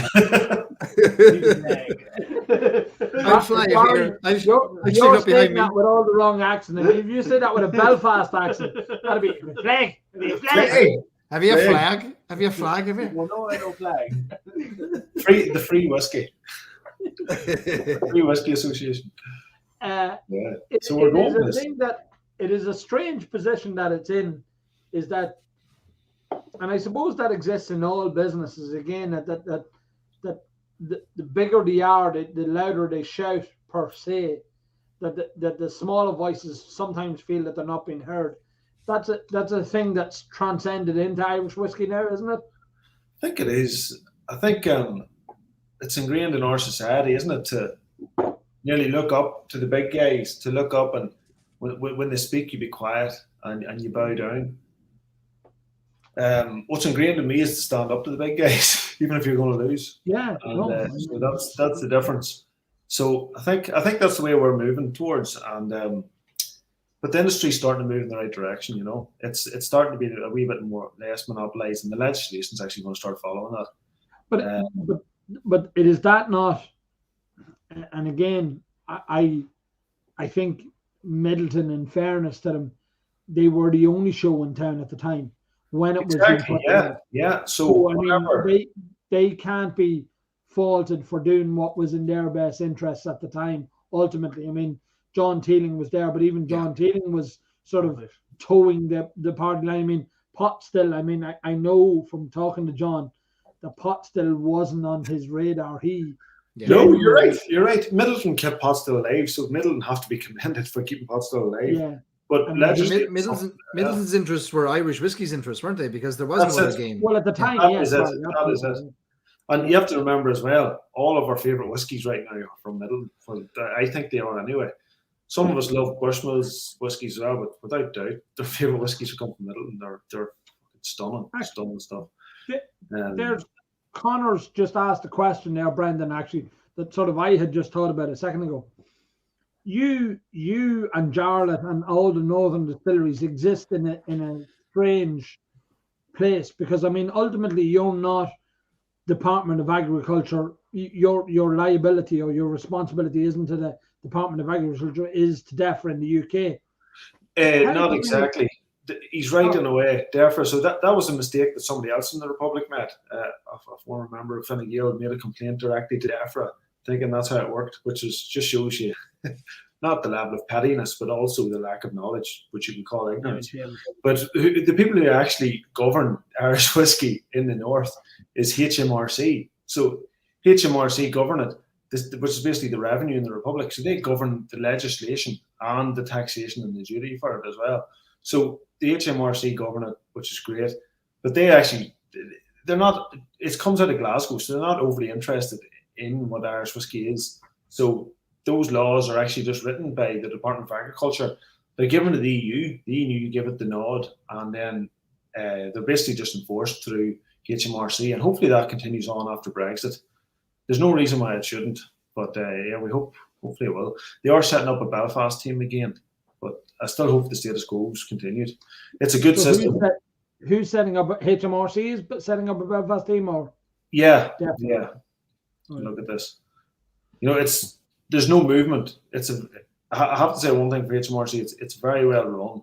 It really is. You know, there's not like regional approaches to the legislation that you might get, for instance, with the revenue in the Republic. There might be different interpretations of the legislation in different parts of the island, but at least in the north, it's one size fits all. It's very rigid, and at least you know when you're making your applications and whatnot, you don't make a mistake. That this is on the ground knowledge that we're getting from all the producers. You know. I was going to say, but is that not something that's worked in your favour too? With your stills, with the direct fired stills. I mean, they shouldn't. I mean, if that was in the Republic of Ireland. Well, look, you were talking about Balliach earlier, and he's in the Republic of Ireland, so that actually is allowed. So it's something that we have, but they're not concerned with that because that comes down to HSE, which is the health and safety. So that's another legislative body that you have to take care of. But it works. We passed the building control, we passed the health and safety, and it's safe. Again, any attack on that initially was down to ignorance. We have a lack of knowledge on the matter. How many black pens do you buy on an annual basis for your labels? 74. Actually, we need to figure out. So the new labels that we've been producing are actually, you know, they're a wee bit more clever. So there will be an issue with the patching we're going to release before Christmas. It's going to be a tough one. It's going to be. And so, are you not better just leaving blank spaces and then fill it in as you go along? But how could you educate the consumer? Yeah, so this time we've done asterisks. So, for instance, you're not allowed to put the word cask on a bottle of Pachi. So what if you put C*S*K? Yeah. I've got into trouble with T-shirts saying that, so I mean, you're not allowed to do that either as well. Yeah, seen that here. That can be spelled different ways, Brendan, though. They are, yeah. Here, hoer. Jeez, that shouldn't be said. C**K. It is all about the accent. Hoer isn't a curse word here, and it doesn't refer to, you know, a sex worker. Hoer here is a. No, sure didn't. Pat Short had that great song, "Who're Among the Nettles Roaring." There you go. I'm short. Sing it, boy. Go on, Barry. I don't know that one. You're going to have to sing it. It went to a bit of a derriere. It was no, I don't know. Oh, come on. Oh, Jesus. Such it was good humor. They were good. Do you get- level of sincerity. That's probably the accent Omar's going to start speaking with now, living up in North Carolina. Do you get satisfaction out of? Is there an element of satisfaction when you do get the label through and you sort of go, yeah, fuck off?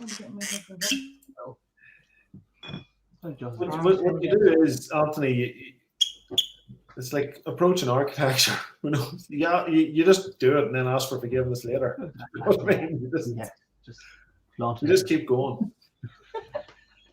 Barry, there's people commenting about well, actually, there's people, I say, Robert here beside me, just you flaunting your PX about the place. What's that about? Flaunting it would be this. That's flaunting.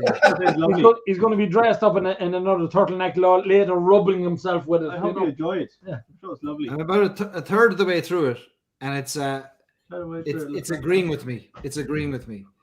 I like it. It's a savage drop altogether. Oh no, man, couldn't get it looking. But lads, I was down in Middleton. I got into Ireland. I flew into Ireland, and 2 days later, I decided to go down to the gift shop in Middleton, see what's down there. Cobbles roll out and the PX waiting for you. No, I was sitting down there outside having a coffee with John Fleming from Killarney and that's the Lord Mayor. Excuse me. The Lord Mayor of Killarney. The Lord Mayor of Killarney. Sorry, his lordship. Is that Charlie Hamilton? We're sipping on coffee, and around the corner comes Billy Lighton and Dave McCabe. And we thought they were after coming out to greet us, but no, they were moving between video shoots for the launch of the PX that nobody knew about, and they wouldn't tell us anything about it. And they had the bottle of PX in their bag over their shoulder, and they deferring and deflecting from us as we asked them what they're up to. And they were like, we're just, we're shooting a few videos and a bit of that, a bit of this, a bit of that. No mention of the PX. And sure enough, a few hours later, PX is launched. None of us got wind of it. None of us. I don't believe that for 1 second. Between yourself and the Lord Mayor of Killarney, I'm sure the red carpet was rolled out. It was handshakes. No, they increased the prices. No, and even they drove the prices up. No, they charge us for parking inside the distillery, and they've never done that before. Dirty bastards. They're not who. Yeah, listen, they not know who you are. It doesn't matter who. We still have to pay for our tour down there. I still have to pay for a tour. In Dingle. It is in Middleton. It is amazing that you can have a behemoth like Middleton and a brand like Cologne in the same conversations. You can hold your own with them, Brendan, that you've put out the stock that you put out. I know, again, you're talking about the marketing, the guerrilla marketing that you've. There's Mick McGuire. He's obviously came down out of the mountains, and he's now talking about the Cologne cask. Mick you've got passionate. I don't know if it's the right word. Committed. It's more like fundamentalists. Fundamentalists. Yeah, I think it would be the best. Like Mick McGuire and John and Ian Garrett or whatever he calls herself this weekend. You basically institutionalized them. You refer to them as them. How? Yeah, them. It does that sometimes worry you that, like, some of them genuinely look like he'd take a bullet for you? Huh? They look like they take a bullet from you. He's implying because you're from Northern Ireland that you might get a bullet. You know, I mean, I don't know what that's about. Like, geez, only Dundalk people talk like this. Like, No, well, he speaks with an English accent, so he's not a Dundalk man. You can't do that. He's adopted though. He flew over London and he caught it. That's what I'm saying. Caught He spent a fortnight. He spent a fortnight standing beside somebody who was from London, and he came back with this British Airways pilot accent. And he only in London for the weekend, like. John O'Donovan has that. You know, John O'Donovan, the Irish malts. He worked for it. I guess he still had it. Yeah. Actually, you can't say that. Barry's there. Barry got the red carpet from John O'Donovan too. It wasn't red; it was blue. But he hoovered it for me though. To be fair, like he hoovered it. There's another man. Jesus, John's somebody. Like he's that Irish some malt. mover. Honest to God, have you seen the setup down there? It's incredible what they've built and cobbled together and grown out of nothing. From York to York in like 3 years. Just pure hard work and nothing but it. Nothing but hard graft. That lad has spent the last 10 years inside the cockpit of a plane, and to go from that to building a whiskey business and knowing all the legalities around bonds from England to Ireland and all of the shipping requirements and legislation. Unbelievable what he's done. He's a smart boy. But here, not just that, his brother, he was working, the brother was working full time as well. Yeah. Robert's phenomenal too. You know? No fool. Oh, geez, yeah, the smart he knows fellas. the AT, and you know without the AT. Clone Cask, KK. Yeah, sure. Cork lads, like, you know, couldn't go wrong. Will you? Jeez. Nobody ever says, Dundalk lads, you couldn't go wrong, like. Well, if you want somebody knocked off or something like that, I mean, there's no better lads for sorting it out. I mean, there's only one number. Dundalk, I mean, there's only one number you ring there. I mean, if you want a hole in a wall, call a man from Dundalk. He'll put a hole in the wall. Absolutely. I mean, we're the lads to sort that shit out. Get rid of your hole in the wall. Get rid of your wall. To John, I mean, I've had a few conversations with John, and it's amazing the similarities in our journeys. That, you know, it's funny. Ireland is a funny place. When you're doing something that's never been done before, you're doing something that's just that wee bit left of field. The barriers that's put up to you. Again, I've long maintained. I mean, you were there. You were with John in Irish Malts. How many staff has he now got employed? You know, how much promotion is he doing? He's put in Cologne. 4, I think. You know, but again, but it's not even that, Brendan. I always say it's not just the direct employment. It's the knock on for that. It's an extra courier driver here or there. It's an extra, you know, an extra half a job in Cologne or half a job in Eckernville or whatever the case may be. Craic Adam Smith calls invisible hand theory. You know. When what? Adam Smith, 18th century economist. Invisible hand We've had 43 whiskies now. We can't be talking about Adam Smith. and early stage industrial revolution. And then the excuse for the laissez-faire system during the Irish famine, no. Listen, Adam Smith has been widely debunked now as a kind of a hero of the capitalist movement. Is way over my head. What I'm saying is, the current what my argument is, why aren't companies like Irish Malts and ourselves and other companies embraced by IDA or by the local county enterprise board to say, look, this is a startup that they can create jobs, create employment. It's not directly here. There's 8 of us here in the office because they don't care, really. They really don't care. They only care. But you're better off doing it without them. Only care doing it without them. You don't see their own demise. Better off doing it than that. You know. Yeah. Same with investing in the north. Absolute joke. A shower. I remember when I started my first business in Galway years ago. I had a stock taking business. You know, going around to bars. I had the software for scanning bottles and what have you. Yeah, you weighed. And I remember, exactly, weighing the bottles and getting the ounces in the bottle. And I had to go to the local Galway County Enterprise Board at the time because I wanted some support to start the business. And I remember going there. I'd put months into a business plan. And I walked in the door and I shared a business plan. And they took one look at me and they said, "Are you mad?" I said, "Why?" And they said, "You trying to start a business in the middle of race week in Galway?" And I said, "What? What's a race week got to do with starting a business?" Yeah. They said, "No, you can't be starting a business." And I continued like that, going to the banks looking for funding. I needed back in the day 12,000 euros, which wasn't a lot of money, but it was to me at the time. It was a huge amount of money. I needed 12,000 euros to launch this business.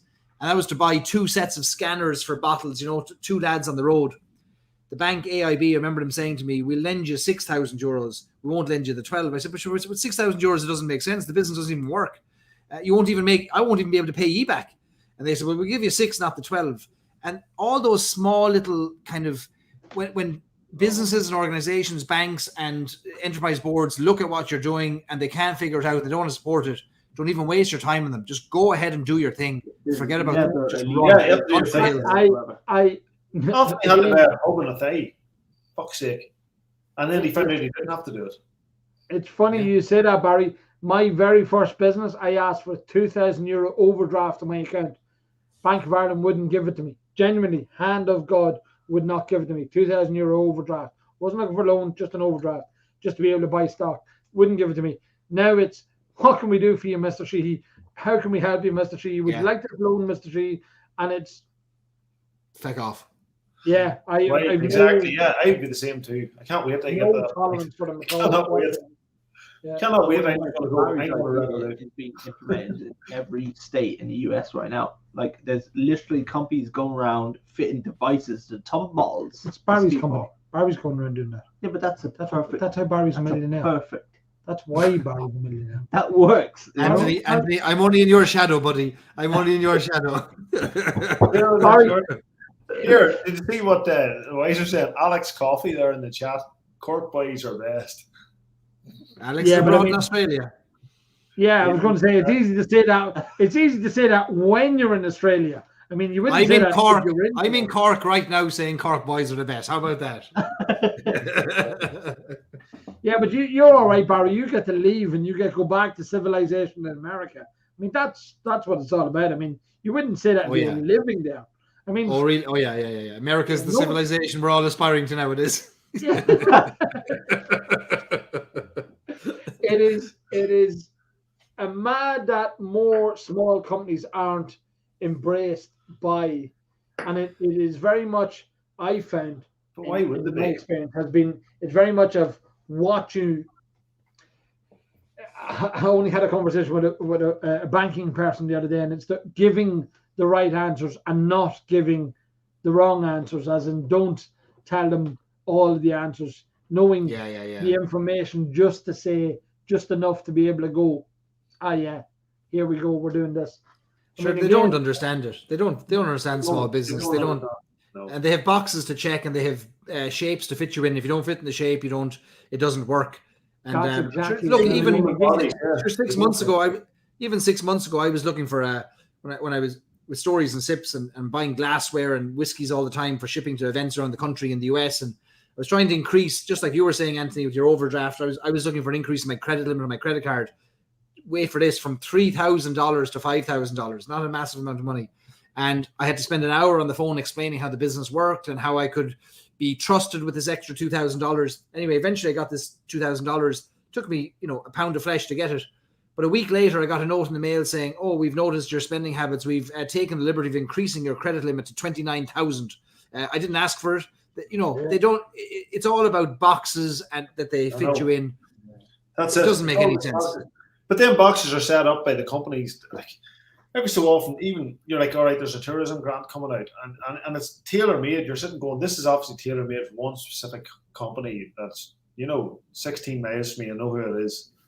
And then they put it out to everybody. And then we applied for it and you don't get it. And you're going, it's the same all over. Just go at it yourself. Talk to people. Run to the hills. Yeah. It takes it. The only thing that I'll say, it takes a level of confidence. I mean, I've openly said previously that I lived in a we were in a different position because I had another company that was paying the bills. I mean, Irish Whiskey Auctions, genuinely, hand of God, would not have happened if I hadn't have had StarSat. If I hadn't had my backup company, it wouldn't have happened because, me, the first 6 months, as anybody knows, and I mean, again, we were open about this, the first 6 months, we didn't charge our sellers anything. We were doing it for free. So I was in a position where I I didn't need to do this for money, and I'm still in a position where I don't need to do this for money, and thank God that I'm in that position. But the passion carried me through it. I mean, because if you were depending on, it can be very very hard to justify a week, a month, 3 months, 6 months with no money coming in out of a business that you're pumping thousands of euros into and going, this is going to work, this is going to work, this is going to work, this is going to work. And I mean, it's only passion, it's only confidence, it's only... Now, again, I've said it out loud. I've been broke. I have been smashed in my life, and it held no fear for me. So being there didn't hold any fear for me. That helped you, didn't it? Yeah, like you knew the worst case wasn't going to break you. Yeah. Because again, I was in that position of it held no fear for me. But most people, and there's loads of people out there, and I've had many conversations where people are going, I have this great idea, and my argument is, here's one for you lads, I'm an idiot. I start off every conversation with I'm an idiot, but I've been invited now twice, 3 times back to the college here in Dundalk to have a guest speaker about entrepreneurship and marketing and so on. And my starting statement always is, if you believe enough in yourself, go for it. Because, Brendan, you walked away from potentially a good career in marketing, or in architecture, to do a distillery. I mean, that's following a dream. Barry, you had a fantastic business with your Story Forge and your you're not supposed to know about that. Sorry. I know all these things. But again, I mean, that's the things that if you're following a passion, it's not hard to do. It is. But you look at you now, Anthony. Look at Irish Whiskey Auctions now, 800, 900 lots, absolutely knocking it out of the park. And there couldn't be a mention in Ireland of the words whiskey and auction in the same breath without also including yourself and Katie in it. And that is credit to you, because, like you said 3 years ago, remember we were drinking Palace Bar Redbreast. You know, you were starting the business, and you were putting in the time, the hours. You're still doing the same thing, but you've done it consistently, and the hallmark of customer service. And look, Anthony, you've been kind enough to do some great, be very helpful to me and a few of my buddies behind the scenes as well over the last year or two, and have done some tremendous things for us. And that's what I hear from everybody. And that builds, there's compound interest attached to that. And it just grows and grows and grows. And if you, honestly, like, you've built an amazing business, and fair play to you all. Fair play to you. Compound interest to the local community and the jobs. It wasn't that long ago Dundalk wasn't doing too well. So it's great. Leave Dundalk alone, hey. Come on to town. Say, if I wanted to get stabbed, I just would have went to Dundalk. If you want a hole in the wall or the wall blown down, Anthony knows a fella. Or a bag of yolks. Well, Barry, that's a scurrilous accusation, but it may be or maybe not true. It is true. I mean, look, it is. I think it's one of the things that we've said from the start is we've been honest, we've been upfront. It's me and Katie you're dealing with. It's now Robert's here. God love us. But I mean, upfront, it's me and Katie. An English lad. You pick up the phone. You're talking to us. You're dealing with us. I mean, I think even Brendan, you'll stand to that it's when people can attach a personality, or they can attach a persona to it. I think that carries you further. 100%. 100%. You're not going to Irish Whiskey Auctions. You're going down to Anthony and Katie's. Yeah. The thing is, like, it's like you go there in your Keely as well. If you're calling past, you go in for a bit of crack. Yeah. But that's the Irish way, isn't it? Everybody wants to know the owner. They want to say, listen, I know John there. He's got the table for me out the back. He'll take care of me, Anthony will take care of me. That means a lot in Ireland, and it just goes a long way. Don't be under any illusion. I won't help anybody. Well, you have the illusion. You have the illusion of kindness, an amazing illusion of kindness. I carry that off. Katie came out with a strange one the other day. Katie came out with a strange one the other day about, there's times I'm Jekyll and Hyde. There's times that in business, the businessman in me goes, no, it is what it is. That's what it is. We've got to charge that. And then there's other times I'm going, no, Jesus, look, don't worry about that. You know, the accountant, Olivia, who was here earlier on. So Olivia's our in-house accountant now. And Olivia's here and she's saying to me, what about this bill? And I'm going like, don't worry about that. It's all right. I'll sort that out. It's okay. No, you can't do that. You can't write up. No, don't worry about it. It's grand. It's okay. And the eyes are just rolling in the back of her head. And you're thinking, what the fuck is going on here? Well, you can't do that. You can't say that. No, it's look. Anthony, how do you mentioned earlier working with Katie all the years and living with Katie, working with Katie, and obviously not a lot of couples could maybe compartmentalize the work, the social life, the personal life. How do you manage that? Like, is there is it just your natural personalities? Have you thought about it? Do you talk about it? How do you do it? I think it might be just our national personalities. It's not a deliberate thing. As I say, when we first met, I don't know whether people know this, I'm a chef by trade. When we first met, I took over as head chef in the restaurant that Katie was working in. I was 21 years of age when I took over as head chef in the restaurant she was working in. I was as mad as you think I am now. I promise you, it wasn't even a shadow of the lunatic that I was when I was 21 years of old, 21 years age. I had an ego, I had a temper, I had a passion for what I was doing. It was a recipe for disaster. Hey, you like what you done there? No, but it was. I mean, I used to. I mean, I don't say this. I used to burn the waitresses out of badness. I was a bastard. How Katie stuck with me all these years is beyond belief.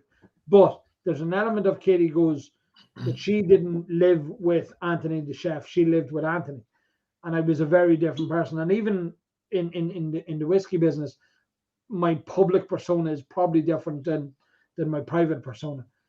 I am a passionate person. I'm a psychopath in some things. Slave driver. But the other side of it is that she has backed me to the hilt, Barry. I mean, beyond. I mean, I suppose it's a mix of the two of our personalities. If you had two people like me, it wouldn't work. I have a business partner in my other company. So I've had 3 business partners in my life. 2 of them went very wrong. My third one, Barry, has been with me for 10 years, and good name. He's called Barry also, and he is just a pillar to me. Yeah, he's a pillar to me. He just, it's unbelievable. And I mean, he's allowed me to do IWA, you know, without any gripes, without any fights, without anything else. So that's great. You know, it's about the personal relationships. Everything else will come and go. But if me and Katie aren't strong, if we're not on the same page, if we're not, again, people are different, people will have disagreements. But Jesus Christ, I mean, living together and working together, I mean, we literally are together nearly 24 hours a day, and it's a challenge. But one of the things that people have commented about when we do our videos, that is us. We have the crack all the time, and we're slagging each other. We're you know, just bouncing off each other all the time. It's great. She's my it's so gimmicky to say, but she's my fixed point that keeps me grounded. You know, and that's it's unbelievable that we have. Who had the good idea to capture that then, in terms of, obviously there's a dynamic there, and so in making the videos and doing those kind of daily or a few times a week, or you'd shoot out those videos, like, was that your own idea? Was it who had that idea? No, Robert's sitting here. So Robert came to us. Robert joined us 9 months ago now. Officially? Yeah, unofficially. Yeah. So about 9 months ago, yeah. Robert joined us. So Robert has college qualifications and all that sort of stuff. We fly They by don't the really seat. fly here at all. We fly by the seat of our pants every single day. Oh, Robert, you're the photographer and the videographer, is it as well? No, No, not even. no, Not even. Robert would be sort of my sidekick now and be my right hand man. I'm basically Robin to the fucking Batman here. Today I was doing the photographs. I was doing over 700 photographs today for our October auction. So we all do whatever is needed. It is bizarre that Katie is again that person. I mean, at the very, very start of IWA, it was only me and Katie. We were doing literally everything, and I was also flat out doing StarSat. Yeah, but So that was madness. IWA. Yeah. She is. She is true. Yeah. Does he make you wear that costume only to weekends? Only at the weekends, Conor. Nobody gets to dress up here at the weekends. We call each other Jennifer and everything else.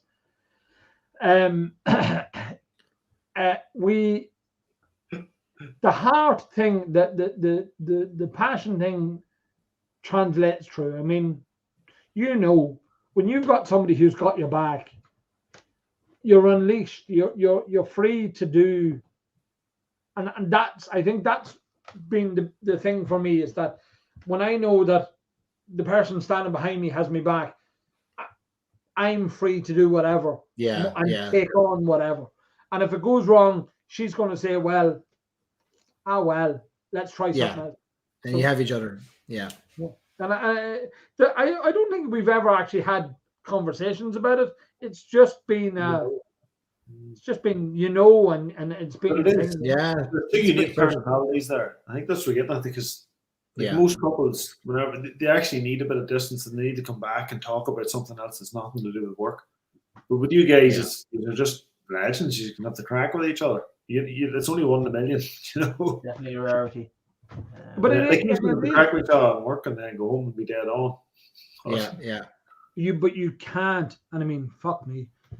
We've got mad with each other. We've had rows with each other. But there's an element of you come in, and I'm a passionate person anyhow. Me, Katie, me, Barry, me, Robert. You'll have rows. You'll curse people into hell and out of it. But it's gone. It's fleeting. It's over. It's done. I will never fall out with you. I'll never row with you. You have got to do something fairly spectacular to burn your bridge with me. I mean, genuinely, I'll say that. What if we cut them wee pubes off the top of your head? That would probably be very spectacular. I've threatened extreme violence against people who've. I mean, again, in years, as I say, I've had it over 30 years. So people have said to me, "Oh, I'll cut that off, get you drunk, cut it off," and I'm going. You have to understand what the consequences are. When so many years of work. If you do that, the consequences are more than you can ever imagine. It's where he gets his strength. It's the Samson, right? Like that's Samson's hair. Yeah, no, you're probably right, Barry, into a point, but it's probably more of a personality thing. I've now subsumed that fringe as part of my personality. That Barry's right. He-Man is one of them. Whenever He-Man lifts the sword. That's it. Yeah. Well, Katie has been known to plait it, and she has occasions it does stand up. I mean, I am getting old now, so it doesn't stand up quite as much as it used to. Mick McGuire says this is the strongest episode of Love Island ever. Mick McGuire woke up. Yeah, I was going to say he was away doing daddy things, so I mean we can't flag him off there. I know Mick. He goes for a nap, and then he wakes up and he's brilliant crack. And then he goes. Mick, I've never met Mick, but I have to say he's one of the funniest fuckers I read online. Like I'm in a group of Mick's in there. He's one of the funniest fuckers I've ever read. I laugh out loud reading Mick stuff. Like, do you know what though? He sounds, whenever you talk to him, he sounds more like Ronnie Drew than Ronnie Drew sounds. He looks like Ronnie Drew actually as well. I met him only the other day. I was meeting him the other day, and he you know, the wind was in his face and his beard was billowing, and yes, you know, he does look like a bit of Ronnie Drew out in the storm, all right. Ronnie Drew used to come up here every year to the Fiddler's Green Festival every year. Well, the Dubliners did. Luke Kelly came as well, but sure, poor Luke died young. But Ronnie Drew kept coming every year until the year he died, up to the Fiddler's Green and sang. Just drove up. Ah, Jesus. Absolutely. You know, people didn't appreciate him a lot when he was here, you know, but he was good, like. Legend. Where's the shower cap? That's what everybody wants to know. Mick was supposed to come in tonight with the shower cap on him. That would be a nice sight.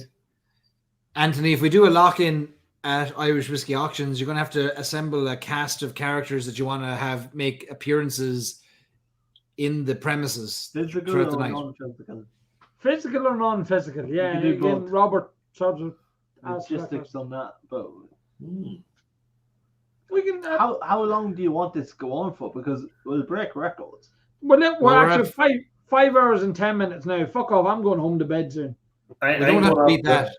Yeah, we can rest on our laurels here and acknowledge we've done astonishingly well for 5 hours. There's nothing wrong with being a number two. Actually, Barry, yeah, when do you want to do this? That's the question there. Well, busy people, we got schedules. We're going to launch a new whiskey. We're going to launch a new whiskey near the end of October, and I'm going to come up. You weren't supposed to say that out loud. Well, I'm saying it now. It's part of the bigger plan that'll be announced in the next week, but there'll be a new whiskey, the follow-up to the story, but it won't be with Louise. We're doing something else. We can only launch it if we have a sample on site. But we'll have a sample. We'll get you a sample. Anyway, that involves a trip to Dundalk because the single cask we have is in GND. So we'll be up. Right. Yeah. It's only over the road then. You're making a preemptive sample. Maybe you can bring the cask only over the lock from us. Get the ferry. Bring the cask over to Irish Whiskey Auctions. Barry, I think I said to you previously, you're welcome here anytime. I mean, come on over. Let's do a thing. We'll get it done. Absolutely. We'll get a guitar, a drum, or something. Yeah, we're going to crack. Yeah. Right, I'm going, lads. We're going to wind this up. I think we've raised in excess of €6,000. Amazing. Everybody's happy. If they're not happy, fuck them. Yeah. Nick Maguire. Barry's jumper came out of there nowhere. Barry. In fairness to you, your turtleneck done exceptionally well. A few $100. The Cologne bottle went ridiculous.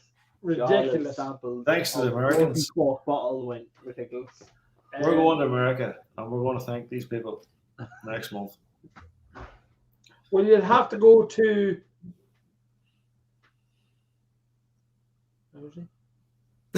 Everywhere. No. Is it Minnesota, Chicago? No. Ohio. Boston? No, he's not Ohio. He's California. South Carolina? No, Michigan. Well, no. This person from Michigan might be coming down to Minnesota. Well, possibly. Yeah, possibly. Yeah. What's the correct term, Barry? A Michiganer? Michiganian. Yeah, Michiganian. There you go.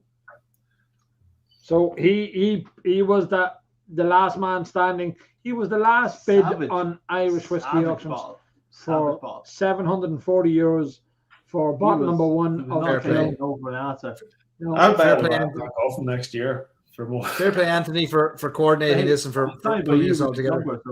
Yeah, I was going to say you're signed and a photo of you in the brown jumper at the door of Cologne Distillery. I'll give him the brown jumper. It's been signed for €740. Absolutely. Thanks, guys. Thanks, Barry. Thanks, Brendan. Thanks for being involved. It was a great night. Thanks for everyone else for bidding on. Cheers, lads. Great to see. There's only 12 people left, so I mean, anybody who's left drinking, I think it's time to knock it on the head and go home. 12 legends. 12. Fair play to you. 5 hours, 12 minutes. Actually, Barry will get to 5:30 13 now. We'll take a picture. I'm going to take a picture of this now, so to prove the number to beat when we do our lock in together. What are you going to do? Like a 7-8 hour? It's a challenge, is it? What time do we start now? Just so I know what we've a starting point. I think it's going to be midnight. We start at midnight. Lock-ins like. We'll have to get someone with clear the schedule. Your buddy Barry will take over your business for you. Don't worry about it. Yeah, no. You can go to sleep. Right, guys. Thank you. Great night. Cheers. So there we go. That's the end of our charity auctions. Yep. Over €6,000 raised. I am fucked. I've been drinking since probably about 6:30, if the truth be known. I think it's enough. So we're gone. We're out of here. Thank you to everybody, and we will talk to you all soon. Cheers, guys.